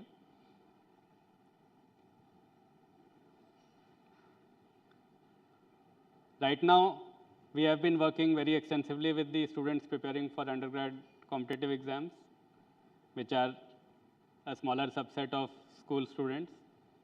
We have been rolling out the solution at scale to schools, large school chains, and private universities, and hoping that as we standardize it further, we'll be able to impact the entire population. And some of the clients, I'll skip this.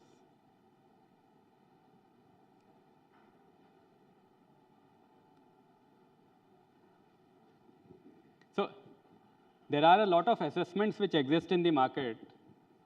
And for this specific student base, what we have done, we have created another assessment called the compete quotient. So you all have heard of EQ, IQs.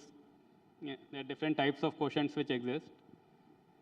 This is an assessment primarily around competitive strengths. We cover 6 dimensions. And what this allows an institution to do is understand within their population which aspects are at a lower number. And then what is the intervention they can do within the institution for everyone. And then there are some things which very specific students will require. But certain things can be done within the school completely.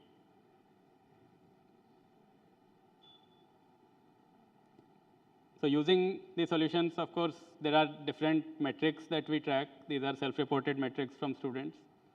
To have they been able to find more time, improve their performance, improve their confidence, improve their relationships, get better sleep, even adjust in a brand new environment, reduce their anxiety and stress.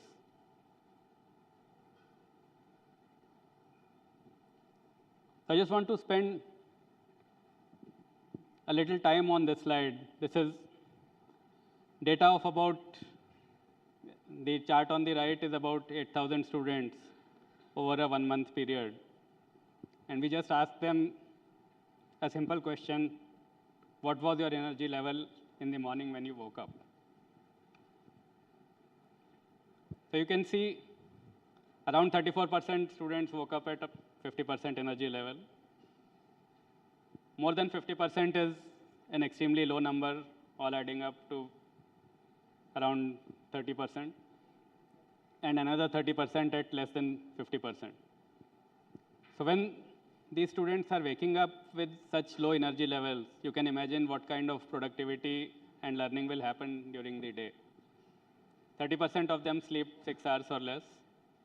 And of course, the generic mood, part of it is also attributable to them being teenagers. So you see the maximum number at just being indifferent. This is another chart, around 5,000 students. We administered the PHQ ADS assessment. It's a globally validated assessment for checking the state of mental health. And this was administered to students in an extremely high stress, close to exam environment. And you can see you have about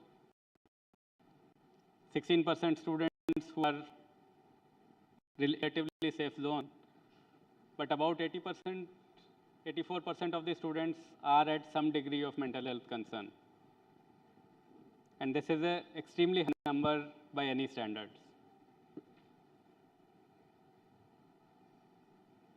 So in this journey, what we are asking everyone in this room is to help us reach out to more and more students.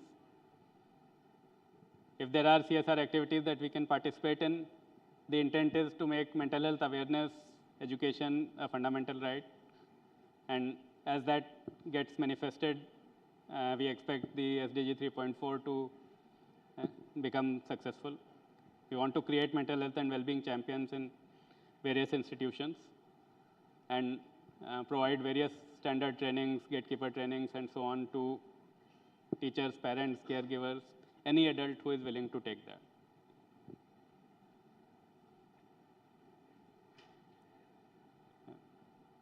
That's it. That's all I wanted to share. Thank you all. Any questions, I'm happy to take.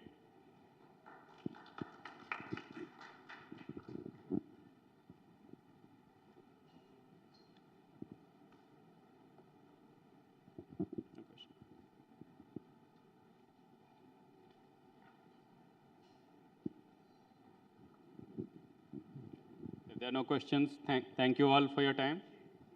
Okay. Yes, ma'am.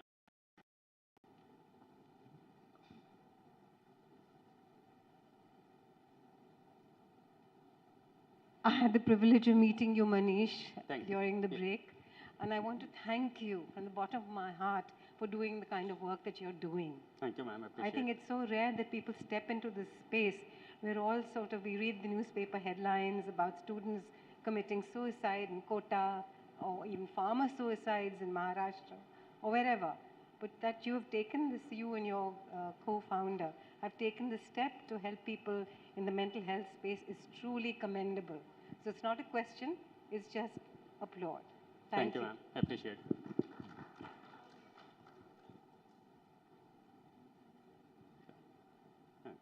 Thank you, everyone. Oh, one more question. Sorry, I'm not able Yeah, to. I think I will again repeat the congratulations, that part is really very important. And I have seen some deaths happening in friends and families of young teens, and I know the pain which with the family goes through that. So it's a very important step that you have taken. First, I wanted to ask the financial part of it, that if someone has to participate in this, what are the, like it's a subscription model you have, or how exactly the person, comes on board to your platform? Sure. So right now we have not made it available in to retail students because there are certain additional journeys we need to ensure that there is local psychiatric help available if that is required and so on. Right now we offer our solution through institutions where there is a single point of contact who can serve as an escalation point for all. And is it just going to be for students, or as Madam said, it's also for the other, like So actually when we farmers started, we were working with students, adults, and the healthcare industry. In the healthcare industry, we are working with Indira IVF, which is the largest IVF chain in the country, and helping couples who are coming in for IVF transactions. But soon we realized that as a startup, we can't do justice to all the segments, so then we kind of decided to stick to one segment. But yes, the need exists for everyone, as you mentioned. Yes, ma'am. Right now you are associated with the institutions, right? Yes. So if you identify certain students who are at a risk, so one is internally you take care, you connect them. Is institution also told about them, or you, because these are minors, right? Yes. So either like parents or teachers, are they informed? Because there also then that trust issue in the cycle, everything. Yes. So basically what happens is the students are coming in the institution with a strong degree of trust. A lot of students who talk to us converse on our app also. Part of their concern is whatever I'm telling you, will it be shared with the institution, right? Because you don't want that to go out to them. So all of that remains confidential between the student and us. Unless the student is identified at risk, in which case there's an SOP that kicks in. If confidentiality requires to be broken to certain key members, key identified people, then that is done and the parent are brought in the loop through that. Thank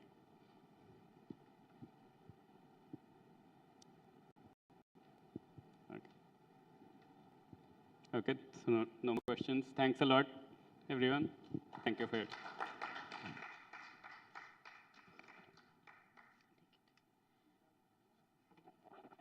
Thank you, Mr. Manish, for such an engaging presentation. Thank you. Moving on to our next discussion. This is on harmonizing health and habitat, unveiling the impact of social and environmental determinants of well-being. I'd like to invite the speakers for this session.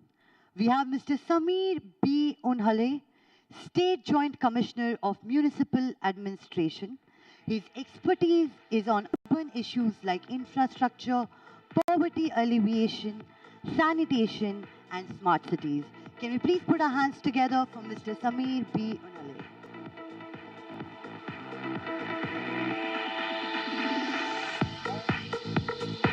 Welcome, sir.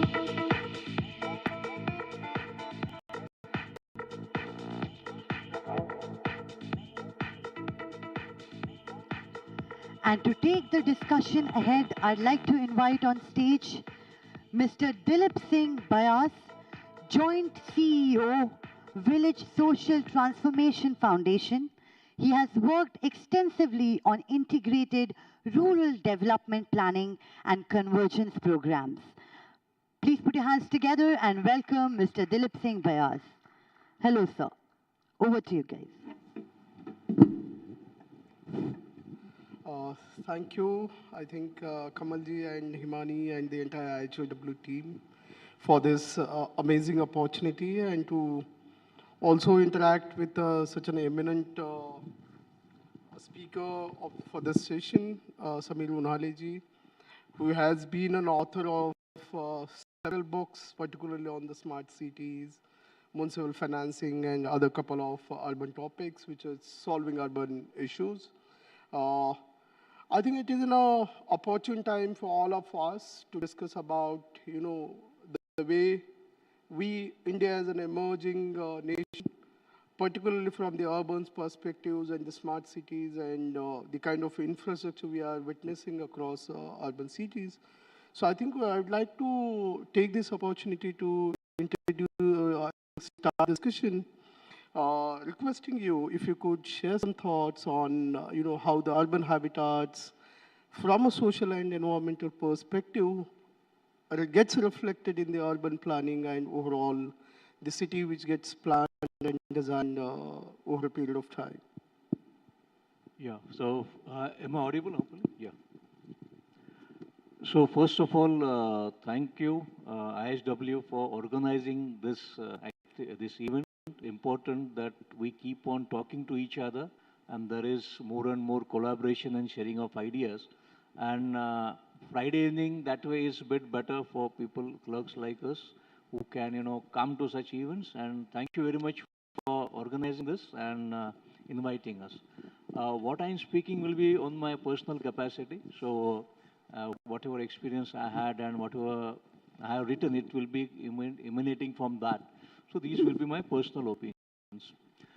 The question I think is very valid because we are seeing a major urban transition that's happening. As we know, the census figures in 2011 and probably what is extrapolated now, India probably has almost nearing half a billion people staying in urban habitats, which could be cities, towns, or maybe the urban villages. So the absolute number of people staying in India in urban habitats is significant. It's almost half a billion by an extrapolation. So ultimately a city, by and large, if you try to understand what exactly a city is, the definitions are, this might sound a bit drab, but you can't escape that. The census definition for an urban habitat in India is 5,000 population, density of 400 per acre, and 75% of, more than 75% of working males engaged in non-agricultural activity. So this would be anything, any habitat which is beyond that will be an urban habitat. So when you talk of cities and towns, what you see essentially are the basic city infrastructure, the city planning, which really decides how the city infrastructure would really emerge, and then obviously people who would be staying there. So these three attributes come together. We can consider that as a city or a urban habitat or a citadel or all those contexts. Urbanization in India is not new. In fact, if we all must have read in our school that the Harappan city or the Indus Valley and the Saraswati River, which we are now finding a lot of habitats.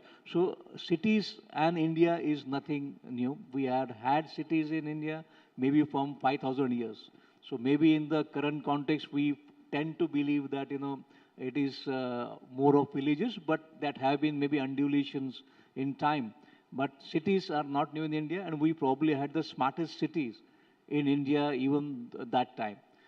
So in the context of health and well-being, when I look at urban scenario, cities by and large tend to be more engineering dominant organizations. You will be finding more of civil engineering, more of water supply engineering, more of, skyscrapers, metros, mobilities, and in a way, city get to be more technology dominated. The municipal functioning is also more technology dominated. And therefore, when you think the intersection of city and well-being and health, you try to find out two elements, most important two elements. That one, it's going to be the way the city is designed. It is dense. Does it have slums? Does it have inclusion? Does it has the basic city services like solid waste management, the water supply delivery, and is the basic primary public health system in the city functional, and is it responding to the needs of the citizens? And I think this intersection of urban planning, urban infrastructure, urban service delivery, that reaches to an individual, because we tend to think at city level, but the health of an individual is very often more important as far as the family is concerned. And the elements of poverty, the elements of gender, the elements of caste also continuously interact into the outcomes that the health of the city is finally seen.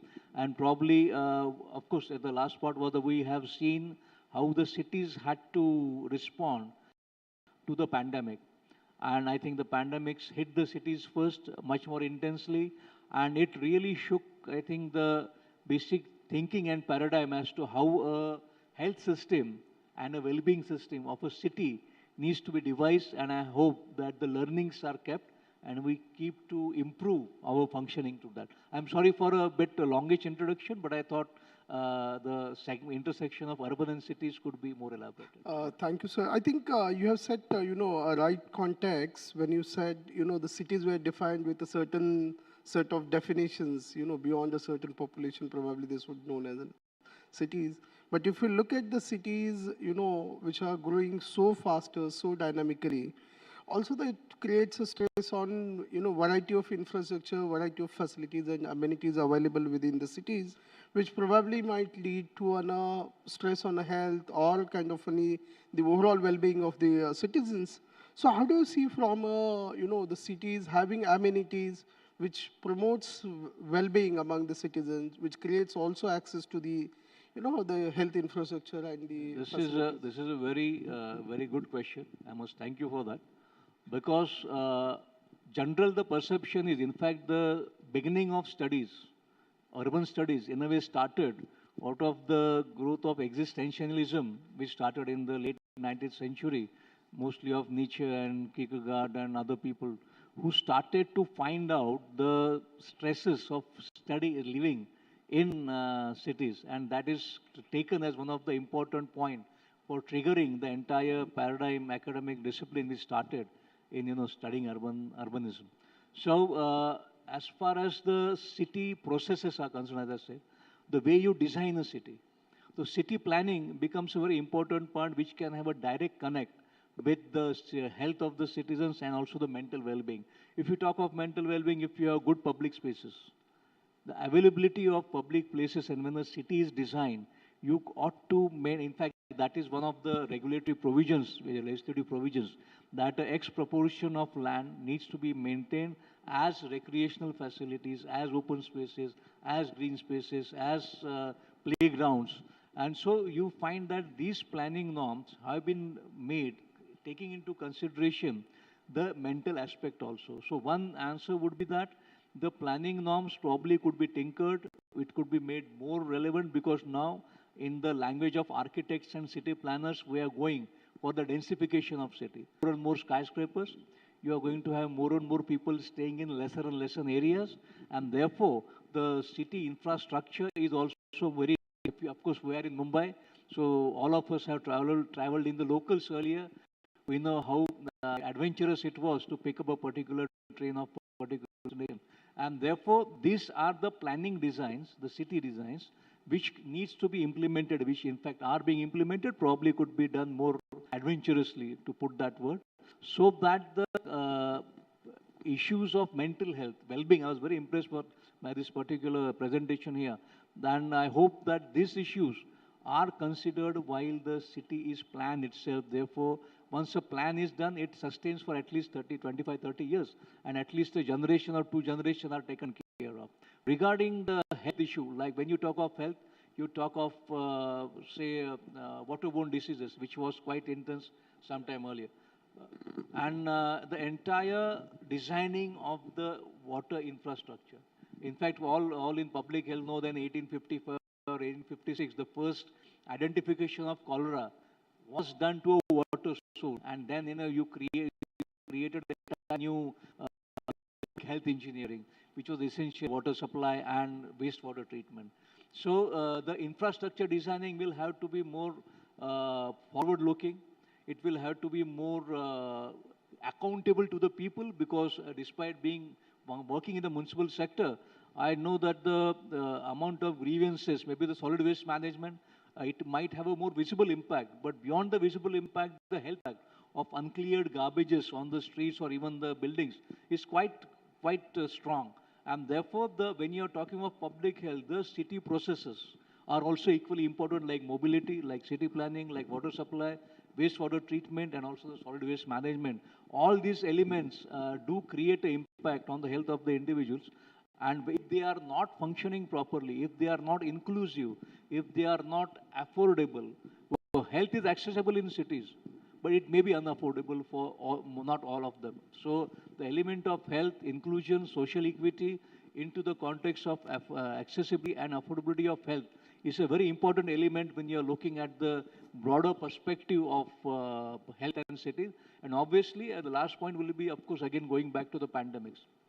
The communicable diseases had been a big shock for all the people working in the municipal sector or the city sector, that the speed and the scale with which things move is extremely frightening. For some of us who were there into the COVID activities were absolutely swept away by the geometric progression of disease. No one really thought as to how fast those things move. And of course, all over the world we've experienced that.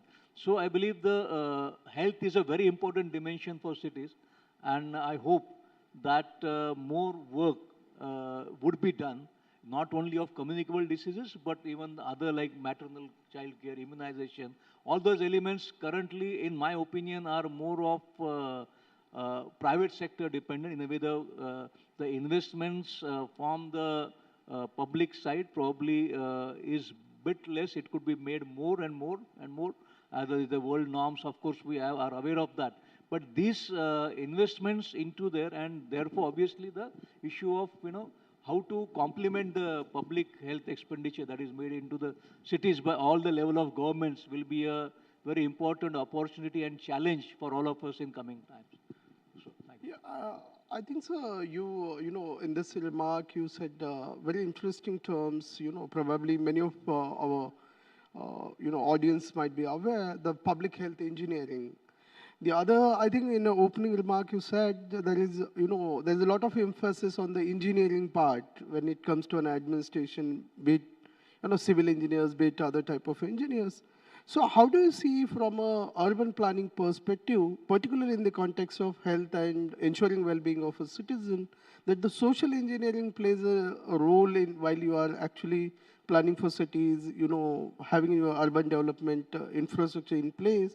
How does this social engineering and the social, cohesion and that ecosystem is built into the planning itself?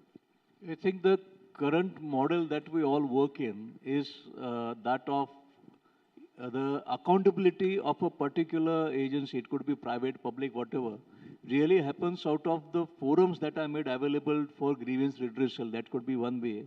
And secondly is the way in which these systems are designed and executed also needs to have a participation of the people, common or the end users, so to say, so that their concerns and anxieties are considered when the systems are designed, when the systems are funded, and appropriate mechanism for grievance redressal, if required with the force of law, are available so that these, probably it's not essential only for health, but anything that goes with the citizens and the participation and probably the inclusion part, this basic design of the social design, as we say, is made in such a way that we take the suggestions, objections of the people when any policy is designed, when any project is conceptualized, when even in the context of smart cities, when many initiatives were taken, even public health, even in health, during the smart city missions. I remember one probably in Pune, in which they have gone for a smart city clinic and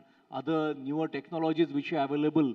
So at a system design level, we take care of the views, the participation forums, the process which needs to consider the views of the people, the community, the NGO, and all the stakeholders in that, so that the system which is designed, even for including public health, is such which probably gives most of the thing to the most of the people, if not everything to everybody. Absolutely.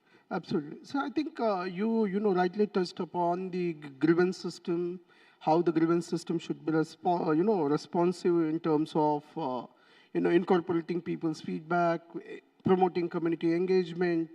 So do you think? I think having I think around 30 years of experience with the public services, do you think the digital innovations and infrastructure can bring in effective solutions for through promoting community engagement more effectively in terms of absorbing real-time data, real-time information, probably geotag, timestamp, photographs, and other information, which will immediately help public administration to respond and react or they resolve those issues in the context of particularly the sanitation, cleanliness. If we look at the kind of garbage, solid and waste issues are concerned, particularly in the urban areas. So do you think that the digital infrastructure can play an important role? What calculator was in probably 1970, AI is now in 2020. So every generation has the liberty and also that luck of getting extremely excited about something. So probably for those in 1970s was a calculator, probably 1990 you had website, then now we are talking of AI with the same excitement and zeal and enthusiasm, but probably that's our generation's luck that we have this technology to use us. The point is every generation has some technology which it can utilize to resolve the challenges it's going to face and probably make the baton as we pass to next generation, it is in much better state as compared to what it was earlier. So I think this generation, or probably next at least last 20, 30 years, it has been essentially digitally driven. And so the effect of that, or rather the using those technologies to resolve city challenges, including health, is a most exciting phase, I believe, in currently in urban studies. So as far as the use of IT, even AI is concerned, is being done in many cities around the world, including India. In fact, I recollect during the COVID times, the use of AI for anticipating the trajectory or the progression of the disease, whether it will lead to health lung complications or not, was available as early as in June 2020. And that was quite, the speed was quite amazing. But it was possible only because of the digital technologies. So I believe the use of digital technologies is going to be the mainstay of, it's going to be the major, major tool in our armor to resolve most of the city challenges. And for health, and most importantly, the inclusion of health, because when we are talking cities, we also, it's all the people together. It's just not those who are going to speak English and who is going to travel in car. The city must cater and make every individual effective enough and strong enough to, to face the city challenges and in fact allow the city to contribute more economically and make its citizens much more healthier. So inclusion part is something very fantastic. It is not that technology only is for the rich and the famous. The technology serves more effectively for the poor, more effectively for the downtrodden or the neglected. And that is, I believe, the major strength that digital technologies has, that it is democratizing health, it is democratizing even excellence, and it is democratizing all the dreams and aspirations which are possible. We, of course, are looking at the negative part, which is definitely there, which needs to be improved, the cyber issues, the fake issues, and maybe the screen addiction. It is very much there. But I believe this probably is a temporary passing phase, and digital technologies in health is going to be a major mainstay, and I hope the people who are here and also those who will be watching remotely or afterwards on the social media would help the cities by investing their time, money, and dreams into making health accessible, affordable, and achievable to all the sections of the society. So thanks a lot for that question. Yeah, I think so. I think this would be the last question, given the time limit we have. As you rightly said, from calculators to websites to AI, how do you see? On the other hand, we see there's an issue, widely spoken about increasing unemployment rate. How do you think that the youth should participate in terms of investing and solving probably the urban issues, or providing any innovations like using the platforms like startups and other, angel investment and the other kind of sources which is available during this time to solve some of those issues which particularly the urban community is facing, all the overall health and the health sector is, facing, as you rightly highlighted. One of the presentations, I think, which we, were very widely appreciated, particularly solving on the mental health issues. So do you think that youth should participate in such, take these opportunities and solve issues? Yeah, I think as the time is up, I will just use maybe 20 words. That youths are the future of every nation, including us, and there is nothing to stop them to achieve what they wish. I think time's up, and with my role, I should be stopping here and not extrapolating from this dais. Maybe outside I can discuss. Sure, certainly. Thank you so much, sir. So it has been a pleasure interacting with you. Thank you, IHW. Over to you. Yeah. Thank you so much, sir. We'd like to felicitate you, and to do the honors, I'd like to call on stage Mr. Vivekanand Mishra, Vice President, IHW. Can we please put our hands together for him?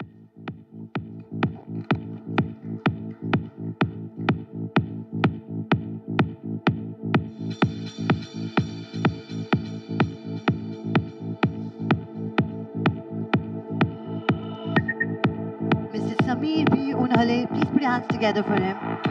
Thank you so much, sir. Thank you for giving your time. And Mr. Dilip Singh Bayas. Thank you, sir.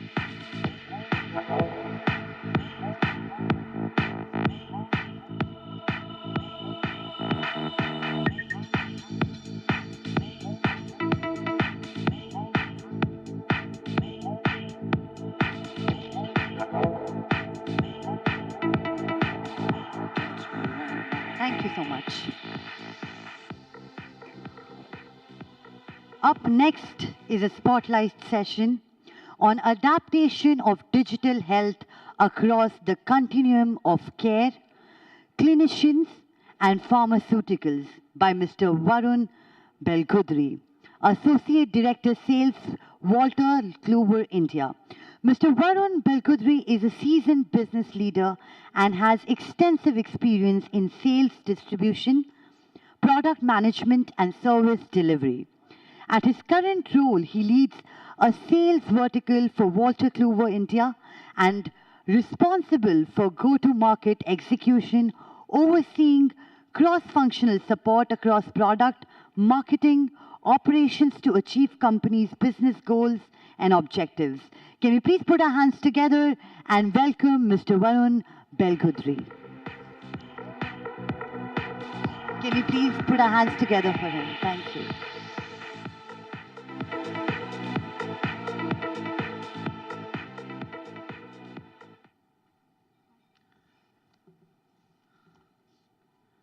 Thank you. I think, is this the way to, this is the one, right? Yeah.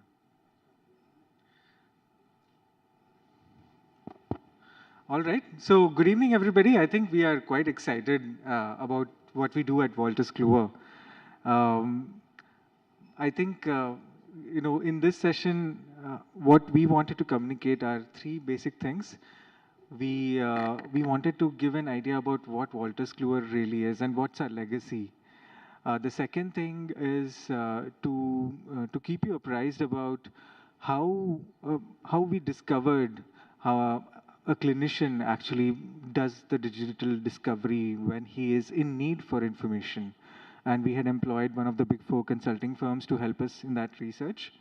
The third thing is a little bit about Walters Kluwer's products and something exciting that we are doing in the world of AI. So that being said, I think Wolters Kluwer worldwide, we are a global information and solutions provider.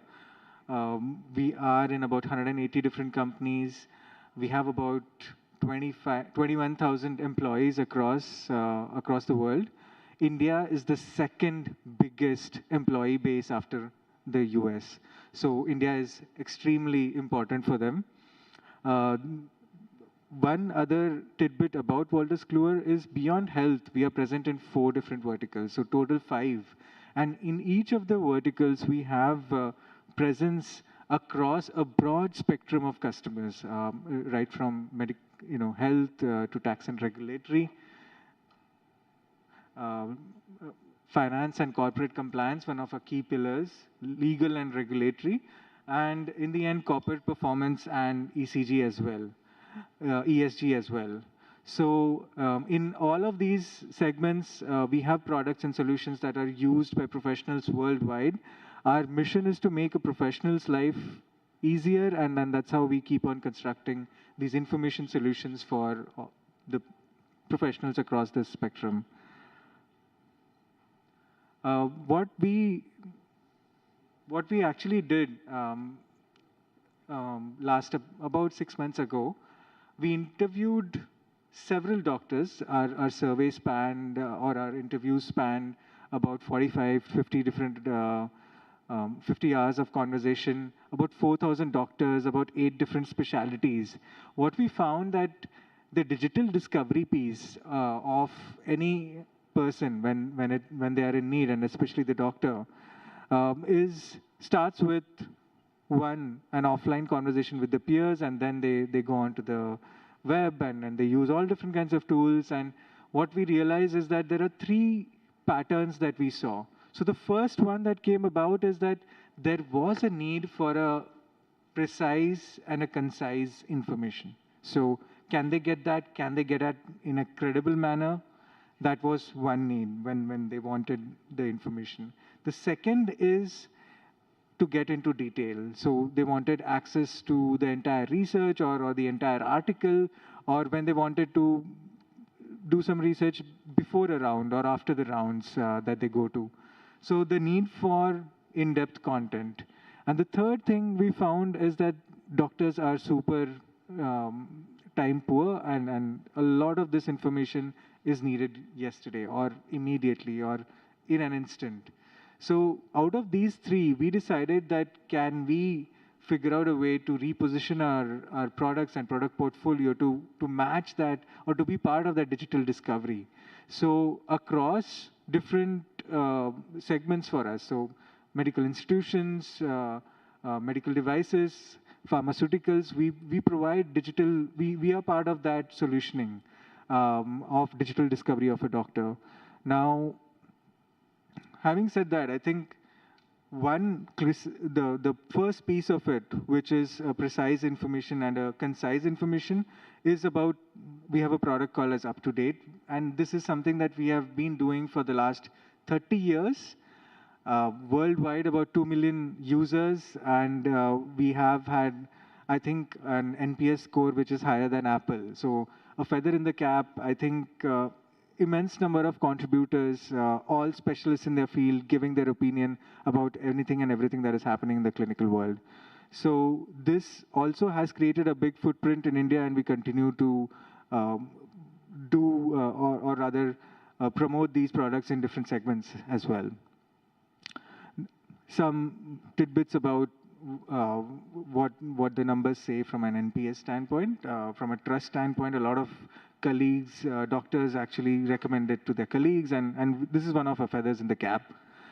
In the end, I think we do also have drug information databases, which helps in doctors and especially in the clinicians' use on how the drugs and different drugs interact, or drug to disease, or drug to indication. And this helps, especially in the complex situations, perhaps in critical care and oncology. And this is a product that we really sell, and it has Indian formularies as well. The second piece, where the doctor wants to get into the depth, that is where we solve it using something called as Ovid Discovery Service. So as I told you, the digital discovery goes into PubMed, into Google, into several other different tools, into journals, into perhaps Indian journals, open access content, closed content, all kinds of things. So an Ovid Discovery Service actually puts all of this together and puts it into one platform. And this is a vendor agnostic. So it's not just, Wolters Kluwer content. It is content from a whole different bunch of publishers as well. So that's where this has been, this is one of the things that we are very excited about, is to create a one-stop solution for a doctor in his digital discovery base. So that's one of the elements. And, in the end, I also wanted to talk about what is exciting. So with respect to Wolters Kluwer, I think one of the brand promise that we live by is when you have to be right, you depend on Wolters Kluwer. But when we look at today's AI things that are happening, a couple of themes that come to us is we love the way AI talks, and Gen AI specifically talks, and we like that, but we can't always understand why it does that, right? The second theme that comes about is AI sometimes hallucinates. And in this, and it is not really in line with the brand promise we want to create, when you have to be right. So considering all these parameters, Wolters Kluwer has launched something called as AI Labs, which sits on our up-to-date layer. And it creates, it's like generative AI. You can have a conversation with the database and get information that you need at your fingertips. This is something that is launched in the US in the pilot mode for certain specialities. In India, we are talking to some key customers about this proposition, and I think this keeps us up, and we are quite excited about what is happening in this space as well. So that being said, I think that's our conclusion. So one was the market study, clear need for a precise information, concise information, in-depth content, a set of Wolters Kluwer products which can satisfy that digital discovery piece. And on top of that, to be ahead inside the competition or the competitive landscape, we are adopting generative AI and creating better propositions for our customers. So thanks, and a lot of you are already customers of ours, so thank you for being the patrons. Thank you.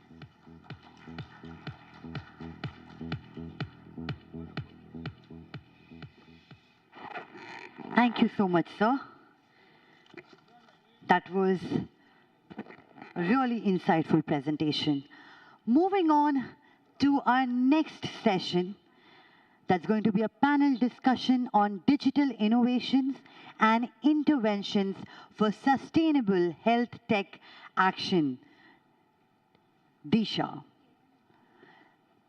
And for this session, I'd like to invite the speakers. Coming up first on stage, we have Mr. Sachin Srivastava, Director and CEO, Health Smart Tech. He has over 20 years of pharmaceutical experience in strategic and sales, concept and selling marketing, and has mentored a team of 1,000+ members across the matrix of strategy, brand management, market penetration, and sales. He is the co-founder, co-author of the book Decoding a Brand Manager's Success. Please put your hands together and welcome Mr. Sachin Srivastava. Up next, we have Mr. Kamal Narang, Director, Government Affairs, CIMSI. Kamal is a seasoned professional with over 25 years of experience in government licensing and contracting. Beyond his technical skills, he's an experienced negotiator who has successfully navigated complex business environments. Please put your hands together and welcome him.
I'd like to invite the esteemed speakers once again.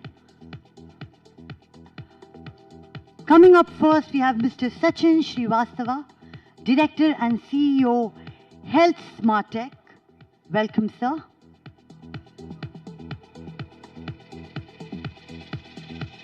Up next, we have Mr. Kamal Narang, Director, Government Affairs.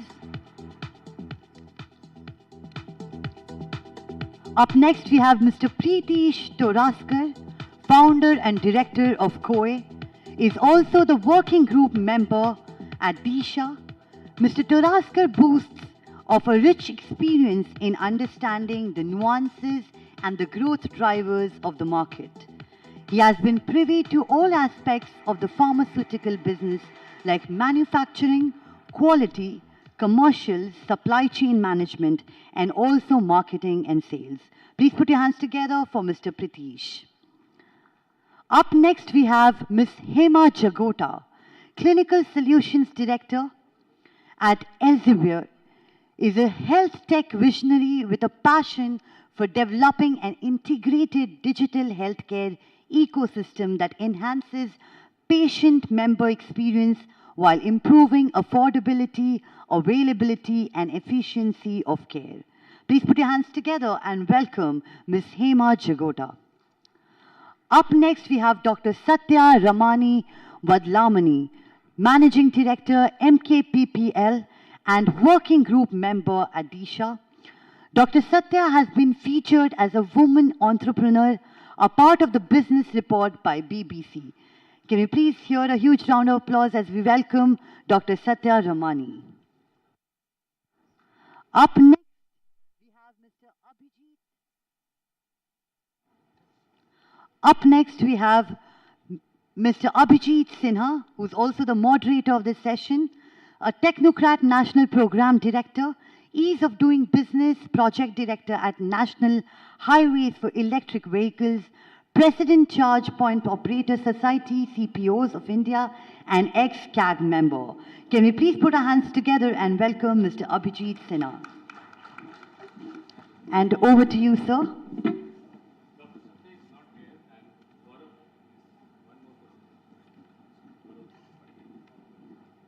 I request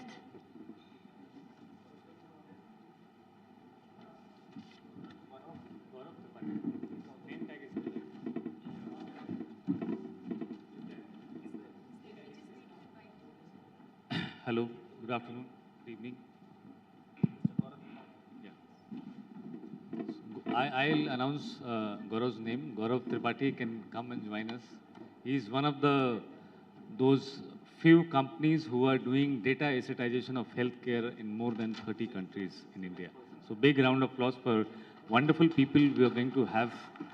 My introduction was done by the lady. She have not said that I'm also project director of this project, ambitious project Disha.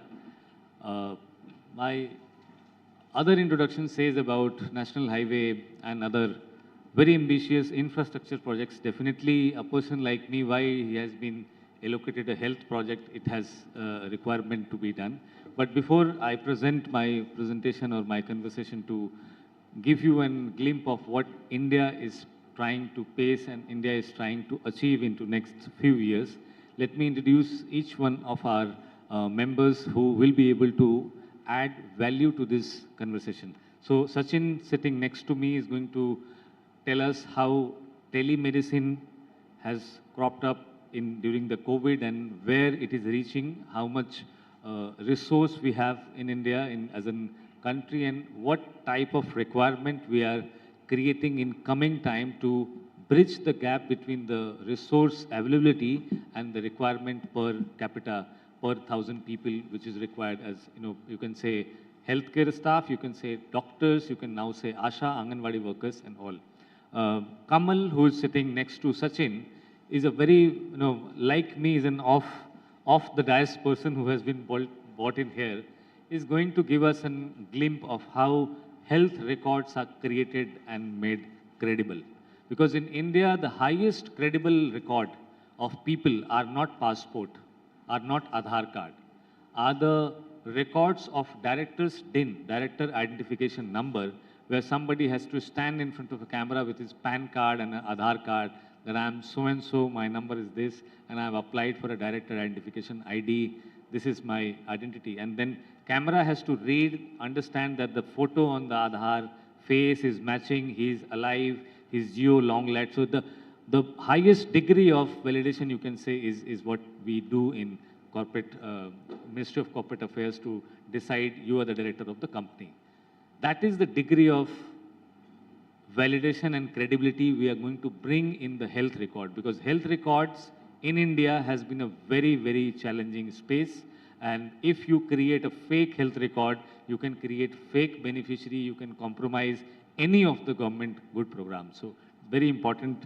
Mr. Pratish is somebody who is going to have larger book in terms of value and also in terms of volume, is because he is going to take care of the dispensaries and the pharmacies which we have in our private primary healthcare centers, where ASHA, Anganwadi workers, they have to come and they have to access. There are a lot of programs which Government of India has opened into few years, last few 4-5 years, and they all somehow route to these pharmacies, and we have to make sure that we are not only making tall claims globally, we are also delivering medicines. We are also making them available in a predictive manner, in a very analytical manner, that when it is becoming prescribed by doctor, it is at the same time getting indented, and each and every person who is going to our counters for PHC, they get their medicine. Hema, who is sitting next to Mr. Pratish, is also a brilliant team representation. You must have heard that there are a lot of guidelines which we have. ICMR, we have now guidelines for ASHA Anganwadi worker, we have now guideline for IMA also. So there are more than 16 to 17, 18 guidelines are there to comply for a woman who is hardly 10th or 12th pass. And she has to comply all of them. If something goes wrong, then she is responsible, it is violated, there are a huge load of non-compliance which comes on the project. So how do we make sure that all these guidelines are met and also bridge the gap of an intelligent doctor who has a 4-5 year of experience to a 14-15 year of experience?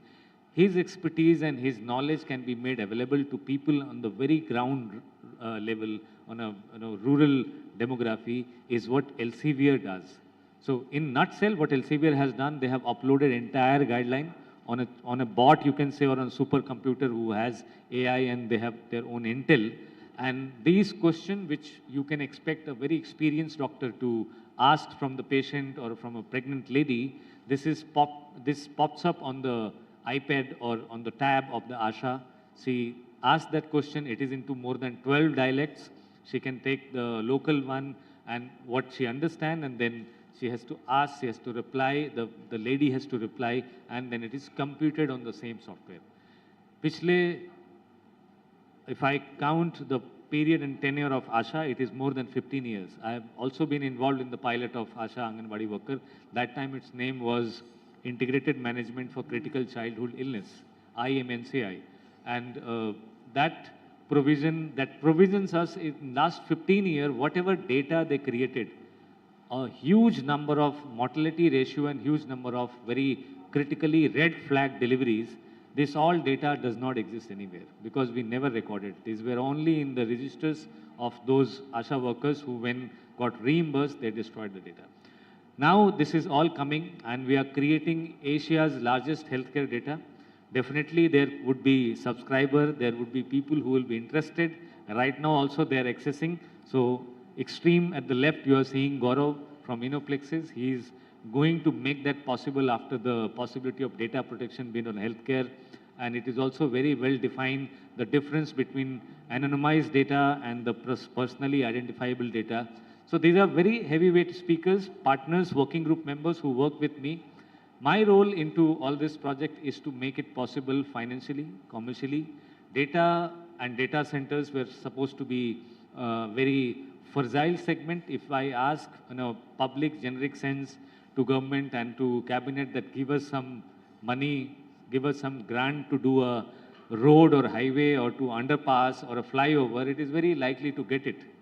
But when you go and say, I want to set up a data center for keeping health data, people look at us, oh, ये क्या करेंगे, इसका पैसे का पता नहीं चलेगा. It is very difficult to commission, and it is also not giving optic of development to it. So in 3 years back, from 2020-22, all data centers which were virtual data centers are now to be considered as physical data center, was the first statement came for the beginning, for the initiation of this project from our Honorable Minister of Finance, Srimati Nirmala Sitharaman. That each and every data center which states is going to have now will be considered a physical data center, physical infrastructure. This means it can be assetized, it can be monetized, it is as good, as equal as a toll road, a bridge, a shipyard, or a port, or an airport. So that's a brilliant move I think our leadership has given, leverages us over a period of 10 years to reach here and aspire something big. So let me give you an overview about Disha, and then we'll come back for the discussion. In the interest of time, I'll try to be super fast, and I hope all of you are with me. I'm not going that super fast that nobody will be able to understand.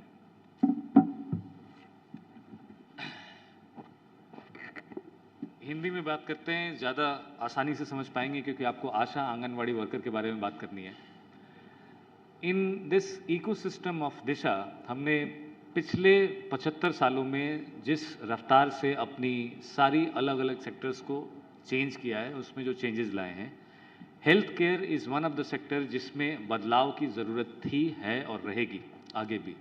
लेकिन सबसे बड़ा challenge health care के साथ जो आता था, वो यही आता था that we will not be able to change until unless we are paid well. And this sector was very peculiarly kept as a philanthropic sector, जहां आप स्कूल्स की तरह उन्हें देखते हैं और हेल्थ को भी एक ऐसे सेक्टर की तरफ देखा जाता है जो शायद कभी ऑटोनोमस सेल्फ सस्टेनेबल नहीं हो पाएगा. So in this contest if you look at the possibilities, government, private sectors, policy making organizations like NITI, organizations like those who are working on the regulations, and they are also working and seeing the potential of data monetization, assetization, drug discovery, device approval authorities. They all look at it that India is becoming a very, very good, potentially very big partner, big market. और इस market के पास, इस market के अंदर जो potential है, उसको पूरा करने के लिए if we have a very good approval from minister of finance that all data centres will be treated as a physical data center, then somebody should leap forward and try to test something which has never happened. And as you hear, as all of us are knowing that we are in the last, हम अपने शताब्दी की वो आखिरी पीढ़ी हैं जो 100 साल पूरे करेगी इस देश के, और 2022 से लेकर 2047 के बीच में जो आखिरी 25 साल होंगे, इन 25 सालों में हम लोग हर वो एम्बिशन अटेम्प्ट करने की कोशिश करेंगे जो शायद पहले के जनरेशन ने कभी नहीं किया. So coming to the structure, it was supposed to be giving us a solution to make it self-sustainable. It was supposed to giving us a solution to bridge the gap between the manpower and the skilled manpower into health is missing and will be missing as per the data which comes from the institutions which we have for the healthcare service delivery. अगले 10 सालों के अंदर हमें जितने doctor, जितने health care के trend staff चाहिए होंगे, वो अभी नहीं है और अगले 10 सालों में भी नहीं होंगे, क्योंकि आपको मालूम होता है कितने लोग आपके इंस्टीट्यूशन में डॉक्टरी की और नर्सिंग की पढ़ाई पढ़ रहे हैं. So how do we stand and where do we go is definitely to empower people who were not in able position to deliver a good healthcare service because of the intel was missing. Next, if the data which is being used, it is today also for drug and device and data device companies are being used, but from where? It is today used from dark web. It is hacked from different institutions. अगर आप data security और cyber security की बात करें तो 2 सबसे बड़े sectors हैं जिनके ऊपर सबसे ज़्यादा अटैक होते हैं, और ये दोनों सेक्टर, एक फाइनेंस का है, फाइनेंशियल डेटा का, और दूसरा सेक्टर हेल्थ डेटा का. कोई ऐसा हॉस्पिटल नहीं है, कोई ऐसा बड़ा हॉस्पिटल, कोई छोटा हॉस्पिटल, कोई डेटाबेस नहीं है हेल्थ का जिस पे रेगुलर अटैक नहीं होते हों उसको चोरी करने के लिए। और कोई ऐसी ऑन्कोलॉजी हो या मलेरिया हो या फाइलेरिया हो, कोई ऐसा डेटा नहीं है जो आपको डार्क वेब पे अवेलेबल नहीं है। So in this context, if you are doing it assetized, if we are doing it formalized and using the possibility of India's current possibility, current calibration of being a digital and very well placed infrastructure economy, dual economy, I can say twin economy. Ma'am, please join. You are coming from Pune, we understand, and a warm welcome to Dr. Satya. They'll add a chair at the other side, ma'am. I'm sitting here. Thank you. In this context, if we are going to organize it, how it is going to work and how it is going to bring impact on the assetization and monetization, this is what we wanted to test. And in the testing phase, we understood that how these two has to be replicated together. So मैं आपको एक छोटा सा example दूंगा, उसके बाद we'll go to the panel. I think all of them are here now. आप बड़े infrastructure के investments कैसे करते हैं? आप बड़े-बड़े पुल, हाईवे, मेट्रो, टनल्स कैसे बनाते हैं? Are all of them they are profitable from day one? No, definitely not. But in health, when it comes to invest, when it comes to spend, how come we are only limited to 2% of the budget? Even if I include the private expenditure of other parties of who are the private capital and private hospitals, they also do not increase more than 5%. So if we aspire to become 5% expenditure at least into this sector, we will have to create new models. So I have been working with our Honorable Prime Minister from 2013, have done number of such projects, number of such models where we managed to bring large capital and change the way we used to create infrastructure. आप सब ने 2009 से पहले सुना होगा कि 2014 से पहले सुना होगा कि हम एक दिन में करीब 9 से 10 किलोमीटर रोड बनाते हैं और आज हम 34 किलोमीटर 34 to 38 किलोमीटर रोड बनाते हैं per day. So how come this amazing shift happened between 2014 to 2016? There was a new model came, hybrid annuity model. So hybrid annuity model, usually known as HAM, is responsible, highly appreciated globally by IMF, World Bank, Moody's, CRISIL, that this has brought investment into the infra sector. This project, Digital Innovation and Intervention for Sustainable Health Action, is also having a hybrid annuity model. It's called DHAM, Digital Health Annuity Model. Entire expenditure which happens in upgradation of one state healthcare service, this expenditure is taken care into three different partners, into three different segments. 30% with the government expenditure, 30% with the private expenditure, and 30% is with the annuity and the subscription expenditure. So anyone who is willing to have a data of oncology, who is willing to have a data of some sort of medication, some sort of conversations which is a continued care, is committing and pledging a certain amount of money. Equally in the same manner जैसे road बनता है तो bank कुछ पैसा देती है, सरकार कुछ पैसा देती है और टोल से कुछ पैसा वसूल किया जाता है. तभी उस मॉडल को हम BOT बोलते हैं, build operate transfer and told operate transfer. वो अमाउंट जो आता है उस समय, this is where we come and we manage to build that road that time. It is recovered into next 10 to 15 years.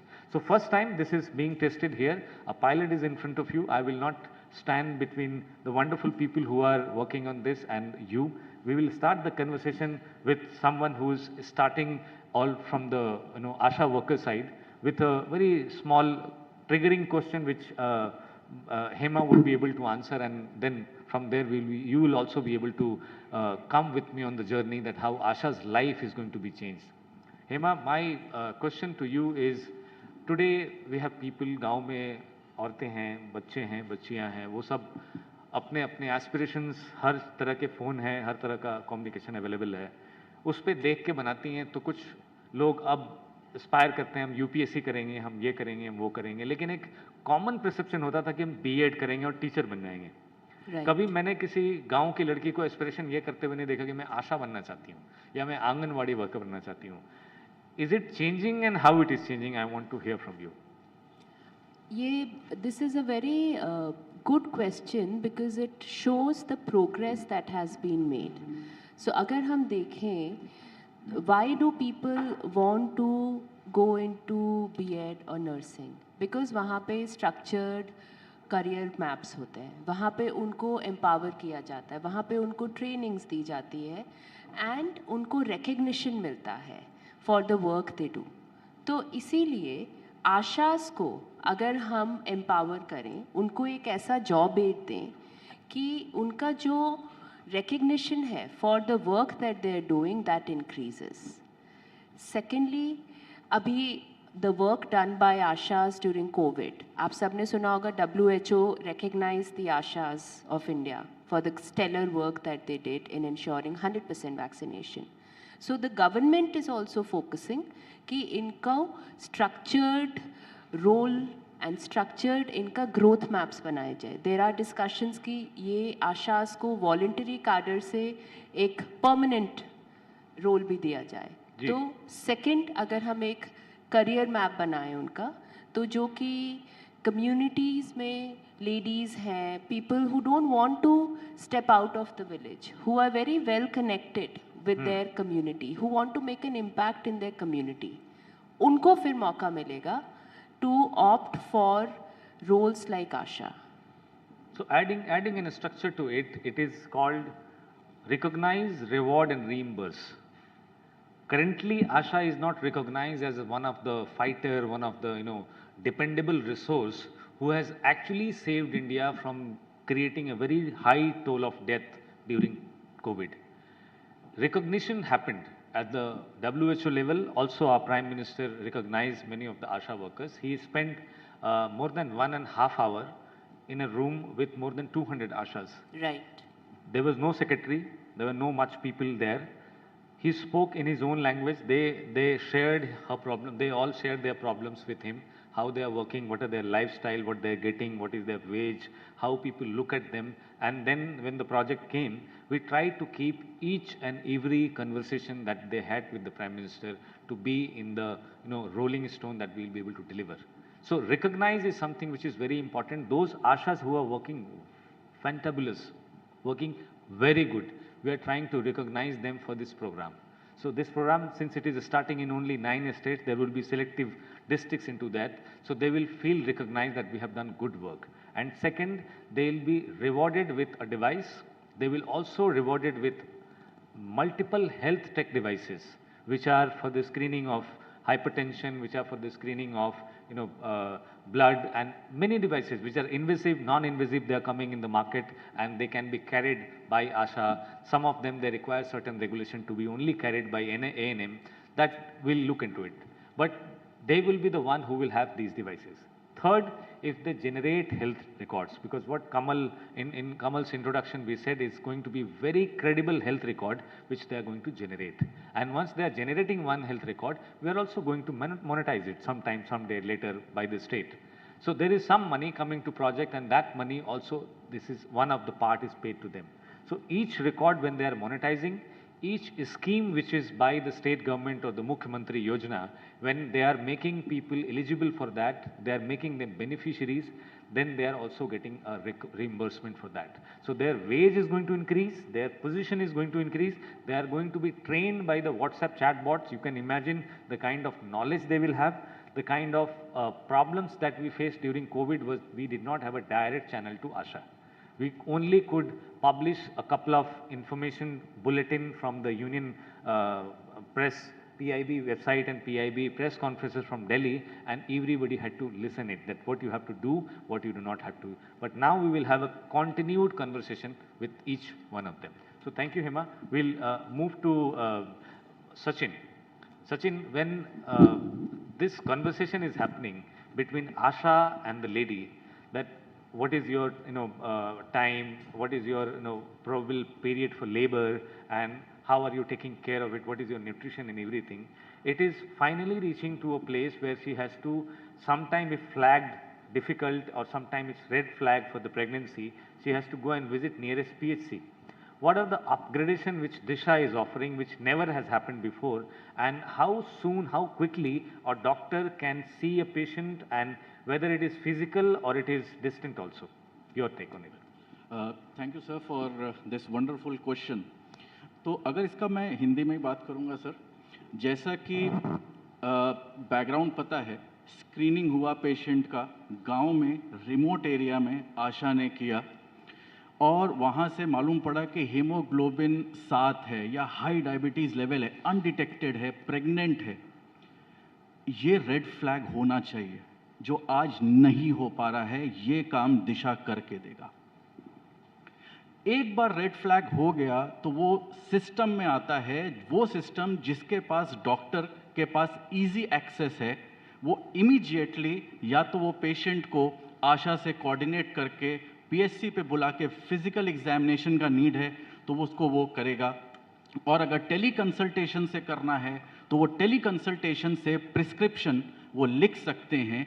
और जो गवर्नमेंट की 2014 में गाइडलाइंस बनाई गई, STG guidelines, standard treatment protocol guidelines, जो हर समय के बाद अपग्रेड होती हैं, उसको वो केवल और केवल 30 सेकंड से कम में लिख सकते हैं। वाह, वेरी नाइस। और भी कम में लिख सकते हैं, और अगर उनको चेंज करना है, ऐड करना है, डिलीट करना है, कुछ भी अमेंडमेंट करना है, everything can be done in less than 30 seconds. Thank you. Sachin, it is also covering teleconsultation, it is covering the physical consultation.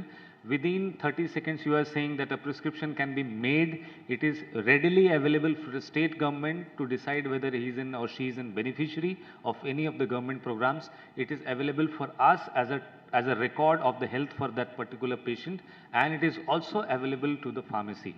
So coming to Pritish ji, if the lady is needing, she is in dire need of a medicine, how soon and how predictable, how ready and prepared you are to give and make it possible that Jan Aushadhi and Ayushman both work side by side with you and we manage to deliver a good healthcare? Yeah, so I think I'll start off maybe slightly earlier in the discussion.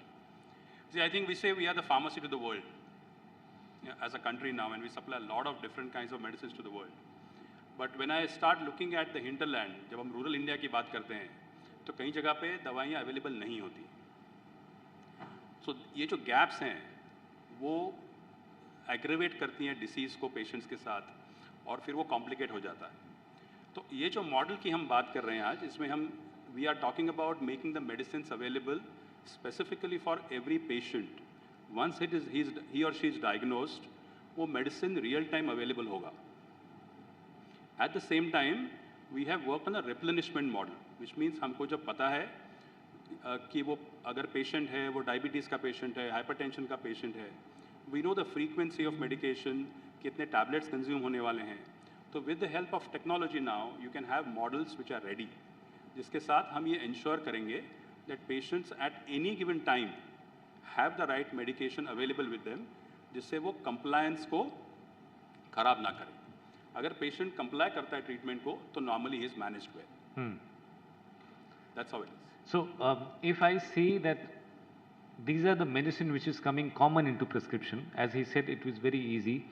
आगे आने वाले समय में manufacturing facilities को India के अंदर में कितनी मेडिसिन बनानी होगी, किन पैटर्न्स की बनानी होगी, क्या उनका हीट मैप है, is it some analytics can be taken from here? Absolutely. So ये सारा पूरा का पूरा इंटीग्रेट हो सकता है। जैसा आपको इन्फॉर्मेशन मिलेगा from a particular PHC, that वहाँ का डिसीज़ प्रोफाइल क्या है, वहाँ का एपिडेमोलॉजी क्या है, वहाँ पे कौन सी दवाइयाँ चल रही हैं, उसके हिसाब से सारा backward working is a part of the technology partner. So as you said, India is the pharmacy of the world. India is also second largest manufacturer of pharma. But India does not at all willing to be the biggest, largest consumer of the medicine. We are also switching and trying to finding new ways available for making the pattern of consumption of medicine. And this is changing very well. We have, all of us are into professional, segments. We have a scientist with us. He will be able to tell you that a very conventional and very well established way of fighting with anemia is now on the verge of getting changed. And I'm sure you know know that pills that we eat, if you are anemic and if somebody who's pregnant, it is likely more to be as a chance for them to be anemic. How and where, what is the innovation, what all we can hear from her. I'm not going to come in between. Dr. Satya will be able to tell us that how this space is going to change and how fast we can expect it. Hello everybody, good afternoon. तो सबसे पहली बात मैं ये कहूँगी कि I come in from a space which is innovation. I'm also coming in from a space जहाँ पर कि anemia जो एक NCD है, non-communicable disease है, and which is a part of Disha's idea to actually get rid of the NCDs from the place, whether it's diabetes, whether it's anemia, whether it's hypertension. We come in with an innovative cure for anemia. और वहीं पर हमारी कहानी शुरू होती है. हमारा जो product है वो ऐसा है कि it is the first time in the world that we are offering nanoparticles of iron, acid, D3 and B12. These nanoparticles are liposomally encapsulated, lyophilized, blended with a lotion base, और फिर इसे हम हमारे स्किन पर लगाते हैं दिन में एक बार. ये आपका आता है 5 milligrams of iron per 2.5 ml of the lotion base. अब इससे बेनिफिट क्या है? टैबलेट्स हैं, सर ने जैसे बताया टैबलेट्स हैं, आपके पास सिरप्स हैं, तो हम क्या कर रहे हैं इस कहानी के अंदर? आप आयरन का कोई भी supplement if you take it orally, आप किसी भी औरत से पूछिए जो प्रेग्नेंट है या इवन बच्चों से पूछिए, वो 2 दिन के आगे कभी भी किसी भी मेडिसिन को लेते नहीं हैं. रीज़न इसका यही है कि जो आपका फर्स्ट पास मेटाबॉलिज्म है, जहाँ पर आपका आयरन जाता है, that iron does not get absorbed into the system. It creates gastric irritation.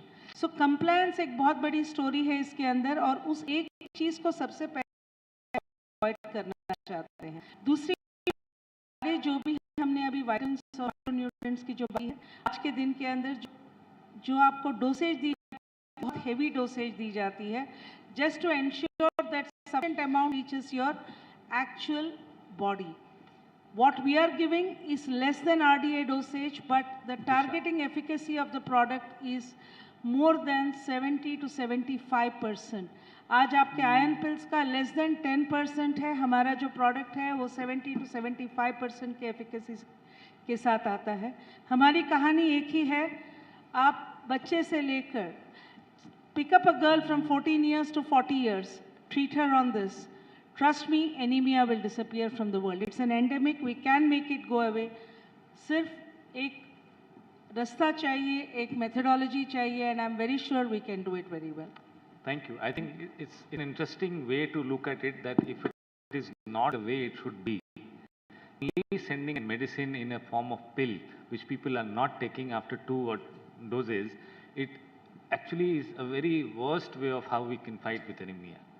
If what you have suggested, what you have innovated, if proven to be a game changer in the industry, I think your contribution to the medical science will also always be remembered. Thank you very much. Moving ahead to two very dynamic person who is in the Disha ecosystem, standing on the first layer and the last layer, Mr. Kamal Narang and Tripathi. It is all about how credible and how dependable we can be on the information or the data which we are producing, not only for the drug and device discovery, but also for large scale of population health management. We all know that in India there are difficulties with the resource, there are difficulties with the material, and also there are difficulties with the budgets. So how do we make precision in the credible information based on which we can take our decision of population health management to reduce the expenditure and find out problems before they are very critical?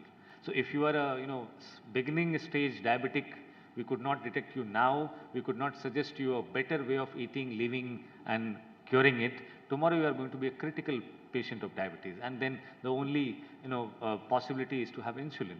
So how do we create this, and where do we put this in on the output or on the throughput for the industry? These two people can together pick up the mic and do let us know. First, Kamal, do let us know how credible this data is going to be, and Abha ID, and how do we connect it with, and then I'll add something to you.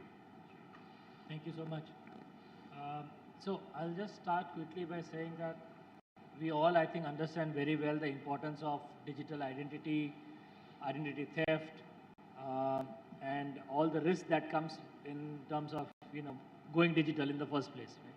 We all had our, inhibitions in the initial stages, but today, as we all know, we have all kind of accepted the fact that this is the way to go. But then, with progress, there is also a risk that comes together. So the latest program. So I come from a background of creating and verifying digital identity, digital thefts, and so that's where we are coming from. In the program Disha, the very first stage itself is to ensure that every beneficiary that we are identifying, trying to treat, or who's becoming a candidate is actually a genuine candidate, verified candidate, and not somebody who's posing as somebody else and trying to take away the benefits, which has been the case, in so many arenas that we have seen recently as well. To do that, there is a whole structure put into place with multiple layers of fraud detection. So wherein ASHA worker, when she goes to actually visit a beneficiary, she starts by validating her documents, her ID, validating her, we do a liveliness check to make sure that the person who she says she is, her identity is verified through various documentation. The face is matched along with data which is brought in from the State Department so that there is no risk in, or there is no error in that. And then an ABHA ID is created, which is the Ayushman Bharat Health ID, which is the current mandate today of One Health as well.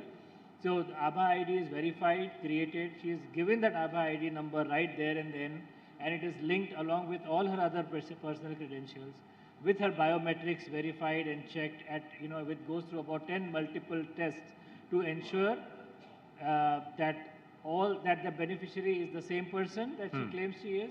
Her ID is valid, her face is the same, she is alive, and whatever documentation has been done, or account details has been given, or whatever has been done is actually genuine. So if you categorize into two categories, the validation of a health record is categorized into two groups. One group verified that I am me, this person is Sunita, this is Sunita's Aadhaar card, and then it is linked with her phone or somebody's husband's phone or somebody in the family. So first set of validation is only verifying I am alive, I am standing here on the globe by geo long lat, I can blink my eyes, so obviously machine can also tell that you are alive. Second set of documentation, post fifth layer of documentation, approves that you are a beneficiary of DBT. So along with Disha Healthcare, there are a lot of auxiliary programs also run by Ministry of Women and Child Development for tobacco, for hygiene, and for menstrual hygiene, and many other, hypertension, and these social justice, and I can go on naming many of them. They also look for a credible distribution channel. Even if you look at the Chief Minister related program, the state level program, their expenditure is around 10 to 15,000 rupees per person. So 15,000 rupees per person to a DBT account, which is not purely verified, which is not credibly verified, it's a wastage for government also. You always hear reports in the newspaper that few people who put in their mobile number 999999 10 times and they got crores of rupees claimed from some government account. Who are they? They are ghost accounts. They are the beneficiaries. They are the loopholes by which government also has to rethink on what programs they have done and what validation they have done. So it is very important for both of the channel that we manage to validate a record, because we have to put that record on the assetization panel for somebody to have a limited access. And second, this record is also valid for anybody.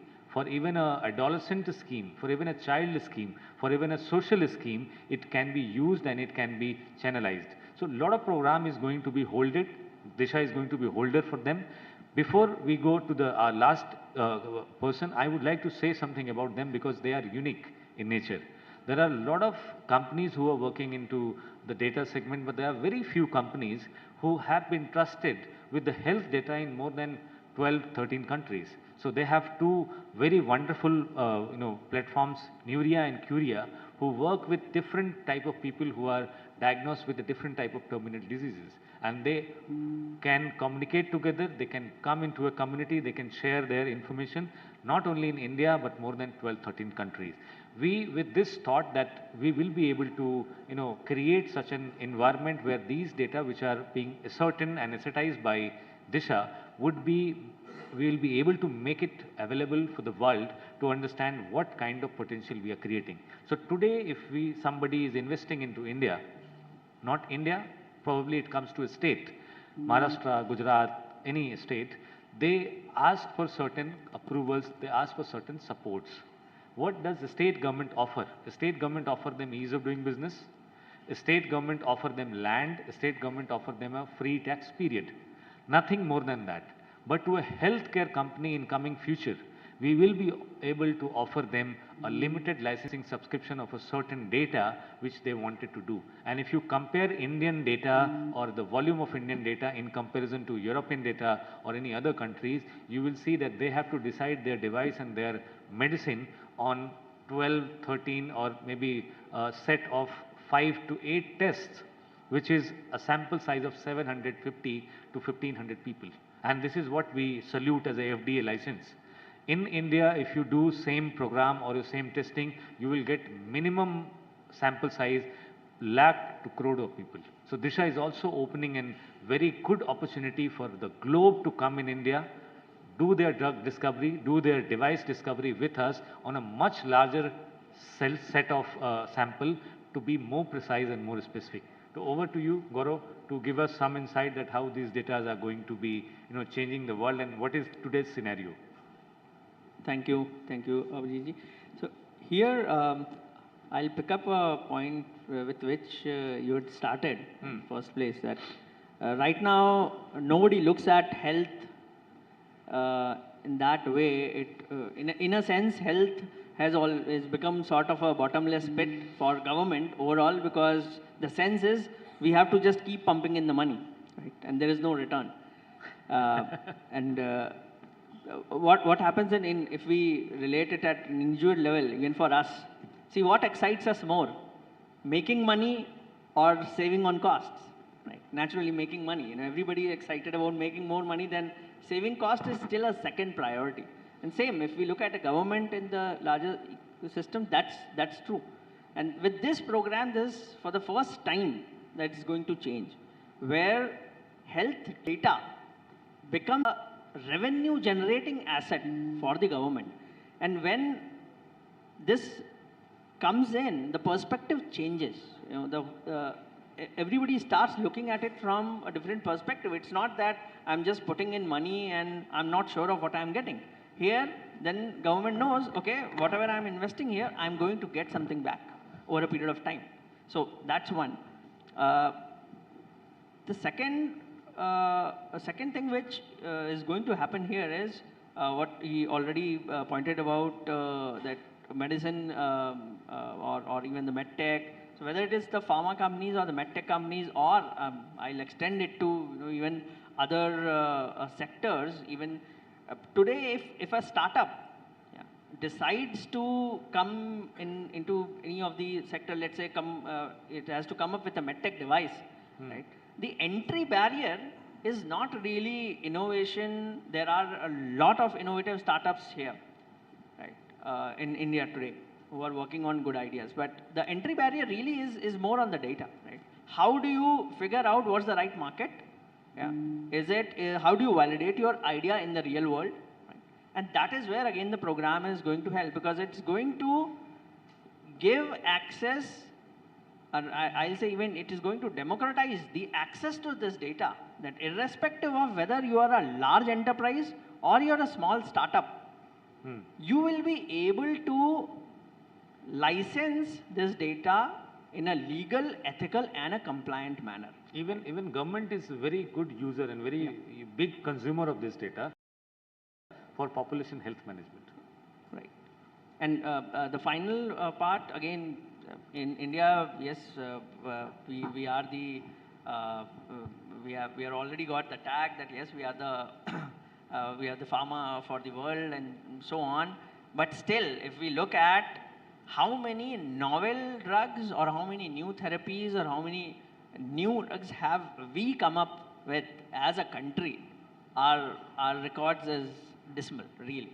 We haven't come up with new cures. We still don't have a cure for malaria. We still don't have a cure for a lot of diseases. Why? Because we never incentivized as a system, right? Even the pharma which is there, it's not that they are not ready to invest. It's just that the entire thing comes down to the data, right? How are we able to get that data in the right manner that if you want to come up with a new drug for the Indian market, specifically for certain Indian conditions, right? You need data. And today that data is hardly available. It's somewhere locked. With the breaking of barrier from COVID vaccine, with India in a lightning speed could deliver to the world, I think this time has came when we are very well calibrated and very well placed to, ascetize, use this type of data to find our own solutions rather than getting it imported or subscribing to something which is coming from West or Europe. Anything you wish to add, and then I have to... I will just close it with what recently came into news. So NVIDIA CEO Jensen Huang was here, and what he said, I think applies here as well. He said, India should not export data and import AI. So I think from a health perspective as well, we should not just give away the data somewhere and not utilize it ourselves. So with this, we have reached to... you want to add something? Yeah, quickly? Very quickly, just 2 points. That creation of the longitudinal medical health records, that would be of immense value, because in the case of the critical 0 hour, a doctor and a physician will have access to that data and will be able to see the sensitivities or allergies or drug resistance, anything that has been recorded. That's one very important thing. And moreover, we will be aligning to the national ABDM mission as well, sir. That of the universal healthcare federated system, where each system will be talking to each other. It's just not in silos that we are keeping it. Absolutely. So lot of multiple benefits that are hidden into this entire program. Too large to speak in such a short time, but yes, it has of immense value. India as a country, if you see, only not connecting the healthcare sector, but also the other developments which happening in the different parts of the economy, different subsectors, it all indicates to a very well calibrated and very defined superpower. But this superpower is not to attack on something. This superpower is to attack on difficulties which we have created over a period of time, not only by the medicine, but also comes from the lifestyle. And these lifestyle came to us in a gradual deterioration of how we used to be in a different time, different history, which is quoted to us, which we know that we were very good physically, we were very strengthened physically. If you look at any, museum and you see what kind of kavach, kundal and talwar my ancestors used to wear, it would be difficult for any other race of the globe to wear and even stand. And they have fought wearing those, jumping and climbing on a horse. So you can imagine the kind of sciences, particularly into economics and particularly into health we all lost majority of them. So when we are trying to reclaim it, it is important for us to do our own diversification of business models, our own diversifications of solutions which we can do for our pandemic, our vaccine which we have recently got, and also solutions to what Gaurav said. With this, I'll just conclude with giving you slightly numbers of what Disha is going to be. It is going to bring 1,25 lakh people screened in the proof of concept POC phase across 9 states. In the mid-term coverage, it is going to screen 12,25 lakh citizens scheduled to be screened under Disha. And in the long-term coverage, which we see over a period of time, by the time we become 100 years old, 2047, 100-year-old country, we will be able to cover 125 crore people. So with this, we are also very happy to share that Maharashtra where I'm standing is one of the pilot states with Rajasthan, Gujarat, Uttarakhand, Uttar Pradesh, Sikkim, Odisha, Assam, Madhya Pradesh. These all 9 states has been identified with certain number of districts to be piloted, and this will also prove that someday, sometime, our health expenditure will become self-sustainable. It will not require like aviation, railway, and many other sectors to be blessed by the philanthropic fund from the union budget. We also thank Ministry of Women and Child Development for being instrumental, along with Ministry of IT and Technology, Ministry of Rural Development, Ministry of Social Justice and Empowerment, National Skill Development Corporation, Indian Council for Medical Research, Ministry of Health and Family Welfare, Ministry of Finance, Ministry of Panchayati Raj, and National Program for Civic Services Capacity Building, which is called Karm Yogi Bharat, Niti Aayog, Central Drug Standard Control Organization CDSCO, and of course the Cabinet, who has recently rolled out One Health, One Mission approval. Details and much more detailing of description is yet to come out, but very soon we expect that the health standard across India, across all the states in India will be same, and we will be able to ascertize, monetize, will bring more transparency, accountability and efficiency in this. Thank you so much for being wonderful audience. Any questions we will be able to take if our organizers allow. Maybe 1 or 2 questions we can take very quickly, and then we'll move to the next session. Anybody wish to ask anything? If by the time you decide, Hema has something to say, you wanted to add something? I think you covered it, but I just wanted to say that Disha personally impacts each and every one of us, because we understand that we operate in a resource-constrained environment where we do not have enough doctors. We know that the disease profile of India has changed. India is unfortunately known as the diabetes capital of the world. We now have non-communicable diseases, hypertension, which all of us have family members who are suffering from it. So using Disha, we will be able to proactively and accurately identify the high-risk population, and then using the services of the different partners, manage their care so that they live a long, healthy life. Thank you. Any question? Anybody? No. Is there a question? Yes, can somebody pass microphone to you? Sir, be precise in constraint of time. You have to be very short, and we also have to be short in answering them.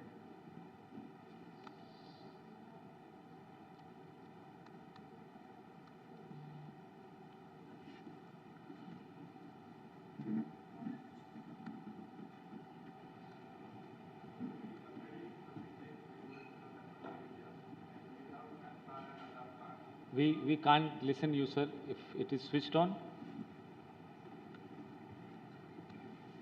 Hello? Yeah. Yes. See, the fintech revolution is already in India, and with the PAN card number and Aadhaar card number, most of the things are happening. Plus, we have mobile, we have passport number, we have voter ID, then your vehicle registration. For that, we are having this driving license. So, why to have one more card, which is ABHA card? Okay, why don't we consolidate into one single number? I think that would be a way forward for India. Yes. Anybody wish to take this? I think Kamal will be able to speak about it. You are doing a lot of work with ABHA. Like you rightly said, there are so many cards that we currently have, and if you have seen, most of them have now become digital as well. We can't do away with driving licenses and PAN cards, etc. But they are all somewhere linked, just like you have a driving license, everything, they are all somewhere now being linked to your Aadhaar card, right? In order to maintain your security, to make sure that you're not having duplicate versions of various other cards. So on the same line, like your PAN card now, it has to be linked with your Aadhaar card as well. So the reason for actually creating Ayushman Bharat Health ID cards is that most of these, if you see the 70% of our population, or if you're especially looking at the rural population, where people do not really have all these cards that you're talking about. They may not have a driving license, they will not have a PAN card, they will not have, most of the other documents that you're talking about. So, but are they not then entitled to healthcare or the same level of healthcare? In order to bring everybody on that same page, the government has created an Aadhaar ID card, which is basically nothing but it is again linked with your Aadhaar card to ensure that it is the single most identical. And then the person with that one Aadhaar card, even in rural India, will be able to, very soon walk into any hospital, show that Aadhaar card and avail all the benefits that the government wants to give her, along with not only the benefits, but also all her data of her previous history, of her, ailments, everything will be visible to the doctor without having to go through anything else. Right. Plus, it also protects your Aadhaar card ID because you're not going to display your Aadhaar, so that is also protection of your Aadhaar number as well. So I think very well answered. If it is not in the official capacity of Ease of Doing Business Program Director, I would like to give my opinion is you can use DigiLocker, which has all ID. It will be increasing and it will be keeping more identities together. It will be easy for you to handle as a information which you want to give and how much access you want to create. The last line which you said is the most important. Aadhaar is going to be typically very crucial information tomorrow once the validation reaches to a dependable point of care. This has happened with the Paytm. This has happened with couple of systems where we proven to be thinking using Aadhaar for some other reason, but it was used for some other reason. So in coming time, it would be very crucial to give your Aadhaar number to somebody or not, even if it is asking a validation. In that case, if you only want somebody to access your health record, it is not good to give them all information of PAN card, Aadhaar card and other passport number. It is good to give them only the Aadhaar ID. And this remains with you for two reasons. One, if there is nobody with you and somebody, God forbid, should not happen, but met with an accident and they are placed in front of doctor, doctors are also in position very soon in next 2 to 3 years, the diagnosis of the accident case is going to be taken a fingerprint device where you will be able to use their allergies, their medical conditions. So that is the reason why Aadhaar has been kept away from the financial records, your identification records and your other records. Good to go. Thank you. Thank you so much for being wonderful audience. I believe we have given you a good amount of information. Thank you.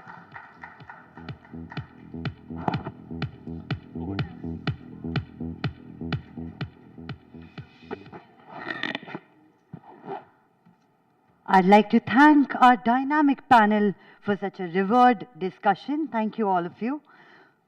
We'd like to acknowledge your contribution and your insights by felicitating you. And to do the honors, I'd like to invite on stage Mr. Kamal Narayan, CEO, IHW Council, to please come up on stage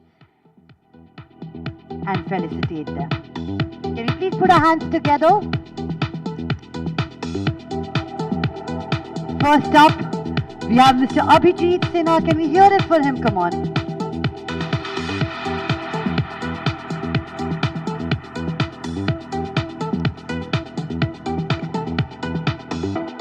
Mr. Sachin Srivastava.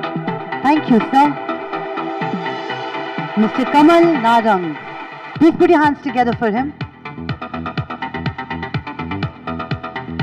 Mr. Pritish Toraskar. Thank you so much, sir, for gracing the dais. Miss Hema Jagota. Thank you, ma'am, for being here. Mr. Gaurav Tripathi. I welcome you, sir.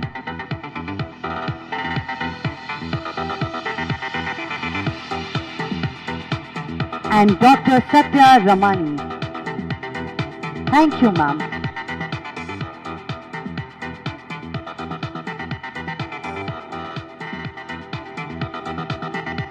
I request you all to stay back for a photograph.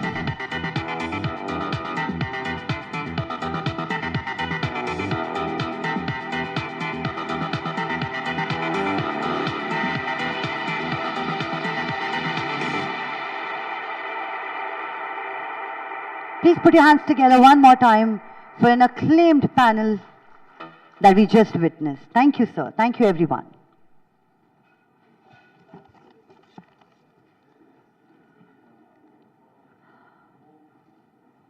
Up next is a spotlight session on empowering healthcare Transforming Lives, Affordable Healthcare for India through Healthcare Financing by Dr. Rashi Bajpai, Head Strategic Alliance 5.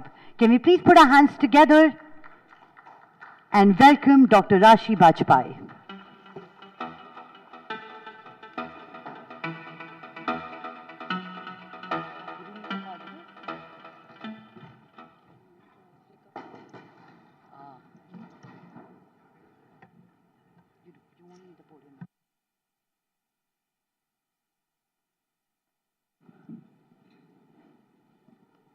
Hello.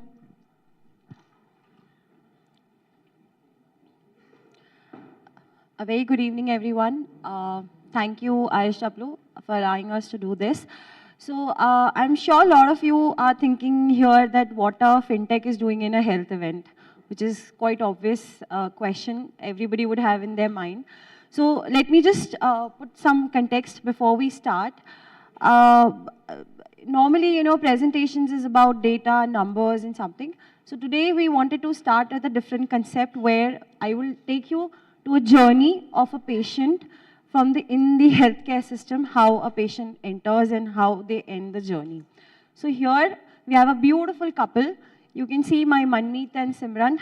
These are the couples from DDLJ. So after watching DDLJ, they are now entering into their life of parenthood, where Simran is pregnant and they're planning their family ahead.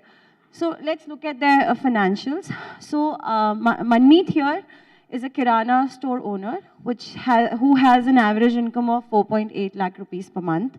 And Simran here is just a local worker at a manufacturing unit where she's earning around, maybe 3.6 lakhs per year. Now, they are happy, they have a child coming, but there are a lot of things with the child that comes into the picture. So before we go that, just one more deviation we'll take. So let's talk about the financial strain and individual experience in India currently when it comes to the healthcare sector. We have, if you can see, only 514 million people out of 1.3 billion people are actually covered under insurance. That too thanks to COVID. These numbers pre-COVID were much more lesser. Currently, if we talk about in percentages, 37%, only 37% of Indian population is covered under insurance.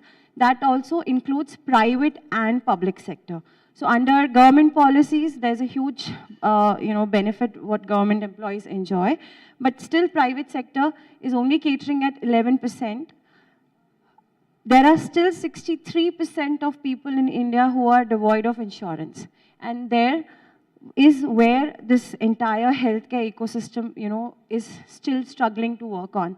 So let's go. And, the strange part is, even if the people who are insured, they are mostly, salaried people or government employees. So if I actually go into an individual family of a Indian, family, there will be only one person in that family who will be insured. So that would be the person who is actually working, maybe a salaried employee working at an MNC, or maybe a government employee. Now, as I said, 67% of our population is actually spending out of pocket. But if you see, with our current country's expenditure, overall expenditure, approximately 63 point, as I said, is spending, but 2.1% of our GDP. I mean, really, have we realized that government is actually just giving 1.2%, dedicating to healthcare, but 2.1% of our GDP people are actually spending in healthcare. Where, if you see, as per the data, other BRIC countries, we are actually at a very different level. Now, of course, we are talking with new policies and everything. The poverty is getting better and better. But have we realized that the burden of the healthcare system is actually taking an individual to more, to below poverty line? Because right from preventive care to diagnostics to radiology to end care treatment and medicines, everything costs money. There's not even a one center where money is not involved.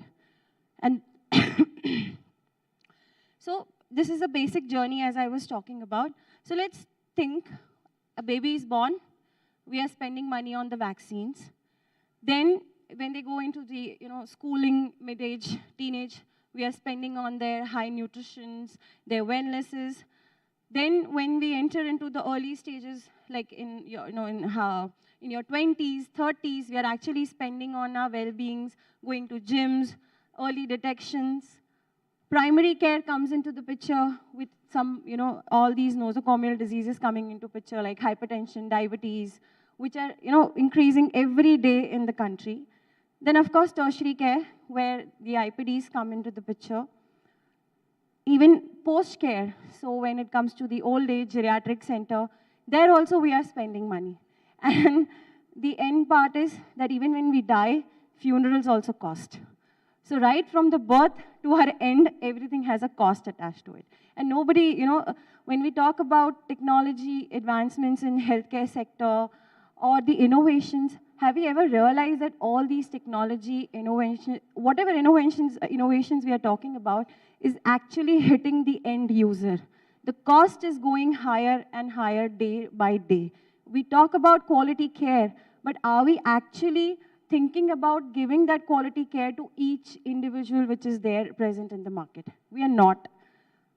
That is why now Simran and Manpreet are worried, because right from the admission, prenatal care, delivery, antenatal care, vaccinations, in just 1 year, there's a huge cost this couple has to go through with this, basic income of 8 lakh rupees per annum.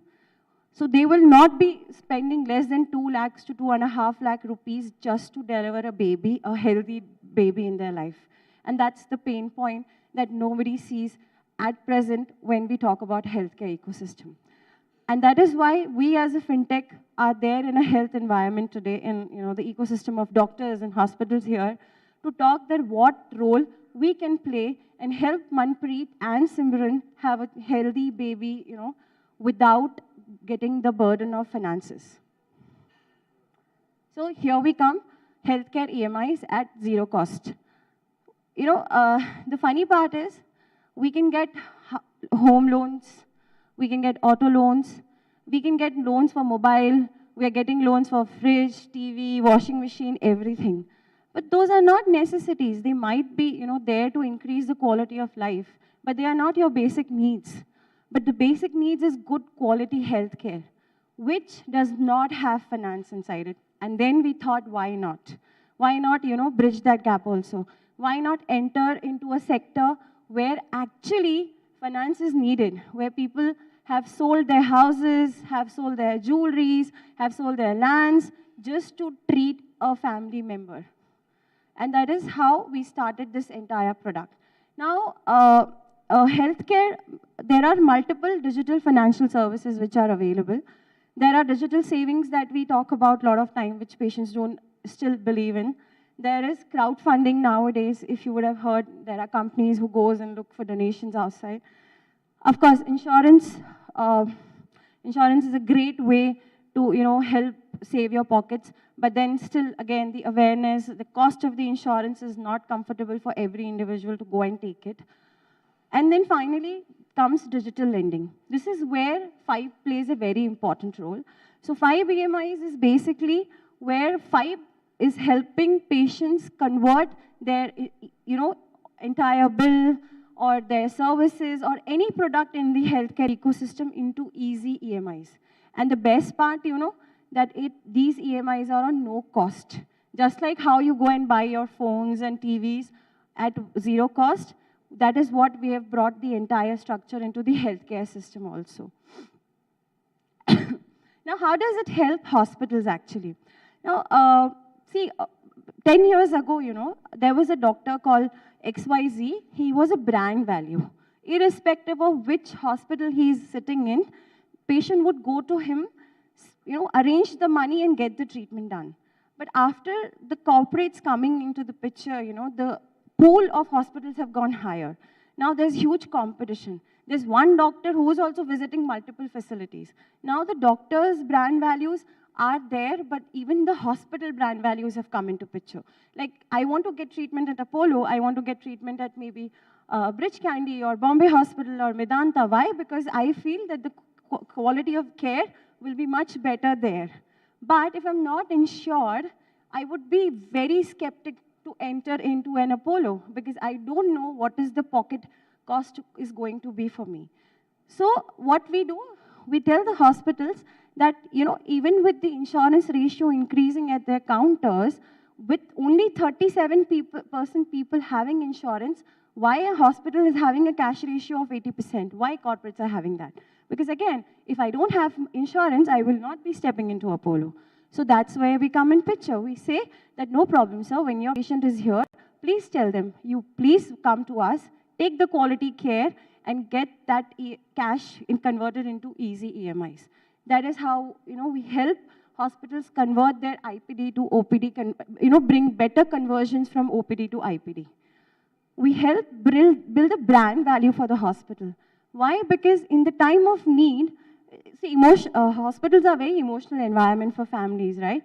Now, I had an insurance, but it is exhausted. Now, my bill was like supposed to be 4 lakh rupees, but it has gone 8 lakh rupees. I'm not prepared. I may be a rich person, but immediately that liquidity is not there in my hand. It's not necessary that it's just a poor patient who does not have money. After demonetization, I think liquidity is an issue with everybody. So how to cater that, liquidity issue? That is where we come in the picture. So you can afford 4 lakh rupees, but currently you don't have it, no problem. Please come to us, we'll solve your problem. That is how we come into the picture. And when hospital steps into, this kind of ecosystem, it actually builds the brand value for the hospital that they are actually trying to help the patient. So we increase the brand value. We also drive the volumes, of course, because like just simple example, few years ago, how many mobiles used to get sold, and now how many mobiles are selling. So we've seen whenever the embedded finance comes into picture, the sales has gone higher.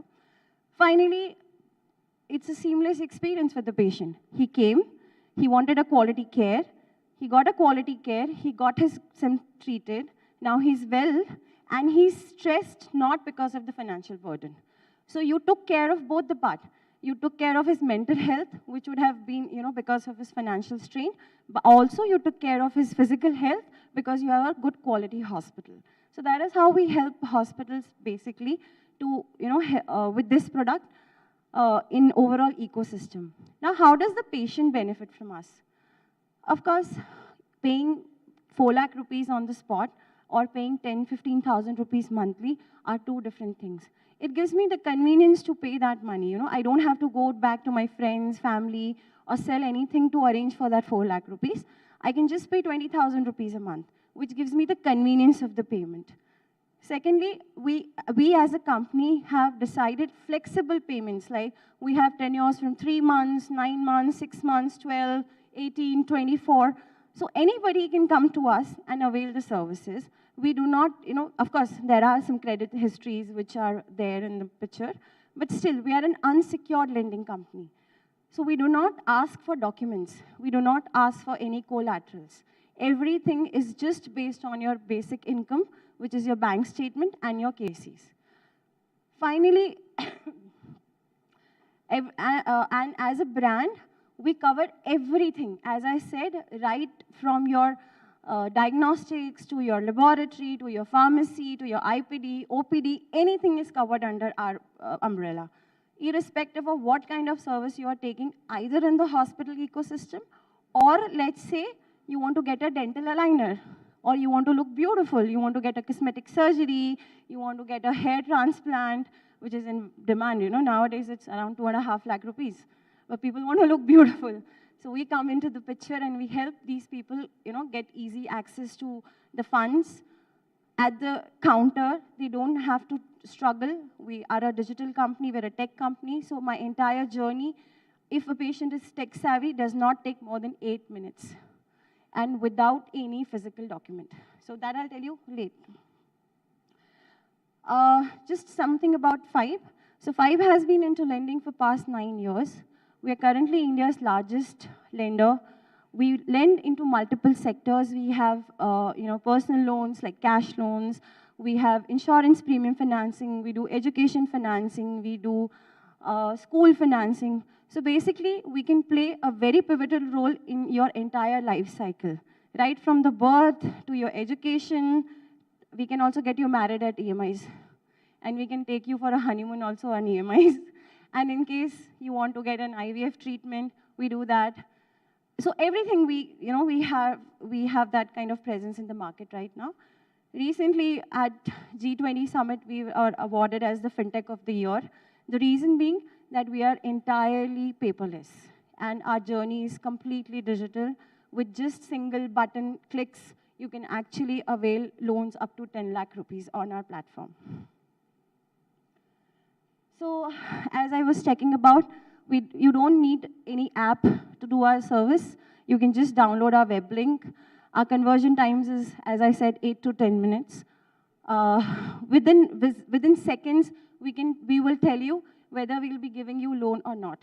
So we do not harass our customers with extensive documentation. With few questions, we can tell you whether whether 5 will be able to give any loan to you or not. For merchants, we have real-time dashboards. They can access all those things. So also, I would like to point out one very important thing. We are currently the largest lenders who lend to NTC customer. NTC customer means a patient or any consumer who has never taken a credit in their life. They have never taken a loan or a credit card or anything.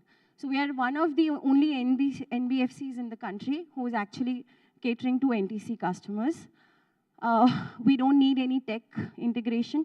We're just like plug and play kind of people. As I said, we are paperless, and we are proud to say that we have a huge call center based across India, where the customer can just call us and get help at any time of the day. So in hospital ecosystem, we work from morning 8 to evening 11. We work on weekends. We work on national holidays.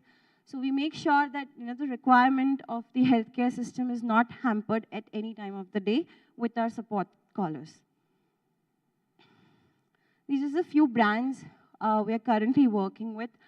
So I'm sorry, this slide was chota, so could just put few. But we have more than 200 merchants onboarded with us in this healthcare sector particularly. Apart from that, if I talk about some brands in insurance sector, so we work with Niva Bhupa, Care, Bajaj, ICICI. For education, we work with Scalar and Upgrad, White Hat Junior, all these kind of partners. So we have a strong presence in the market when we talk about the lending. Now back to my Manpreet. Kahan gaya? Kho gaya. Anyways, I'm sorry, that slide is missing. So yes, with this help, Manpreet and Simran, they went to one of our tied-up hospitals where we had our services. They got the baby delivered, a healthy baby delivered, with a 7,800 rupees EMI for 12 months. And now they are enjoying. And I think probably they'll be throwing a party soon. So maybe we'll fund that also. Thank you. Any questions?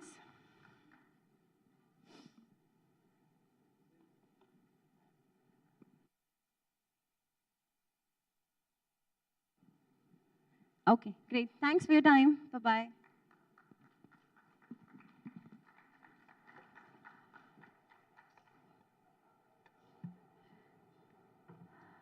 Thank you, Dr. Rashi, for such an infotaining presentation. We'll now break for high tea, and shortly we'll gather again for the most coveted awards that we're all have been awaiting for. So let's go grab some caffeine, get stimulated, and come back with full enthusiasm for the awards. Thank you, and I'll see you all soon. Thank you.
holistic health advocate, the one who nurtures the dream of a world that ensures good health for all.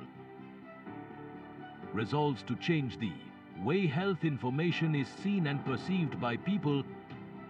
Introducing How Boring, India's first holistic well-being podcast. With Kamal Narayan. No confusing medical jargons, just real talks. Featuring India's top doctors and health experts in never-before frank, candid conversations for a happier, healthier you. Exclusively on IHW Council's YouTube.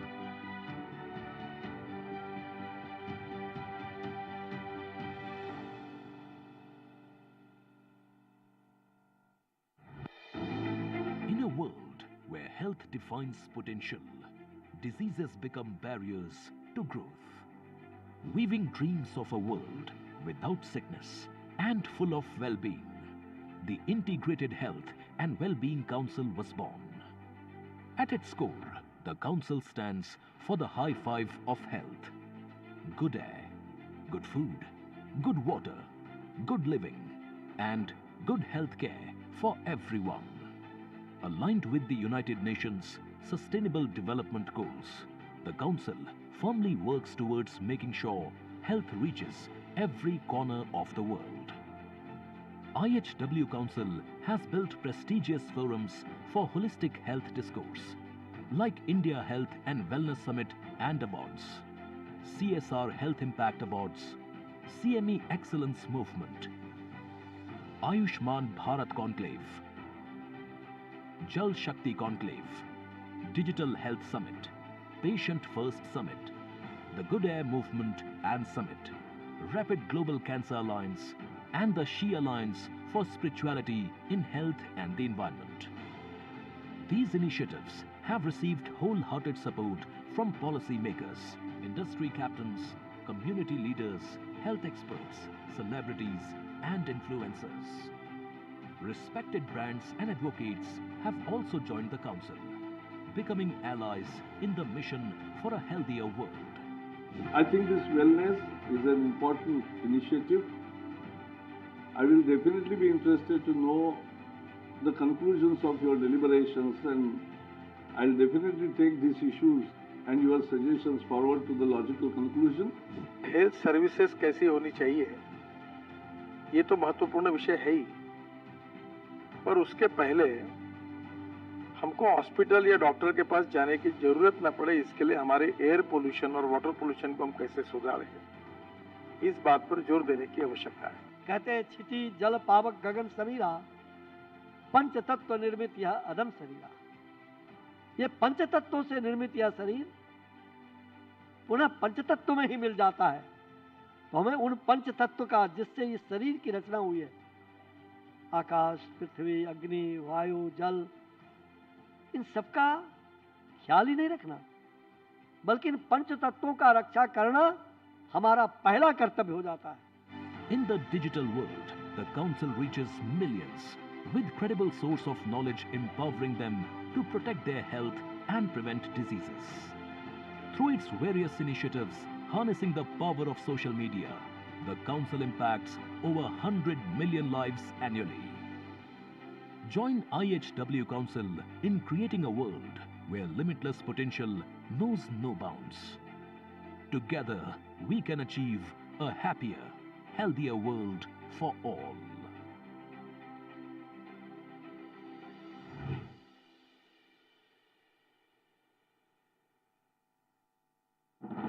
India's foremost holistic health advocate, the one who nurtures the dream of a world that ensures good health for all, resolves to change the way health information is seen and perceived by people. Introducing How Boring, India's first holistic well-being podcast. With Kamal Narayan. No confusing medical jargons, just real talks. Featuring India's top doctors and health experts in never-before frank, candid conversations for a happier, healthier you. Exclusively on IHW Council's YouTube.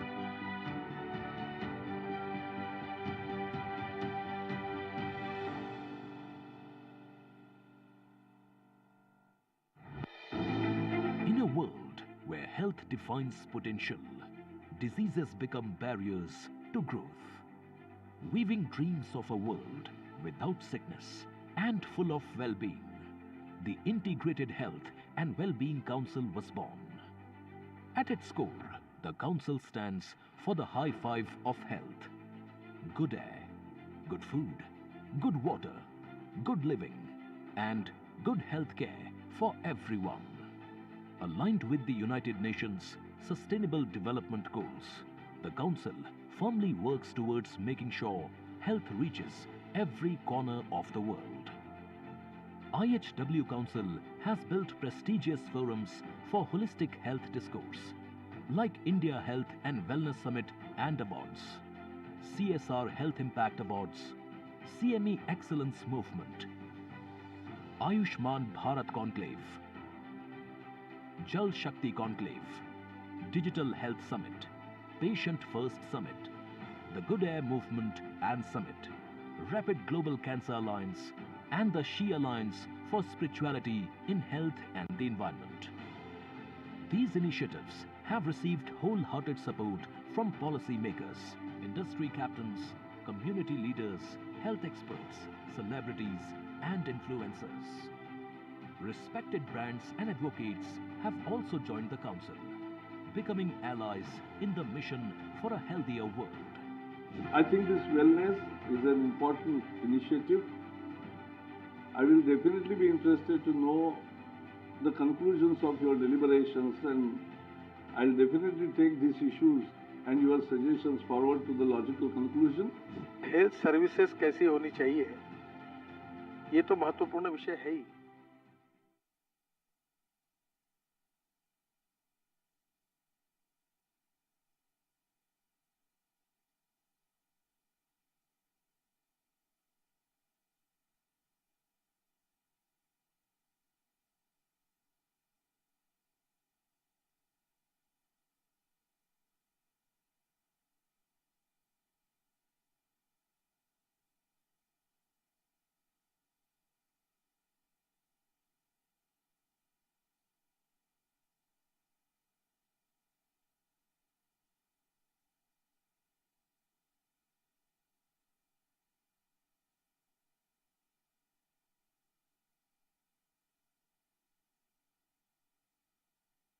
Top doctors.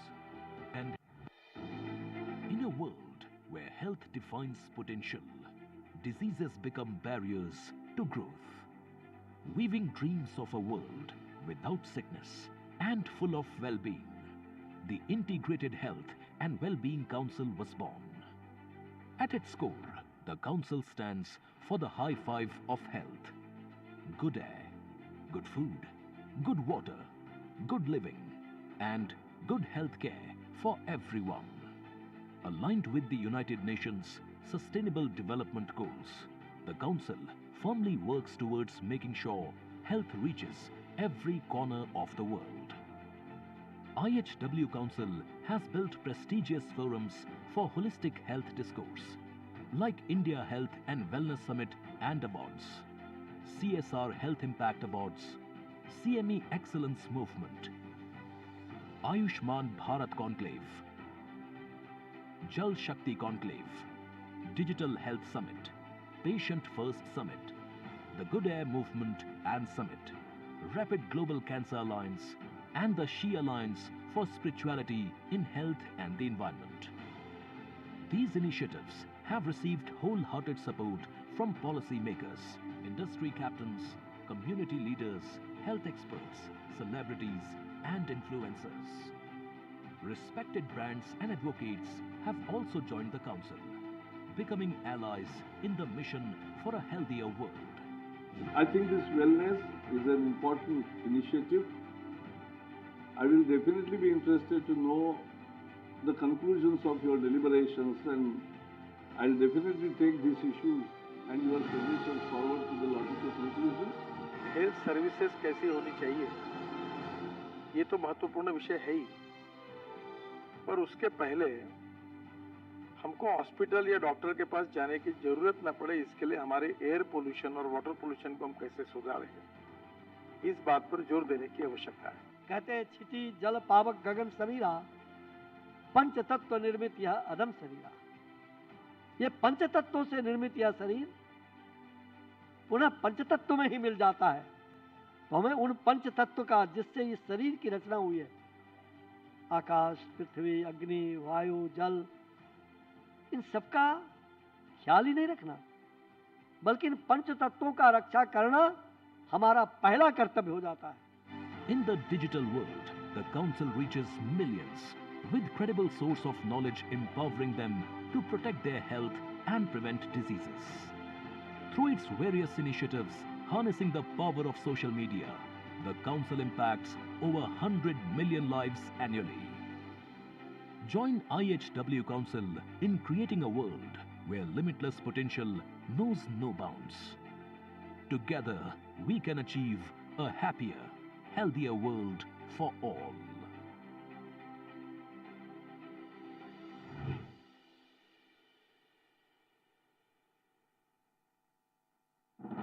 India's foremost holistic health advocate, the one who nurtures the dream of a world that ensures good health for all, resolves to change the way health information is seen and perceived by people.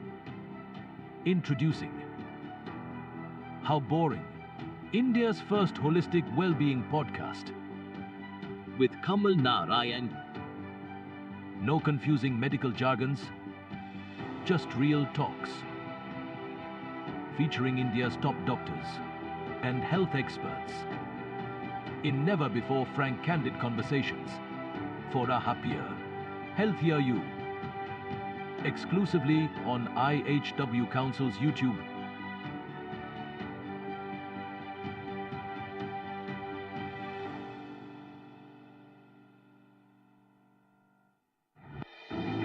In a world where health defines potential, diseases become barriers to growth. Weaving dreams of a world without sickness and full of well-being, the Integrated Health and Wellbeing Council was born. At its core, the Council stands for the high five of health. Good air, good food, good water, good living, and good health care for everyone. Aligned with the United Nations Sustainable Development Goals, the Council firmly works towards making sure health reaches every corner of the world. IHW Council has built prestigious forums for holistic health discourse, like India Health and Wellness Summit and Awards, CSR Health Impact Awards, CME Excellence Movement, Ayushman Bharat Conclave, Jal Shakti Conclave, Digital Health Summit, Patient First Summit, the Good Air Movement and Summit, Rapid Global Cancer Alliance, and the She Alliance for Spirituality in Health and the Environment. These initiatives have received wholehearted support from policymakers, industry captains, community leaders, health experts, celebrities, and influencers. Respected brands and advocates have also joined the Council, becoming allies in the mission for a healthier world. I think this wellness is an important initiative.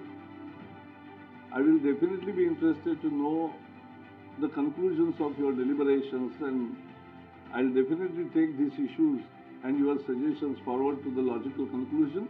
Health services कैसी होनी चाहिए, ये तो महत्वपूर्ण विषय है ही, पर उसके पहले हमको हॉस्पिटल या डॉक्टर के पास जाने की जरूरत न पड़े, इसके लिए हमारे एयर पोल्यूशन और वाटर पोल्यूशन को हम कैसे सुधारें, इस बात पर जोर देने की आवश्यकता है। कहते हैं क्षिति जल पावक गगन समीरा, पंच तत्व निर्मित यह अदम शरीरा। ये पंच तत्वों से निर्मित यह शरीर पुनः पंच तत्व में ही मिल जाता है। तो हमें उन पंच तत्व का, जिससे इस शरीर की रचना हुई है, आकाश, पृथ्वी, अग्नि, वायु, जल, इन सबका ख्याल ही नहीं रखना, बल्कि इन पंच तत्वों का रक्षा करना हमारा पहला कर्तव्य हो जाता है। In the digital world, the Council reaches millions with credible source of knowledge empowering them to protect their health and prevent diseases. Through its various initiatives harnessing the power of social media, the Council impacts over 100 million lives annually. Join IHW Council in creating a world where limitless potential knows no bounds. Together, we can achieve a happier, healthier world for all.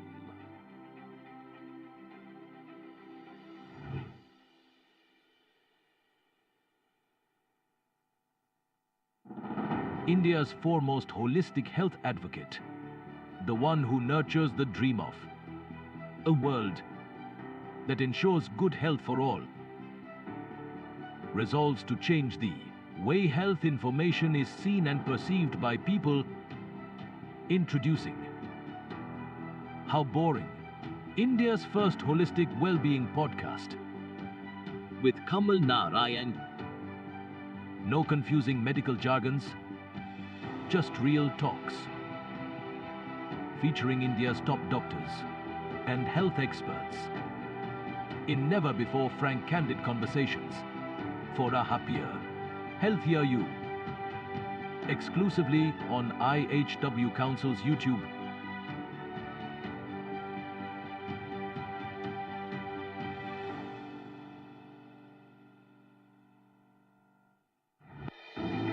In a world where health defines potential, diseases become barriers to growth. Weaving dreams of a world without sickness and full of well-being, the Integrated Health and Wellbeing Council was born. At its core, the Council stands for the high five of health.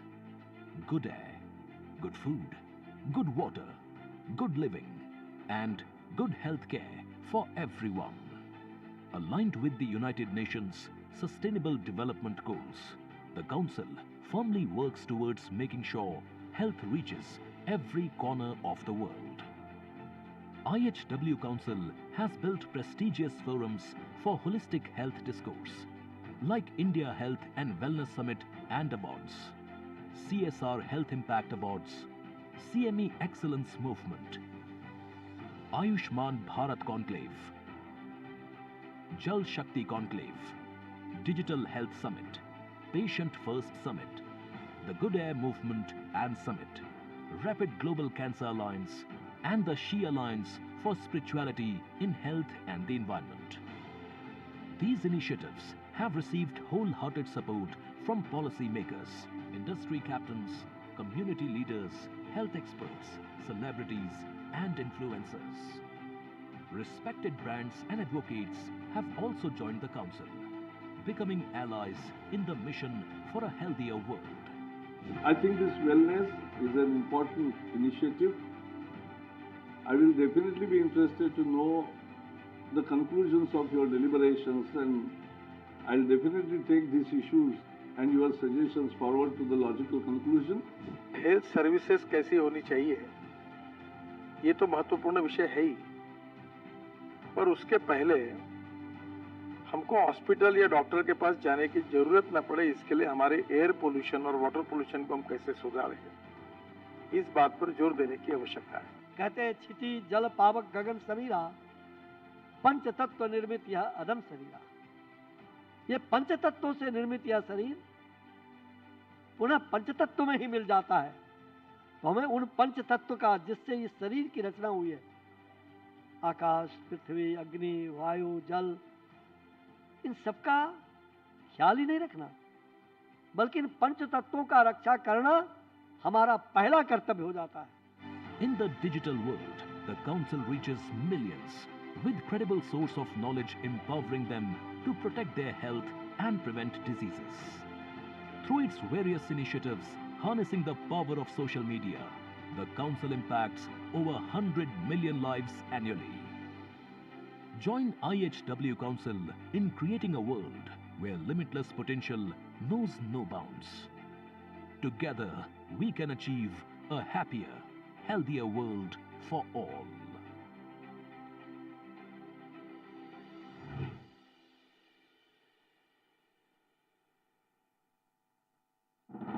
India's foremost holistic health advocate, the one who nurtures the dream of a world that ensures good health for all, resolves to change the way health information is seen and perceived by people, introducing How Boring, India's first holistic well-being podcast with Kamal Narayan. No confusing medical jargons, just real talks. Featuring India's top doctors and health experts in never-before frank, candid conversations for a happier, healthier you. Exclusively on IHW Council's YouTube.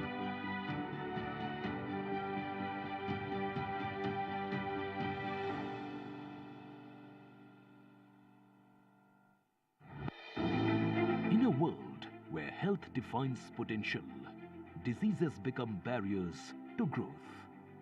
Weaving dreams of a world without sickness and full of well-being, the Integrated Health and Wellbeing Council was born. At its core, the Council stands for the high five of health. Good air, good food, good water, good living, and good health care for everyone. Aligned with the United Nations Sustainable Development Goals, the Council firmly works towards making sure health reaches every corner of the world. IHW Council has built prestigious forums for holistic health discourse, like India Health and Wellness Summit and Awards, CSR Health Impact Awards, CME Excellence Movement, Ayushman Bharat Conclave, Jal Shakti Conclave, Digital Health Summit, Patient First Summit, the Good Air Movement and Summit, Rapid Global Cancer Alliance, and the She Alliance for Spirituality in Health and the Environment.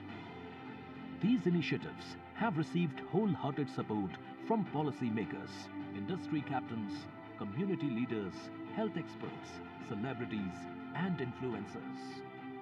Respected brands and advocates have also joined the Council, becoming allies in the mission for a healthier world. I think this wellness is an important initiative. I will definitely be interested to know the conclusions of your deliberations, and I'll definitely take these issues and your suggestions forward to the logical conclusion. Health services कैसी होनी चाहिए, ये तो महत्वपूर्ण विषय है ही, पर उसके पहले हमको हॉस्पिटल या डॉक्टर के पास जाने की जरूरत न पड़े, इसके लिए हमारे एयर पोल्यूशन और वाटर पोल्यूशन को हम कैसे सुधारें, इस बात पर जोर देने की आवश्यकता है। कहते हैं छिटी जल पावक गगन समीरा, पंच तत्व निर्मित यह अदम शरीरा। ये पंच तत्वों से निर्मित यह शरीर पुनः पंच तत्व में ही मिल जाता है। तो हमें उन पंच तत्व का, जिससे इस शरीर की रचना हुई है, आकाश, पृथ्वी, अग्नि, वायु, जल, इन सबका ख्याल ही नहीं रखना, बल्कि इन पंच तत्वों का रक्षा करना हमारा पहला कर्तव्य हो जाता है। In the digital world, the Council reaches millions with credible source of knowledge, empowering them to protect their health and prevent diseases. Through its various initiatives, harnessing the power of social media, the Council impacts over 100 million lives annually. Join IHW Council in creating a world where limitless potential knows no bounds. Together, we can achieve a happier, healthier world for all.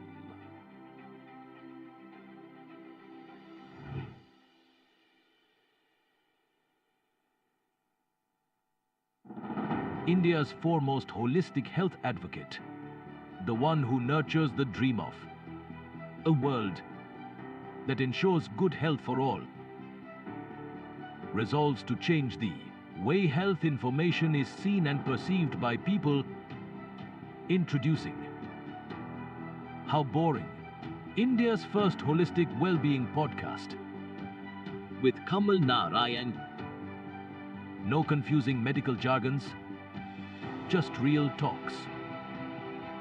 Featuring India's top doctors and health experts in never-before frank, candid conversations for a happier, healthier you. exclusively on IHW Council's YouTube.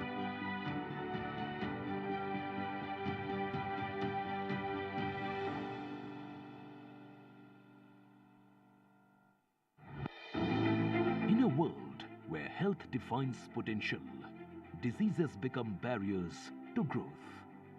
Weaving dreams of a world without sickness and full of well-being, the Integrated Health and Wellbeing Council was born. At its core, the Council stands for the high five of health. Good air, good food, good water, good living, and good health care for everyone. Aligned with the United Nations Sustainable Development Goals, the Council firmly works towards making sure health reaches every corner of the world.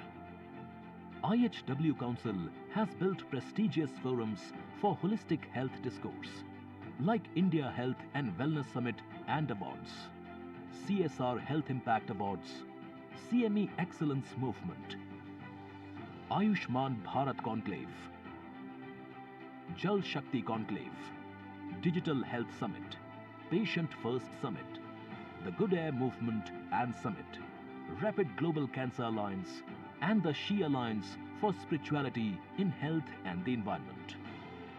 These initiatives have received wholehearted support from policymakers, industry captains, community leaders, health experts, celebrities, and influencers. Respected brands and advocates have also joined the Council, becoming allies in the mission for a healthier world. Wellness is an important initiative. I will definitely be interested to know the conclusions of your deliberations, and I'll definitely take these issues and your suggestions forward to the logical conclusion. Health services कैसी होनी चाहिए, ये तो महत्वपूर्ण विषय है ही, पर उसके पहले हमको हॉस्पिटल या डॉक्टर के पास जाने की जरूरत न पड़े, इसके लिए हमारे एयर पोल्यूशन और वाटर पोल्यूशन को हम कैसे सुधारें, इस बात पर जोर देने की आवश्यकता है। कहते हैं क्षिति जल पावक गगन समीरा, पंच तत्व निर्मित यह अदम शरीरा। ये पंच तत्वों से निर्मित यह शरीर पुनः पंच तत्व में ही मिल जाता है। तो हमें उन पंच तत्व का, जिससे इस शरीर की रचना हुई है, आकाश, पृथ्वी, अग्नि, वायु, जल, इन सबका ख्याल ही नहीं रखना, बल्कि इन पंच तत्वों का रक्षा करना हमारा पहला कर्तव्य हो जाता है। In the digital world, the Council reaches millions with credible source of knowledge empowering them to protect their health and prevent diseases. Through its various initiatives harnessing the power of social media, the Council impacts over 100 million lives annually. Join IHW Council in creating a world where limitless potential knows no bounds. Together, we can achieve a healthier world for all.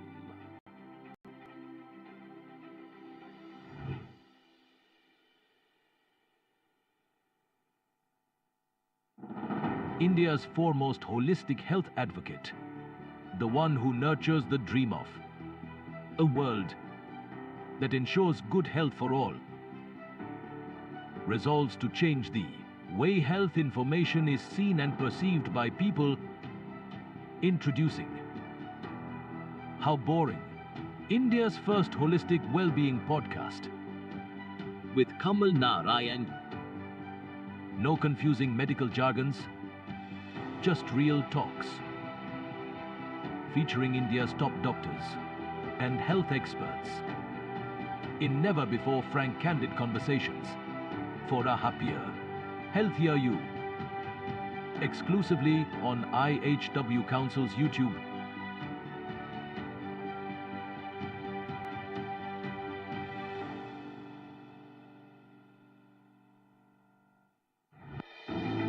In a world where health defines potential, diseases become barriers to growth. Weaving dreams of a world without sickness and full of well-being, the Integrated Health and Wellbeing Council was born. At its core, the Council stands for the high five of health. Good air, good food, good water, good living, and good health care for everyone. Aligned with the United Nations Sustainable Development Goals, the Council firmly works towards making sure health reaches every corner of the world. IHW Council has built prestigious forums for holistic health discourse, like India Health and Wellness Summit and Awards, CSR Health Impact Awards, CME Excellence Movement, Ayushman Bharat Conclave, Jal Shakti Conclave, Digital Health Summit, Patient First Summit, the Good Air Movement and Summit, Rapid Global Cancer Alliance, and the She Alliance for Spirituality in Health and the Environment. These initiatives have received wholehearted support from policymakers, industry captains, community leaders, health experts, celebrities, and influencers. Respected brands and advocates have also joined the Council, becoming allies in the mission for a healthier world. I think this wellness is an important initiative. I will definitely be interested to know the conclusions of your deliberations, and I'll definitely take these issues and your suggestions forward to the lodge conclusion. Health services कैसी होनी चाहिए, ये तो महत्वपूर्ण विषय है ही, पर उसके पहले हमको हॉस्पिटल या डॉक्टर के पास जाने की जरूरत न पड़े, इसके लिए हमारे एयर पोल्यूशन और वाटर पोल्यूशन को हम कैसे सुधारें, इस बात पर जोर देने की आवश्यकता है। कहते हैं क्षिति जल पावक गगन समीरा, पंच तत्व निर्मित यह अदम शरीरा। ये पंच तत्वों से निर्मित यह शरीर पुनः पंच तत्व में ही मिल जाता है। तो हमें उन पंच तत्व का, जिससे इस शरीर की रचना हुई है, आकाश, पृथ्वी, अग्नि, वायु, जल, इन सबका ख्याल ही नहीं रखना, बल्कि इन पंच तत्वों का रक्षा करना हमारा पहला कर्तव्य हो जाता है। In the digital world, the Council reaches millions with credible source of knowledge, empowering them to protect their health and prevent diseases. Through its various initiatives, harnessing the power of social media, the Council impacts over 100 million lives annually. Join IHW Council in creating a world where limitless potential knows no bounds. Together, we can achieve a happier, healthier world for all.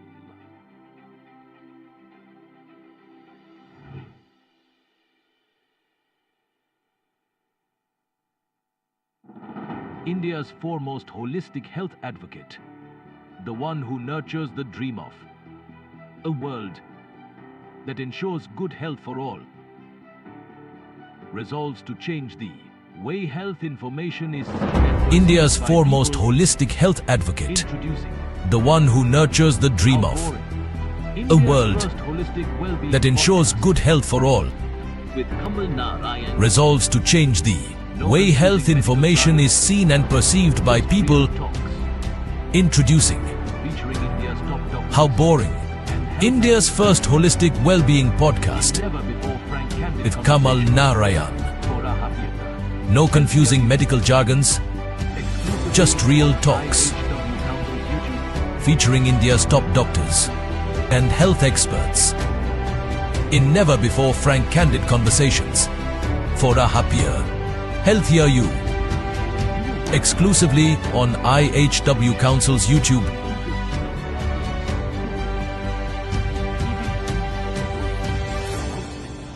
And full of well-being. The Integrate Health. India's foremost holistic health advocate.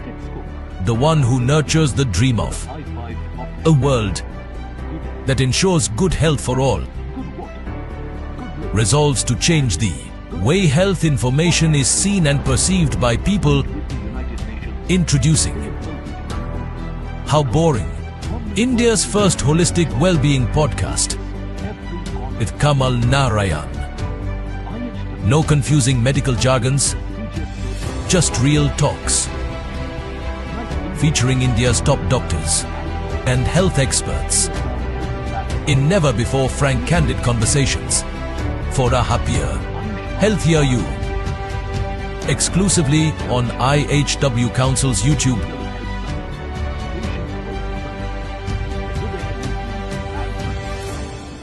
Global Cancer Alliance, and the She Alliance for Spirituality. India's foremost holistic health advocate, the one who nurtures the dream of a world that ensures good health for all, resolves to change the way health information is seen and perceived by people.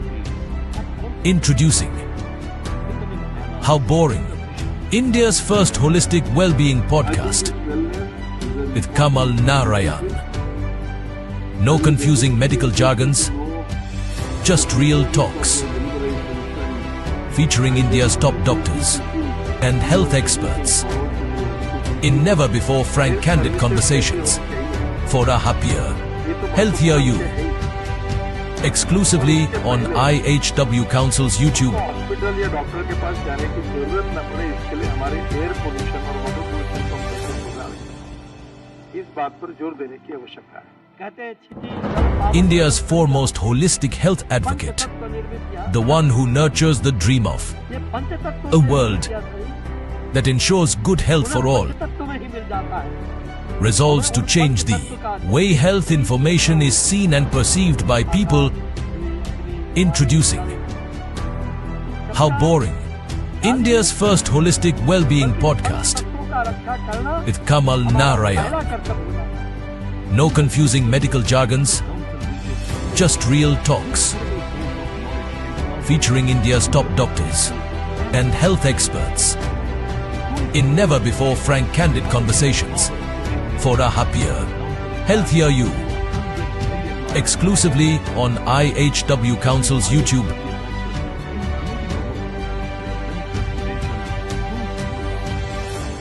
Together, we can achieve a happier, healthier.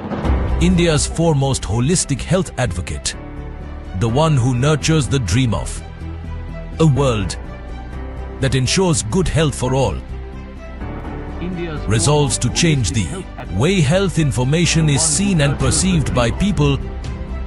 Introducing How Boring, India's first holistic well-being podcast with Kamal Narayan. No confusing medical jargons, just real talks. Featuring India's top doctors and health experts in never-before frank candid conversations for a happier, healthier you. Exclusively on IHW Council's YouTube. In never-before frank candid conversations for a happier, healthier you. Exclusively on IHW Council's YouTube. India's foremost holistic health advocate, the one who nurtures the dream of a world that ensures good health for all, resolves to change the way health information is seen and perceived by people. Introducing How Boring, India's first holistic well-being podcast with Kamal Narayan. No confusing medical jargons, just real talks. Featuring India's top doctors and health experts in never-before frank candid conversations for a happier, healthier you. Exclusively on IHW Council's YouTube.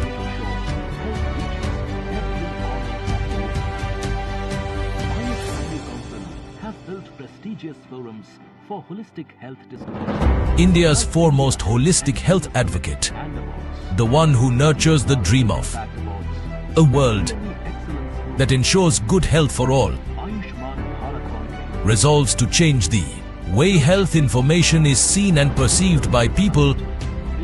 Introducing How Boring, India's first holistic well-being podcast with Kamal Narayan. No confusing medical jargons, just real talks. Featuring India's top doctors and health experts in never-before frank candid conversations for a happier, healthier you. Exclusively on IHW Council's YouTube. I think this wellness is an important initiative. I will definitely be interested to know the conclusions of your deliberations. India's foremost holistic health advocate, the one who nurtures the dream of a world that ensures good health for all, ये तो महत्वपूर्ण विषय है ही। resolves to change the way health information is seen and perceived by people, introducing How Boring, India's first holistic well-being podcast with Kamal Narayan. No confusing medical jargons, just real talks. Featuring India's top doctors and health experts in never-before frank candid conversations for a happier, healthier you. Exclusively on IHW Council's YouTube. बल्कि पंच तत्वों का रक्षा करना हमारा पहला कर्तव्य है। In the digital world, the Council reaches millions with credible India's foremost holistic health advocate, the one who nurtures the dream of a world that ensures good health for all, resolves to change the way health information is seen and perceived by people, introducing How Boring, India's first holistic well-being podcast with Kamal Narayan. No confusing medical jargons, just real talks. Featuring India's top doctors and health experts in never-before frank candid conversations for a happier, healthier you. Exclusively on IHW Council's YouTube. resolves to change the way health information is seen and perceived by people. Introducing How Boring, India's foremost holistic health advocate, the one who nurtures the dream of a world that ensures good health for all, resolves to change the way health information is seen and perceived by people, introducing How Boring, India's first holistic well-being podcast with Kamal Narayan. No confusing medical jargons, just real talks. Featuring India's top doctors and health experts in never-before frank candid conversations for a happier, healthier you. Exclusively on IHW Council's YouTube.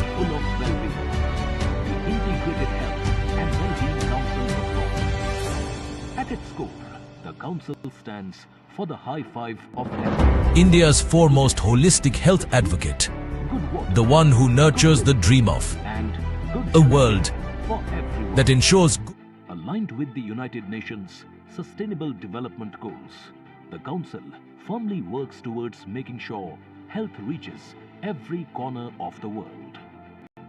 IHW Council has built prestigious forums for holistic health discourse, like India Health and Wellness Summit and Awards, CSR Health Impact Awards, CME Excellence Movement, Ayushman Bharat Conclave, Jal Shakti Conclave, Digital Health Summit, Patient First Summit, the Good Air Movement and Summit, Rapid Global Cancer Alliance, and the She Alliance for Spirituality in Health and the Environment. These initiatives have received wholehearted support from policymakers, industry captains, community leaders, health experts, celebrities, and influencers. Respected brands and advocates have also joined the Council, becoming allies in the mission for a healthier world. I think this wellness is an important initiative.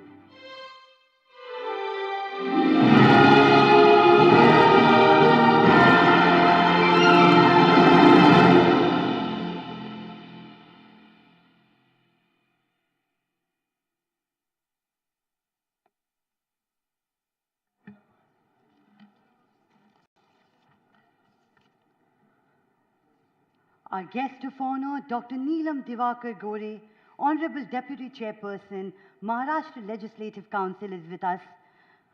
We welcome you, ma'am. And can we please put our hands together for her, yes. Good evening, ladies and gentlemen. I am Zubi Hassan, and it is an absolute honor and pleasure for me to be present here at Integrated Health and Wellbeing Council's flagship 9th edition of India Health and Wellness Awards. After a section of many discussions and deliberations, panel discussions, ladies and gentlemen, we now have one of the most awaited, anticipated section of the day as we present IHW Council's flagship event, the 9th edition India Health and Wellness Awards 2024. Today we mark an important milestone as we gather here to reflect on the achievements and milestones of the past 9 years of the IHW Summit. Each summit has been a testament to the power of collaboration, innovation, and leadership in shaping the future of healthcare. Ladies and gentlemen, we are thrilled to announce the 10th edition of IHW Summit along with the prestigious IHW Global Leaders Awards.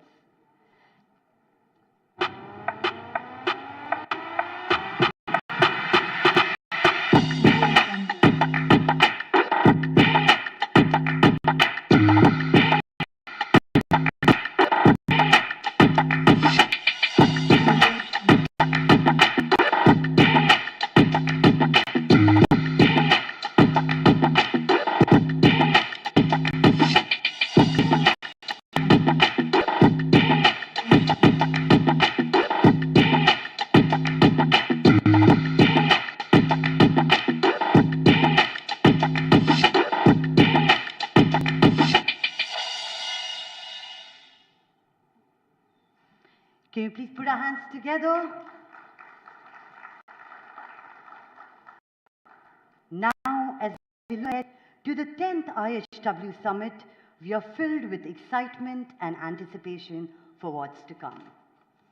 It is the participation of such giants that motivate us in these efforts for healthier and more prosperous societies.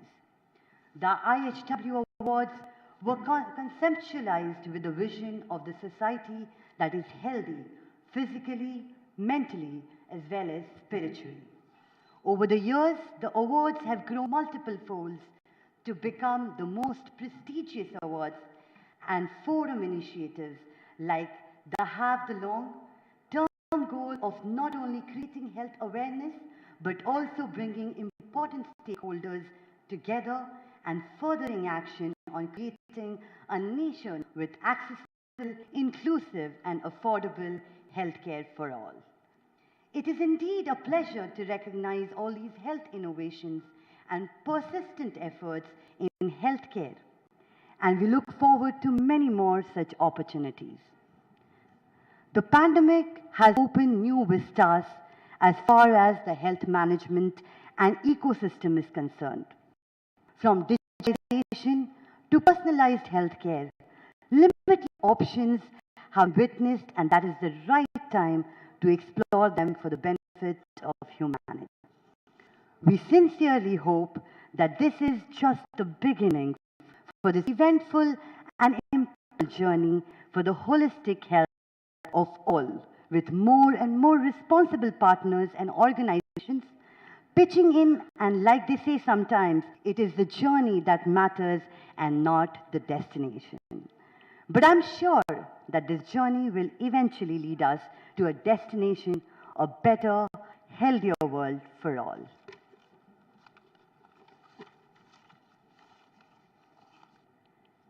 To start off, I'd like now invite Mr. Kamal Narayan, CEO IHW Council, to come up on stage and address the gathering. Can you please put our hands together for Mr. Kamal Narayan?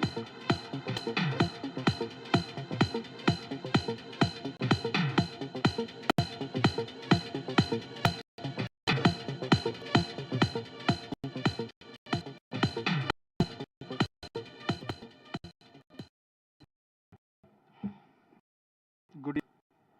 Honorable Ma'am Neelam Gole, Chairperson for the Maharashtra State Assembly. Thank you so much, Ma'am, for gracing this occasion where we intend to recognize the exemplary work of several individuals, organizations who have been diligently contributing towards improvising the health of our nation. Health which come from good air, good food, good water, good living, and good health care for all. A health care which is accessible, which is quality, which is affordable, which reaches to everyone who is in need of that. And that's what these doyens of health who have been working persistently, who have been trying to deliver, to bridge those gaps which we see in our country, where there is an immediate need of improvising on multiple aspects and fundamentals which impact our health. We had a wonderful day filled with inspiring ideas, suggestions, and discussions where we could understand and see how we have to broad base the discourse around health, which has to go out of the purview of just hospitals, doctors, or a pharmaceutical company itself. Today in this award ceremony also, as IHW has always been trying, it will recognize the work not only of the medical professionals, medical companies, but all those people who have been contributing to fix these fundamentals, which have direct impact on the health of our nation, the productivity of our nation, and when our journey to become a developed country by 2047, when we look forward to complete a century of being an independent nation. And when we reach there, we can't reach unhealthy. We have to be fueled and we have to be strengthened in our journey towards that important milestone.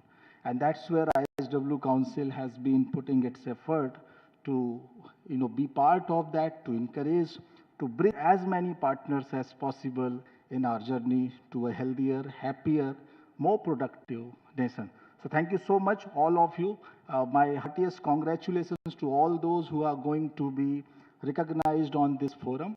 But at the same time, those who could not, get shortlisted and all, your work is absolutely exemplary in that case also. It is a tough time for jury. I was part of those meetings when they, try to decide and zero down one winner, but almost every work. And this is my firm belief that even a small step, like we all know that story from Ramayana, that a Gilahari was trying to at least contribute to that the building of that bridge. We have a long gap and where we need to bridge that bridge. So all of you, even a small test of the step matters when it comes towards a journey of our collective journey of a nation of 1.4 billion. So thank you so much, all of you, and thank you Mumbai for turning around in a good number and being part of this discussion and also this celebration. Thank you. So I request you to please stay back.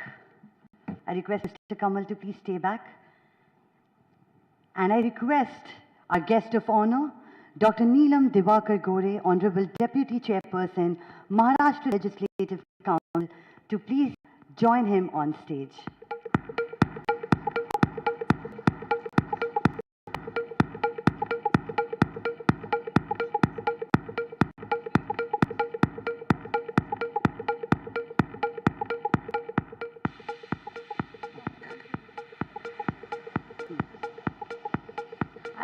I request Mr. Kamal to please felicitate ma'am.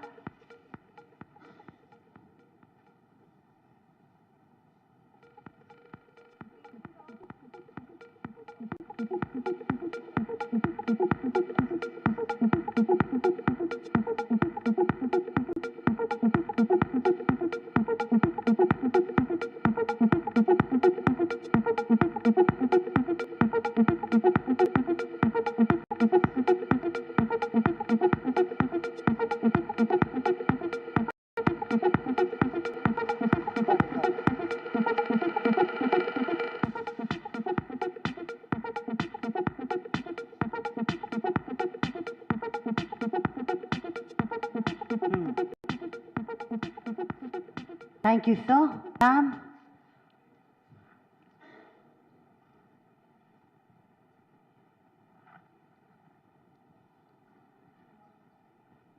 I request you to please address the gathering, and I welcome you once again.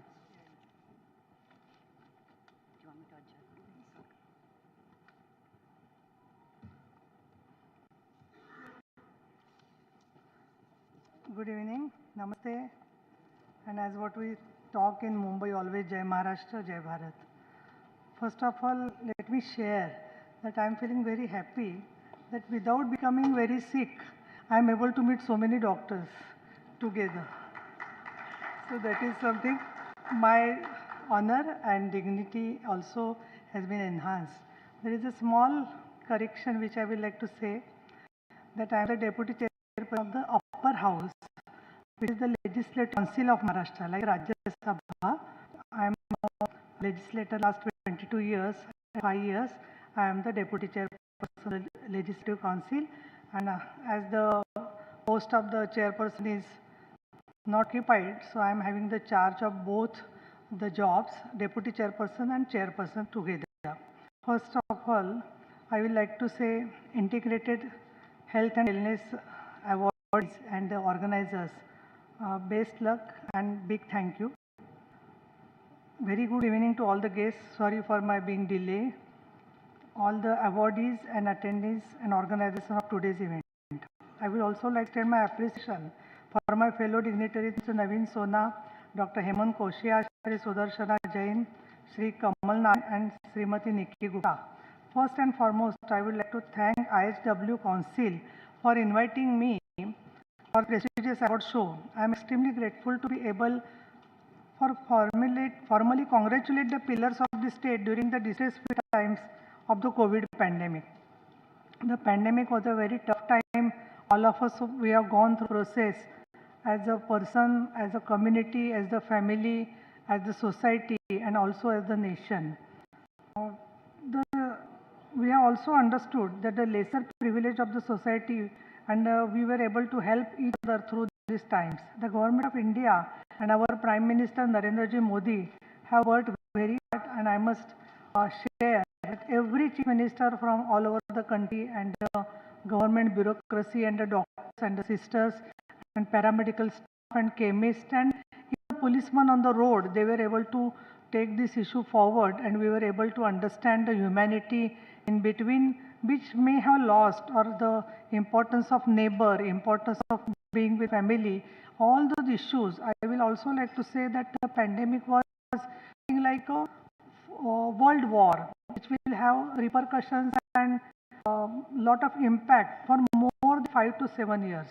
Though there has been the epidemic and the disaster act, both were implemented as a, I would say, emergency situation, but the policy in place was needed to be formulated at the national and the state level. Still, there were many gaps and many decisions taken as per the needed. So, when it comes to the compensation for the children who have lost both the parents, what should be the SOPs? I will not go into all the details because some of the details are very painful. But on the other hand, I will also like to thank definitely God, government and all the doctors that we are able to survive, and we can see today's life, and we can sit happily without thinking or feeling guilty that we are not put up the mask. So keeping this in mind, I will also like to say that during this unprecedented crisis of the pandemic, our government took various measures to provide what the people need. And one of the most notable initiatives was the Pradhan Mantri Garib Kalyan Yojana, providing direct cash transfers and food security for the poor and vulnerable sections. They didn't let the pandemic set us back on those fronts.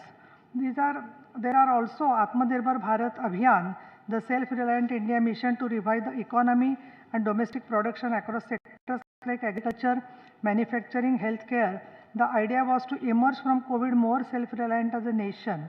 This aligns with the Sustainable Development Goals, through which in India we have been able to be part of the global process for more than now 8 to 9 years in Paris Convention, and along with Prime Minister Modi ji, every state is involved in the process of having sustainable development goals and also giving budget and the implementation plan when it comes to different goals.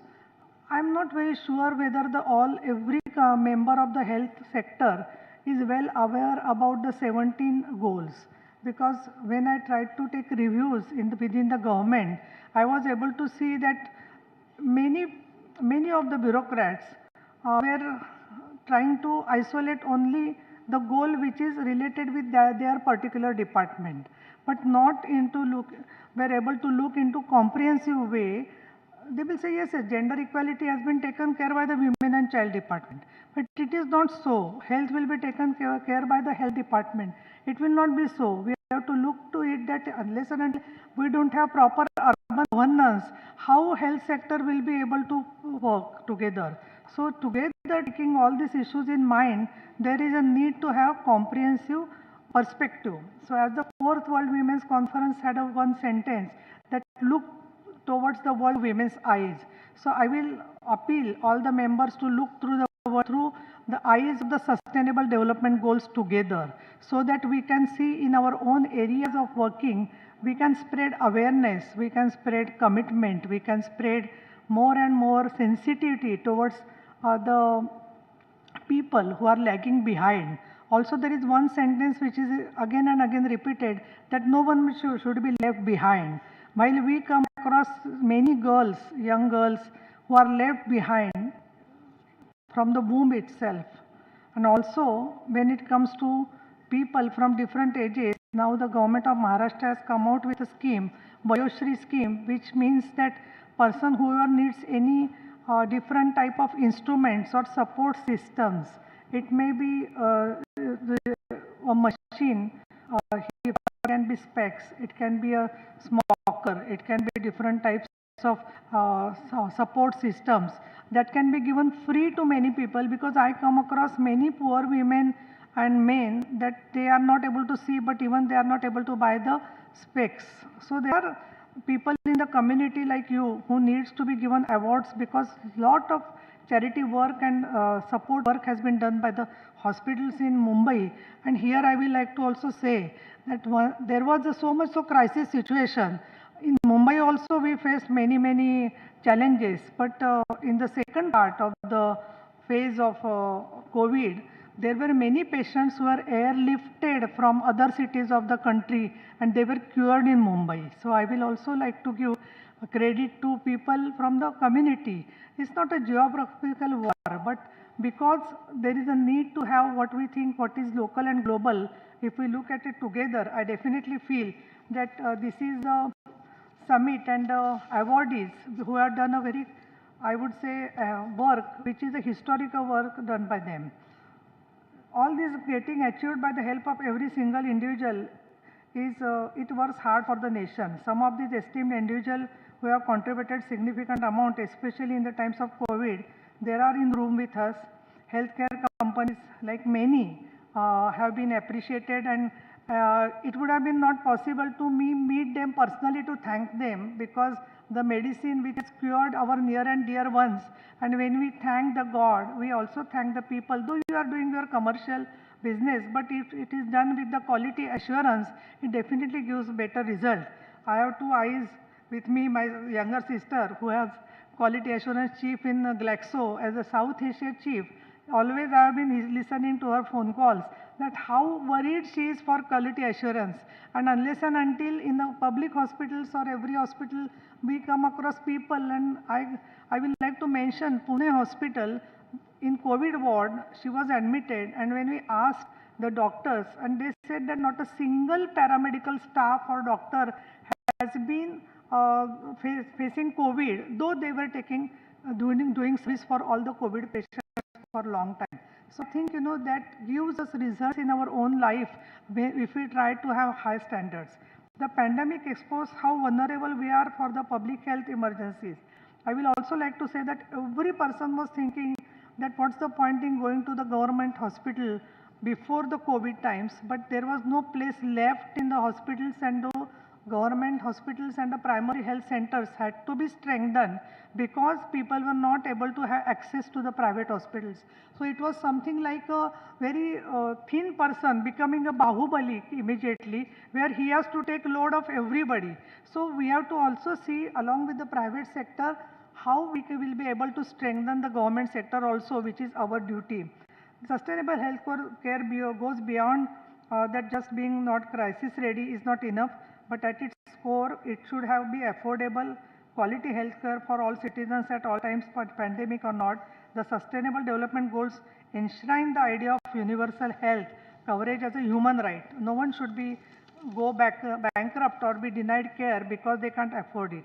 IHW work, here I'm coming for the, able to see for the first time that a institution who is working in the healthcare, they are working into the perspective of sustainable development goals. So I will request all of you to give big applaud for the organizers, because that is the something which is need for the time. And as our friend mentioned about going to 2047, I do feel that along with the having more longevity, it should be good and happy longevity, not only people who care or pity about people who are above 65 or 70. Technology and innovation are enabling more sustainable healthcare models as well. Telemedicine has the potential to reduce the carbon footprint of healthcare delivery while expanding access to remote and under-reserved areas. India's e-Sanjeevani OPD platform, which facilitates remote consultation, recorded over 2 million teleconsultations during COVID-19 pandemic. For all the contribution made by the healthcare workers, I feel extremely privileged to be here today, awarding them. And here I would like to say that taking this forward, whenever if you are having some policy papers or the action plan and what needs to be done by the government in the private sector, especially into the sector of insurance, especially into the case of pharmaceuticals, especially into the case of what prices should be finalized for the pharmaceuticals, and presence of the FDA here is very important, because always I come across in the hospitals that whether it is distribution of medicines or whether it is mental health issues, they need different types of support systems coming from outside. But I don't see that within FDA, I will be happy to become incorrect. However, but in many our government departments, the SDGs are not percolated within a government. So it will take some time. I will like to definitely, now we are in code of conduct, so I can't give any nirdesh at this moment, but after 4th June, there is a session in the state. But also it becomes in the parliament our duty to have people who will be open and take this comprehensive view, so that we can really be able to give something which we will like to get when we are facing any problems in the health or in the hospital or getting admitted. So keeping this in mind, I am very happy to be here. Along with that, every awardee who has got the award, I will like to congratulate them, and I will be giving awards. But along with that, if some people have missed the chance, don't feel worried, because maybe they want to have more success and then they want to give award. So having Shraddha and Sauri in every sector is very important. Thank you so much. Namaste.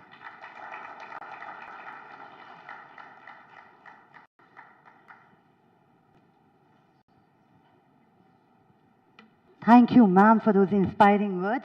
I request you to please stay back. And I'd like to invite Mr. Kamal Narayan on stage to give away the coveted awards now. Can we please put our hands together and bring in some energy in the room?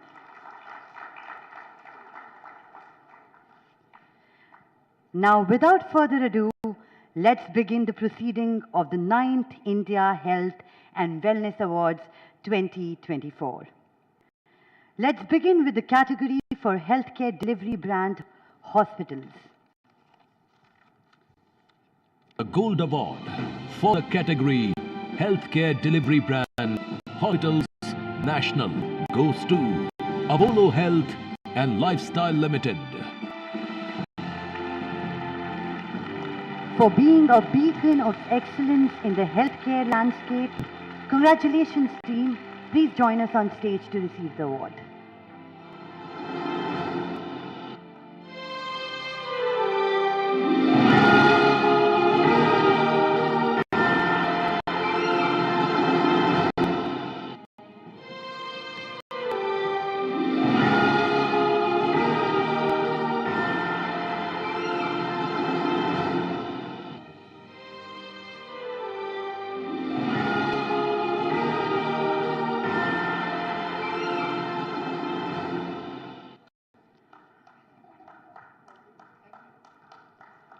Moving on to the regional level, The Silver Award for Healthcare Delivery Brand Hospitals Regional goes to Apollo Health and Lifestyle Limited.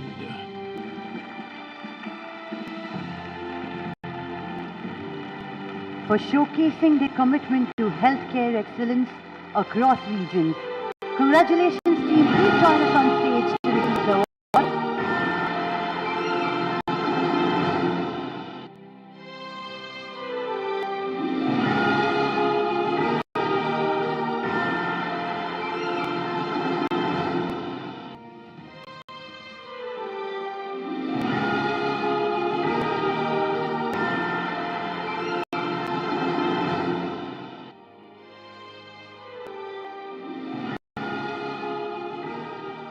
Moving on to the non-metro level. The Silver Award for the category Healthcare Delivery Brand Hospitals Non-Metro goes to Utkal Hospital, Oshapada. For showcasing their commitment to healthcare excellence across regions. Congratulations team, please join us on stage to receive the award. Also, can you please put our hands together for the winners?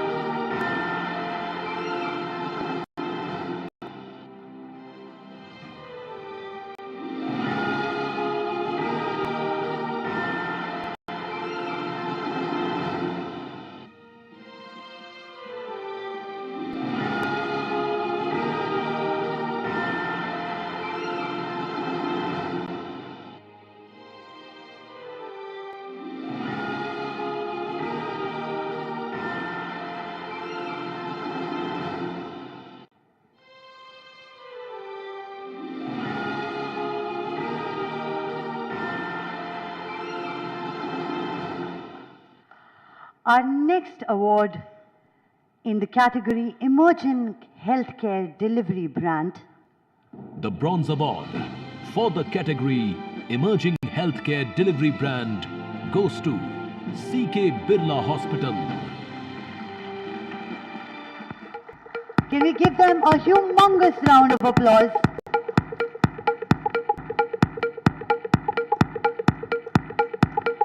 For the dedication to providing exemplary healthcare services. Congratulations. Well deserved. Thank you. Moving on to the next category, Excellence in Minimal Invasive and Laparoscopic Surgeries, National. And the award goes to The Silver Award for the category Excellence in Minimal Invasive and Laparoscopic Surgeries, National goes to Apollo Health and Lifestyle Limited. For healthcare facilities that stands out for commitment to providing superlative and patient-centric care. Congratulations, team.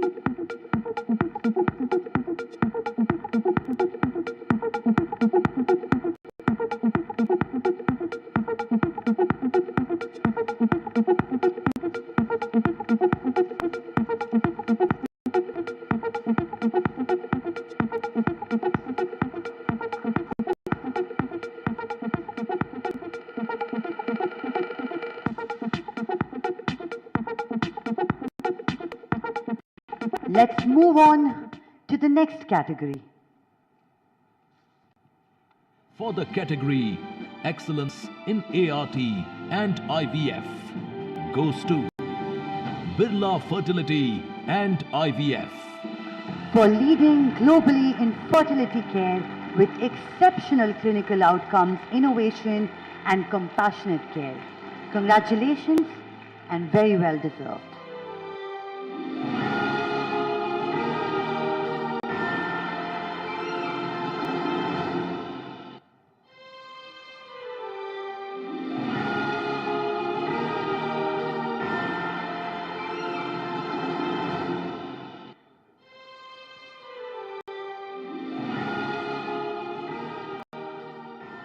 Our next category, ladies and gentlemen, is Excellence in Heart Care, and the award goes to The Silver Award for the category Excellence in Heart Care goes to Care Hospitals, Hyderabad.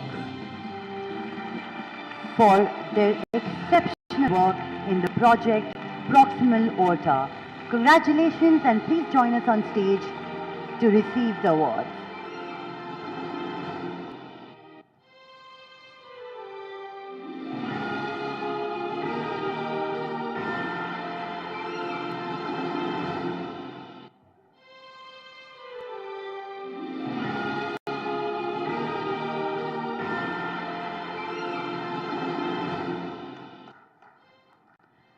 The internet says clapping is good for your heart health. It's for you all to validate, but could we all do some good to our heart?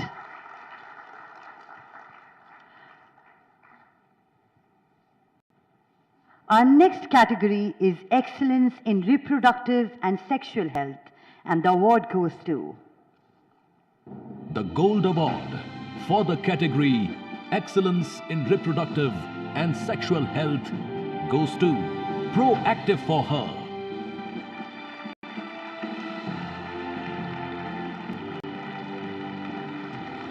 which is an omni-channel women's health clinic offering judgment-free, personalized and confidential healthcare solutions.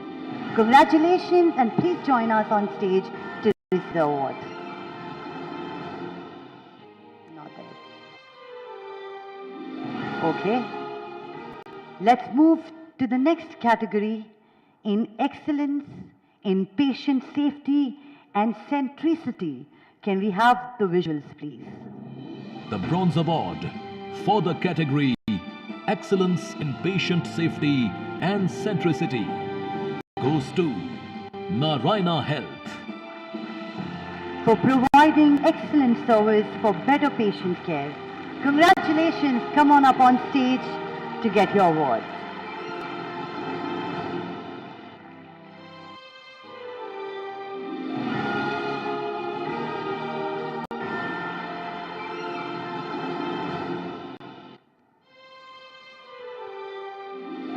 Congratulations.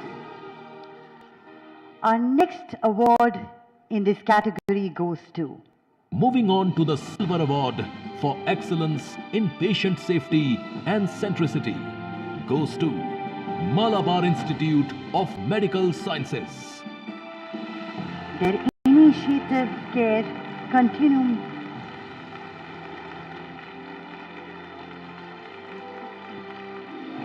empowering digital health solutions for holistic care. Congratulations and welcome.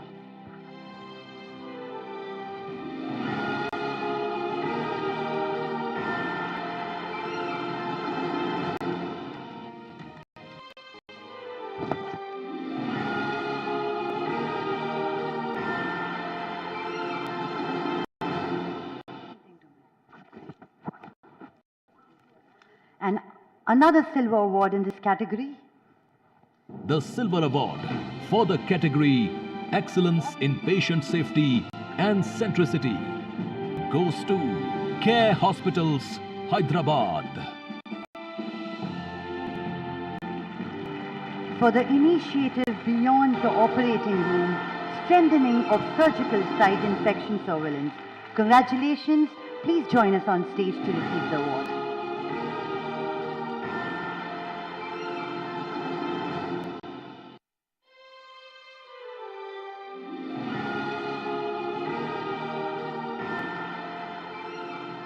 Our next category is Excellence in Home Healthcare, and the award goes to Our next recognition, the Silver Award for Excellence in Home Healthcare, goes to Malabar Institute of Medical Sciences.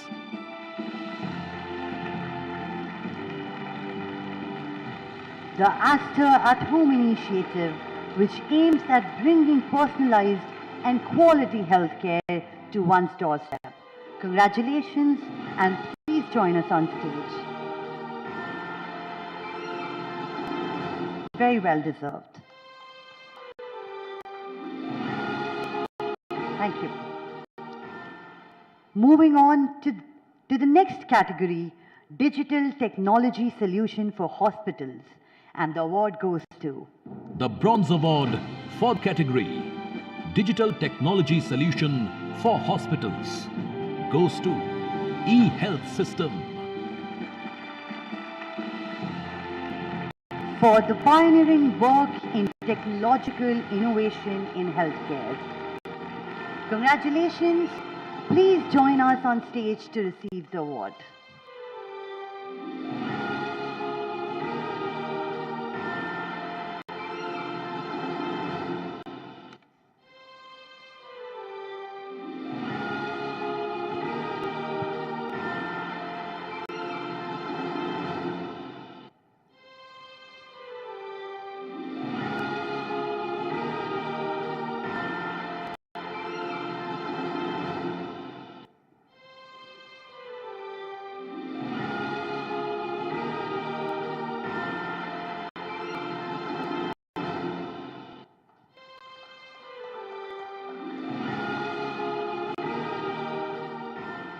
Thank you, everybody. Moving on to the category Healthcare Startup of the Year, and the award goes to The Bronze Award for the category Digital Technology Solution for Hospitals goes to eHealth System.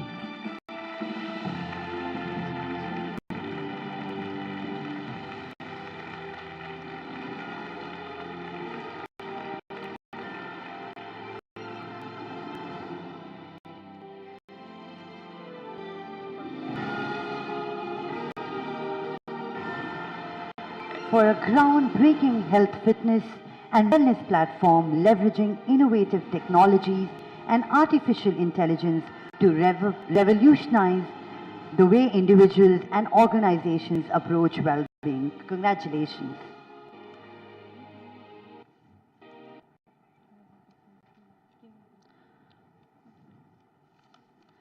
We have another award in this category, and the award goes to The Silver Award for the category Healthcare Startup of the Year goes to Imagine HealthFin Private Limited, Alive Health. for their Alive Health app, which is revolutionizing India's health and wellness sector by offering a tailored platform that meets diverse user needs. Congratulations, and very, very well deserved.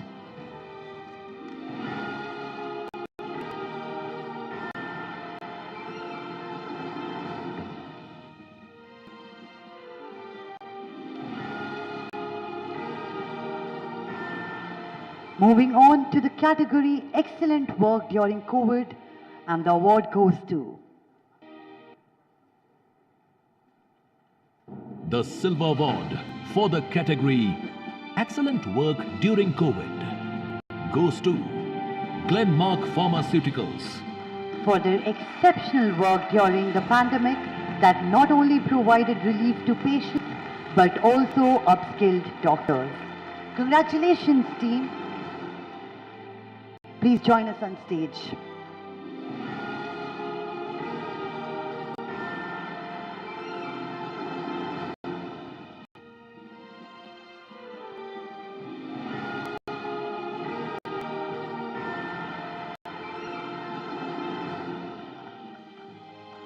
Can we also put our hands together and roar for their achievements? Thank you. Let's move on to our section Pharmaceutical, Medical Devices and Consumer Health Brands.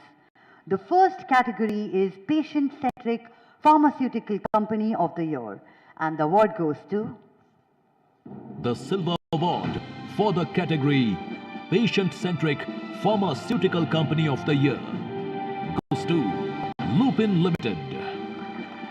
for the project Humrani, which helps every diabetic patient to understand the disease and ensure therapy adherence by providing the overall well-being of the patient.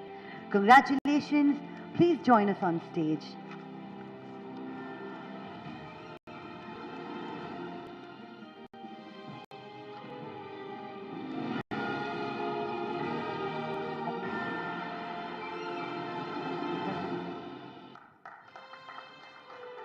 Congratulations. The next category we have in this Innovative Pharma Manufacturer of the Year. And the award goes to The Gold Award for the category Innovative Pharma Manufacturer of the Year goes to Akums Drugs and Pharmaceuticals. For hydroxyurea oral suspension to treat sickle cell anemia in India. Congratulations, team, for some fabulous work. Please join us on stage. The next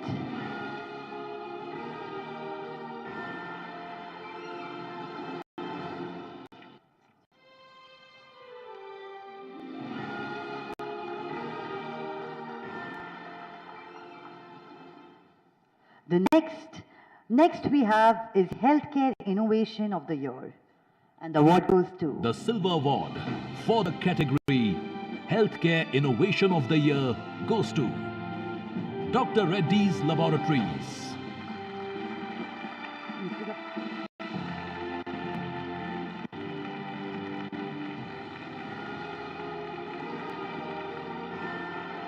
For the cough expert.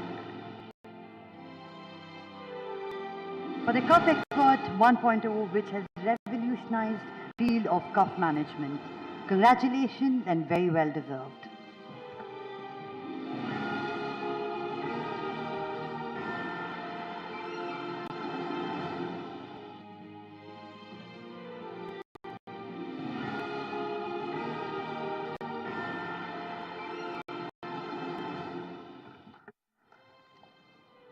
The next award in this category goes to The Silver Award for the category Healthcare Innovation of the Year, Medi Rail Systems.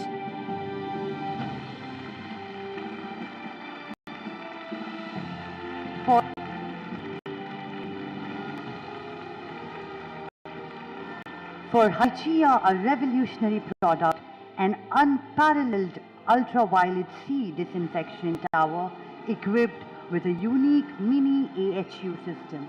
Congratulations and very well deserved. And the last award in this category goes to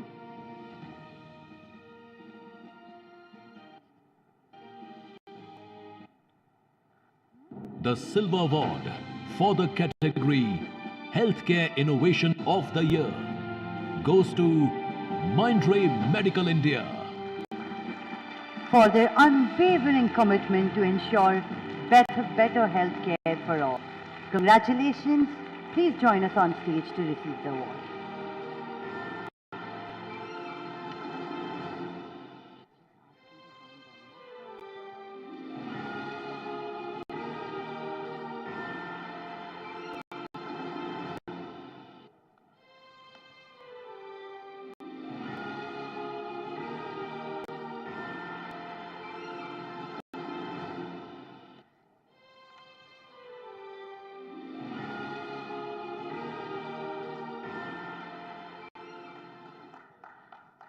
I'd now request Dr. Sanjay Pandey, Head of the Department of Andrology, Reconstruction, Urology at Kokila-Ben Hospital, Mumbai, to please join us on stage.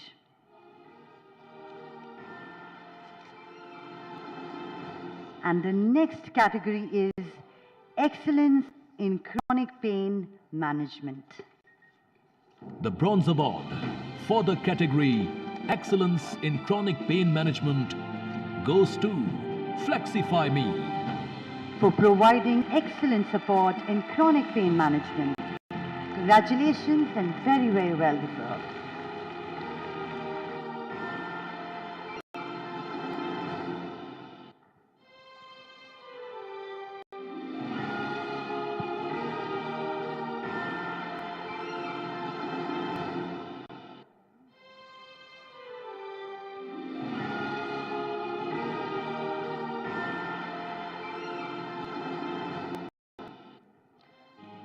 Congratulations, team.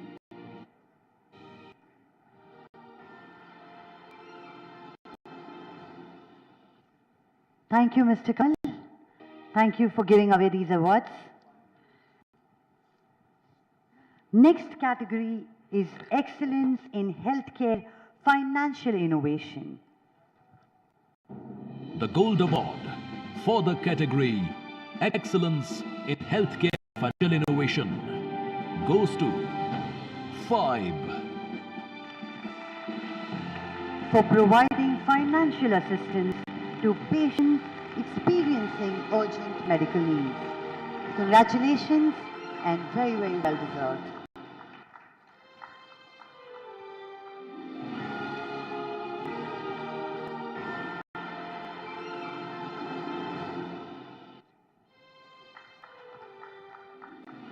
Next award in the patient-centric pharmaceutical manufacturing company in Derma.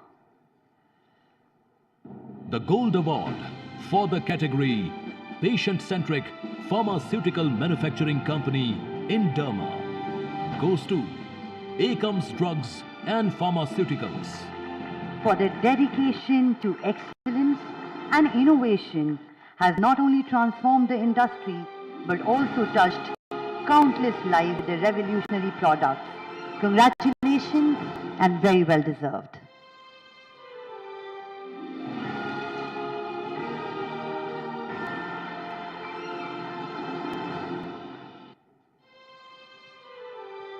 Congratulations. Moving on to the next category, Health Tech Brand of the Year. The first award in this category goes to the Bronze Award for the category Health Tech Brand of the Year goes to TI Medical for delivering world-class, high-quality, affordable and safe medical devices. Congratulations.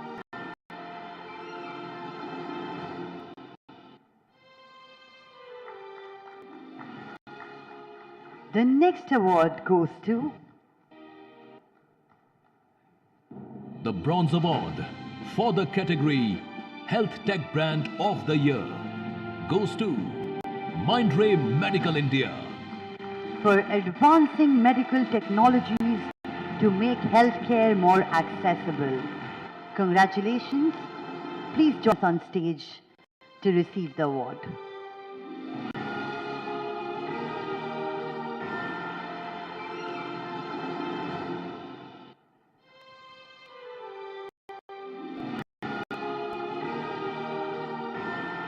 Can be generous with our applauses. Thank you. And the next award goes to the Silver Award for the category Health Tech Brand of the Year goes to Happy Reliable Surgeries Private Limited for EasyNav computer-assisted surgery solutions. Congratulations. And please join us on stage to receive the award.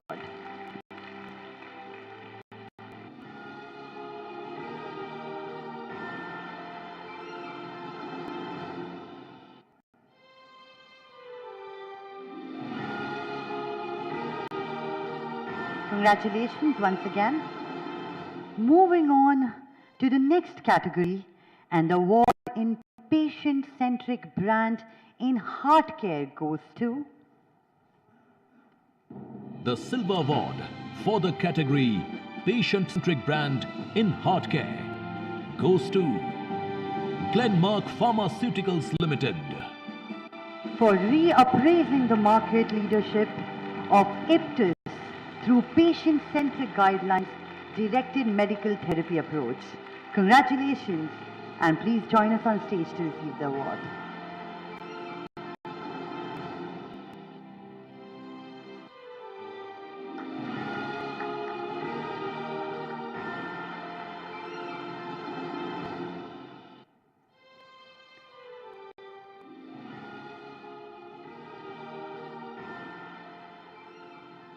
Moving on.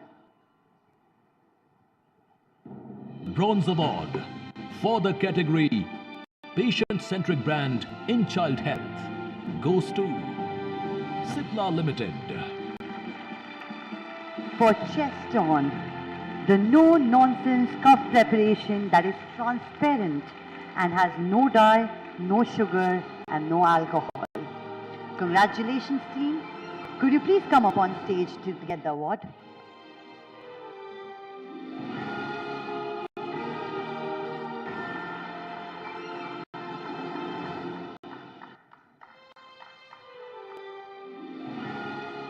Congratulations once again. The next category in ear care goes to the Bronze Award for the category Patient-Centric Brand in Ear Care goes to Hear Clear India for providing reliable and genuine hearing diagnostics and hearing aids to Indian patients right at the doorstep. Congratulations. Could you please come up on stage to collect the award?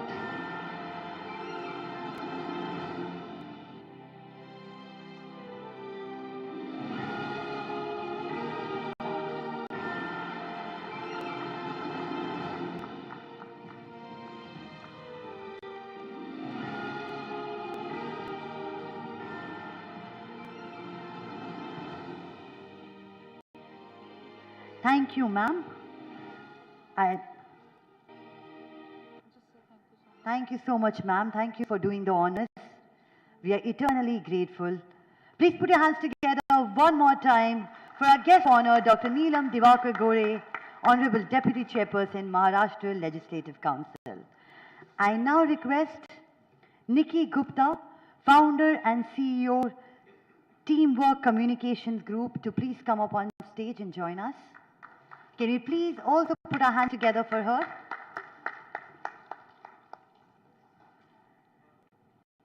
Let's move on to the category Public Health Initiative of the Year. And we have 2 awards in this category. The first award goes to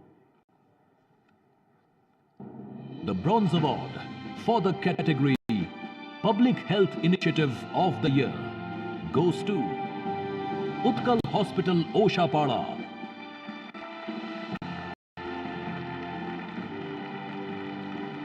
For the project Nirog Shala that provides primary healthcare services to the unreached population.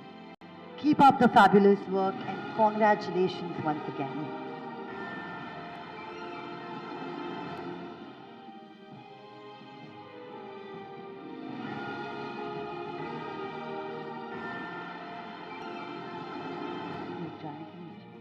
The next award goes to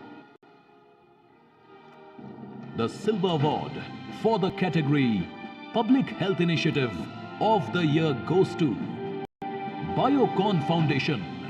For the project Bangalore Urban Mental Health Initiative, BOOMHI. Congratulations, team. Can we have you all up on stage to collect the award?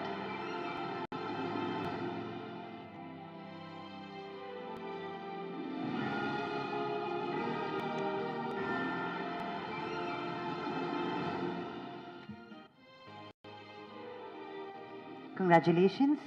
The next category is Brand Pioneering Digital Pharmacies, and the award goes to the Silver Award for the category Pioneering Digital Pharmacies goes to Coil Life Sciences. For offering holistic solution for comprehensive disease management.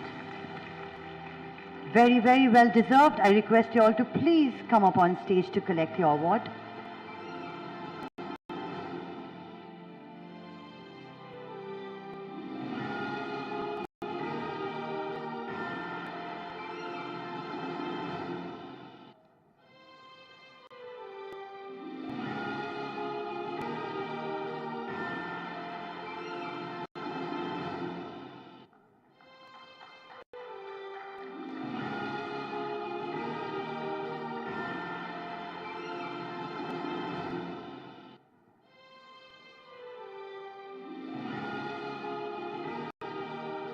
Congratulations. Thank you so much. The next category is Excellence in Policy Advocacy. The Silver Award for the category Excellence in Policy Advocacy goes to Cipla Limited. for the project Making Life-Saving Medicines Accessible to All. Congratulations, and that was really, really well deserved.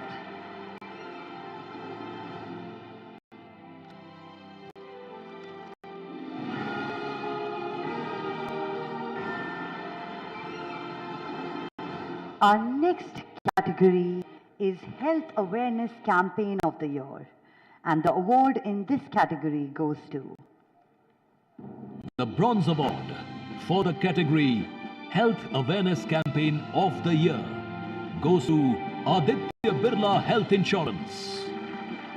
for Digital Health Assessment, DHA. Congratulations. If you all could please join us on stage to take the award.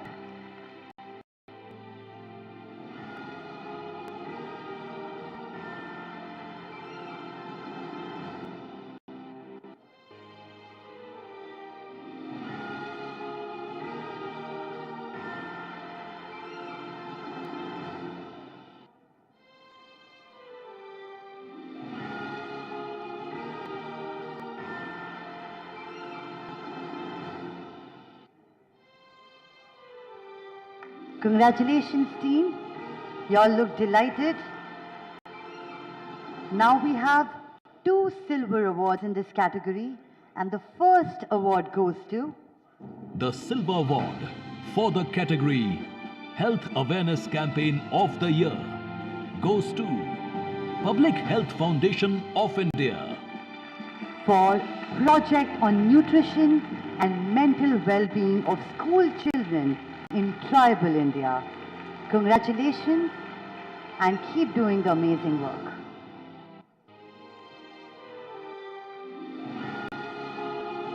Also, can we please put our hands together?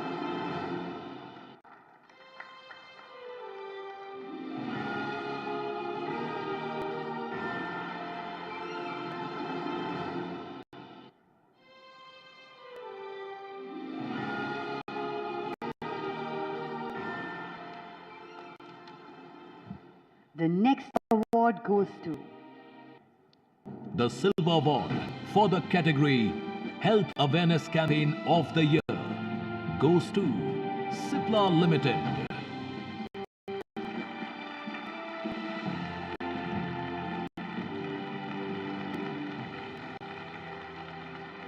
Pink of Health. For Pink of Health. Congratulations, team.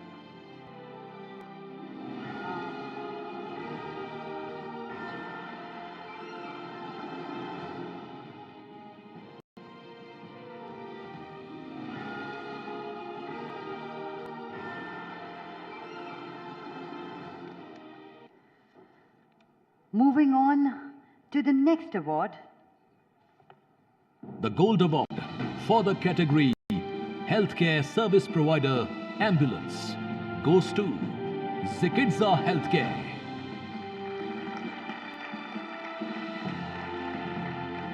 For their unparalleled dedication and excellence in delivering emergency medical and ambulance services across India. Congratulations, and very, very well deserved.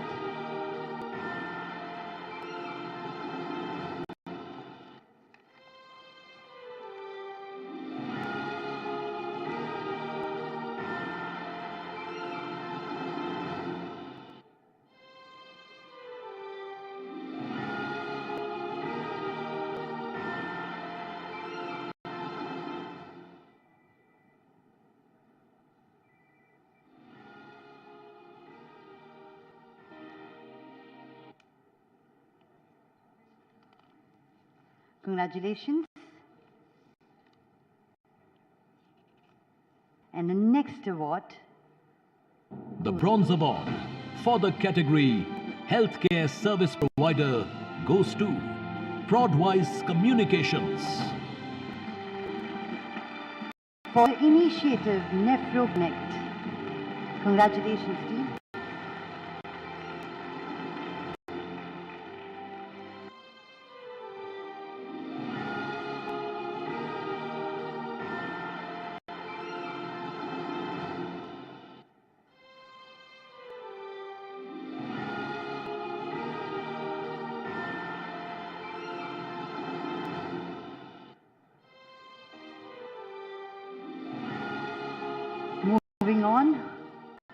to the next award.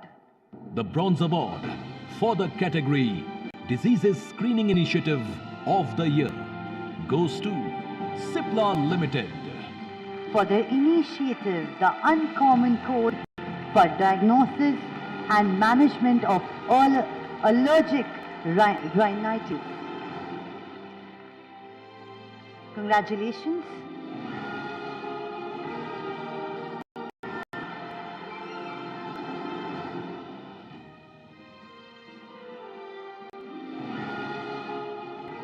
Moving on.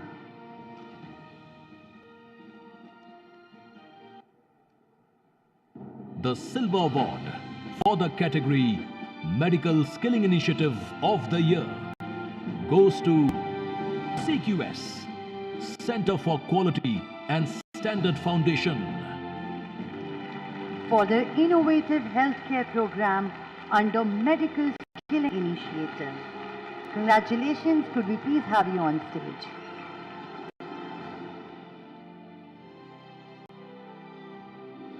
Clapping, by the way, to a huge extent, controls and manages blood pressure.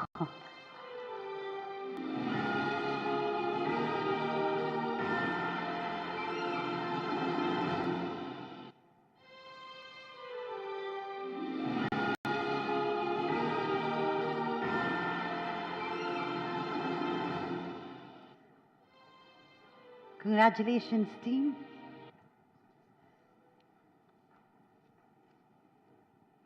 Moving on. The Gold Award for the category Medical Skilling Initiative of the Year goes to Siemens Healthcare and Apollo MedSkills.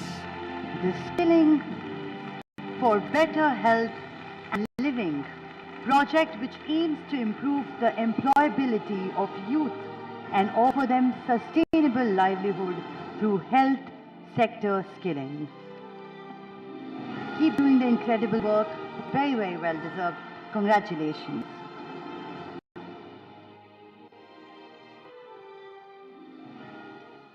Moving on.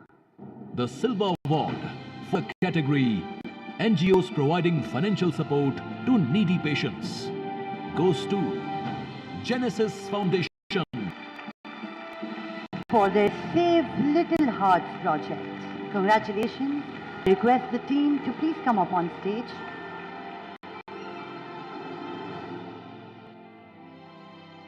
Can we please put our hands together for them?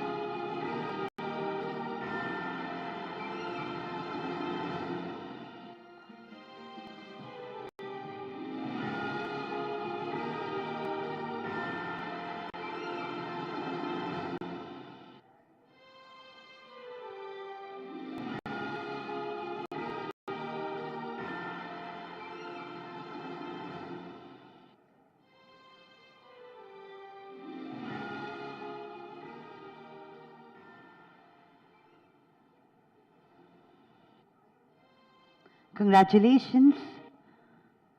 And moving on to the next award. The Bronze Award for the category Wellness Brand of the Year goes to Bhargav Phytolab. For Spondent Drop for treating neck pain, cervical spondylitis.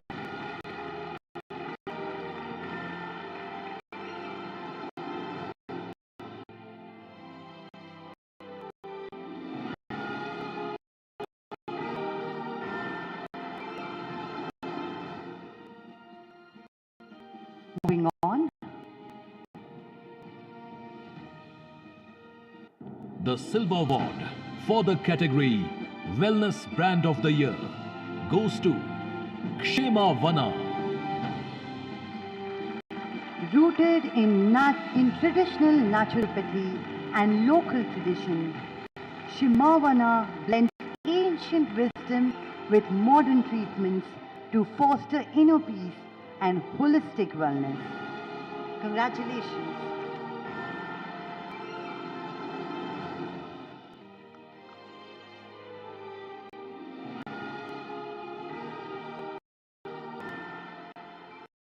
Moving on. The Silver Award for the category Healthy Lifestyle Startup of the Year goes to Imagine Film, Alive Health. For Alive Health app was built with focus on promoting preventative healthcare.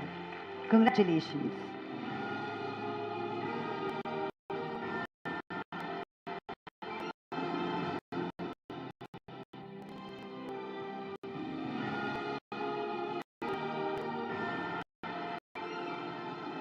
Congratulations, well deserved. Moving on to the next award. The Buzz Award for the category Ayush Brand of Year goes to Bhargav Phytolab. For respondent drops of homeopathic formulated medicine work on root cause of the pain and doesn't let neck pain affect daily activities of patients. Congratulations, team.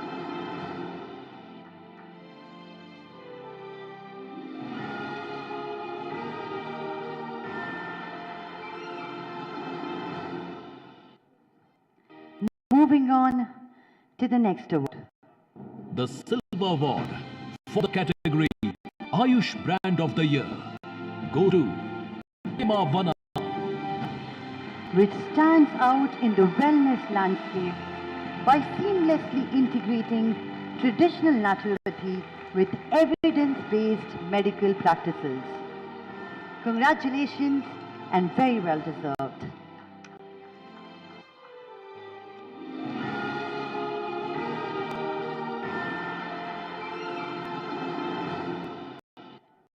And moving on, the next Bronze award. Award for the category Health Promoting Consumer Brand of the Year goes to Cleanse High, a pioneer in naturopathic juice diets. Congratulations.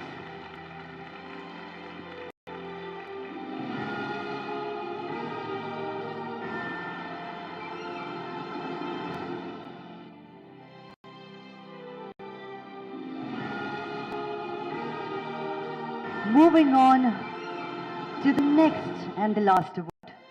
the Silver Award for the category Innovative Contract Development and Manufacturing Organization goes to Tirupati Group.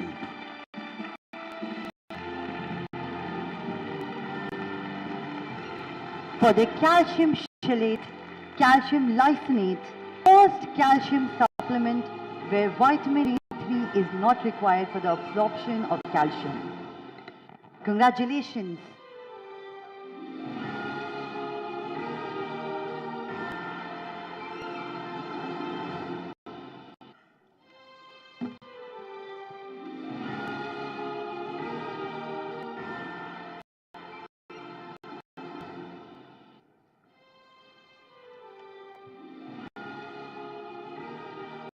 Congratulations to the winners and may the good work continue.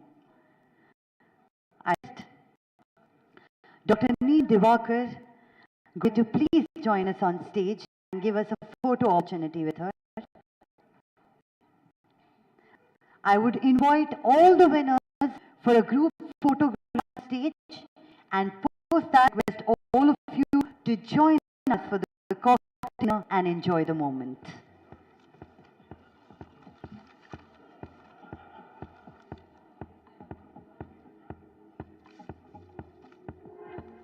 And this is your host, Zubi Hassan, signing off for the day. Thank you for being a fabulous, fabulous audience. Thank you, good night, and please drive safe.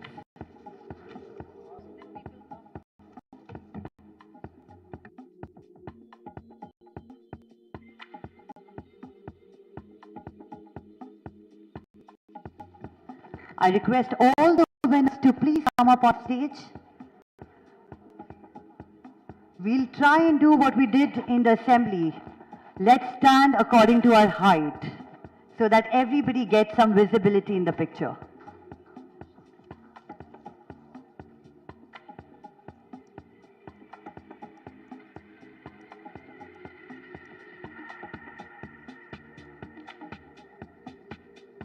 Some of you from the left can come to the right also. It looks a little congested there.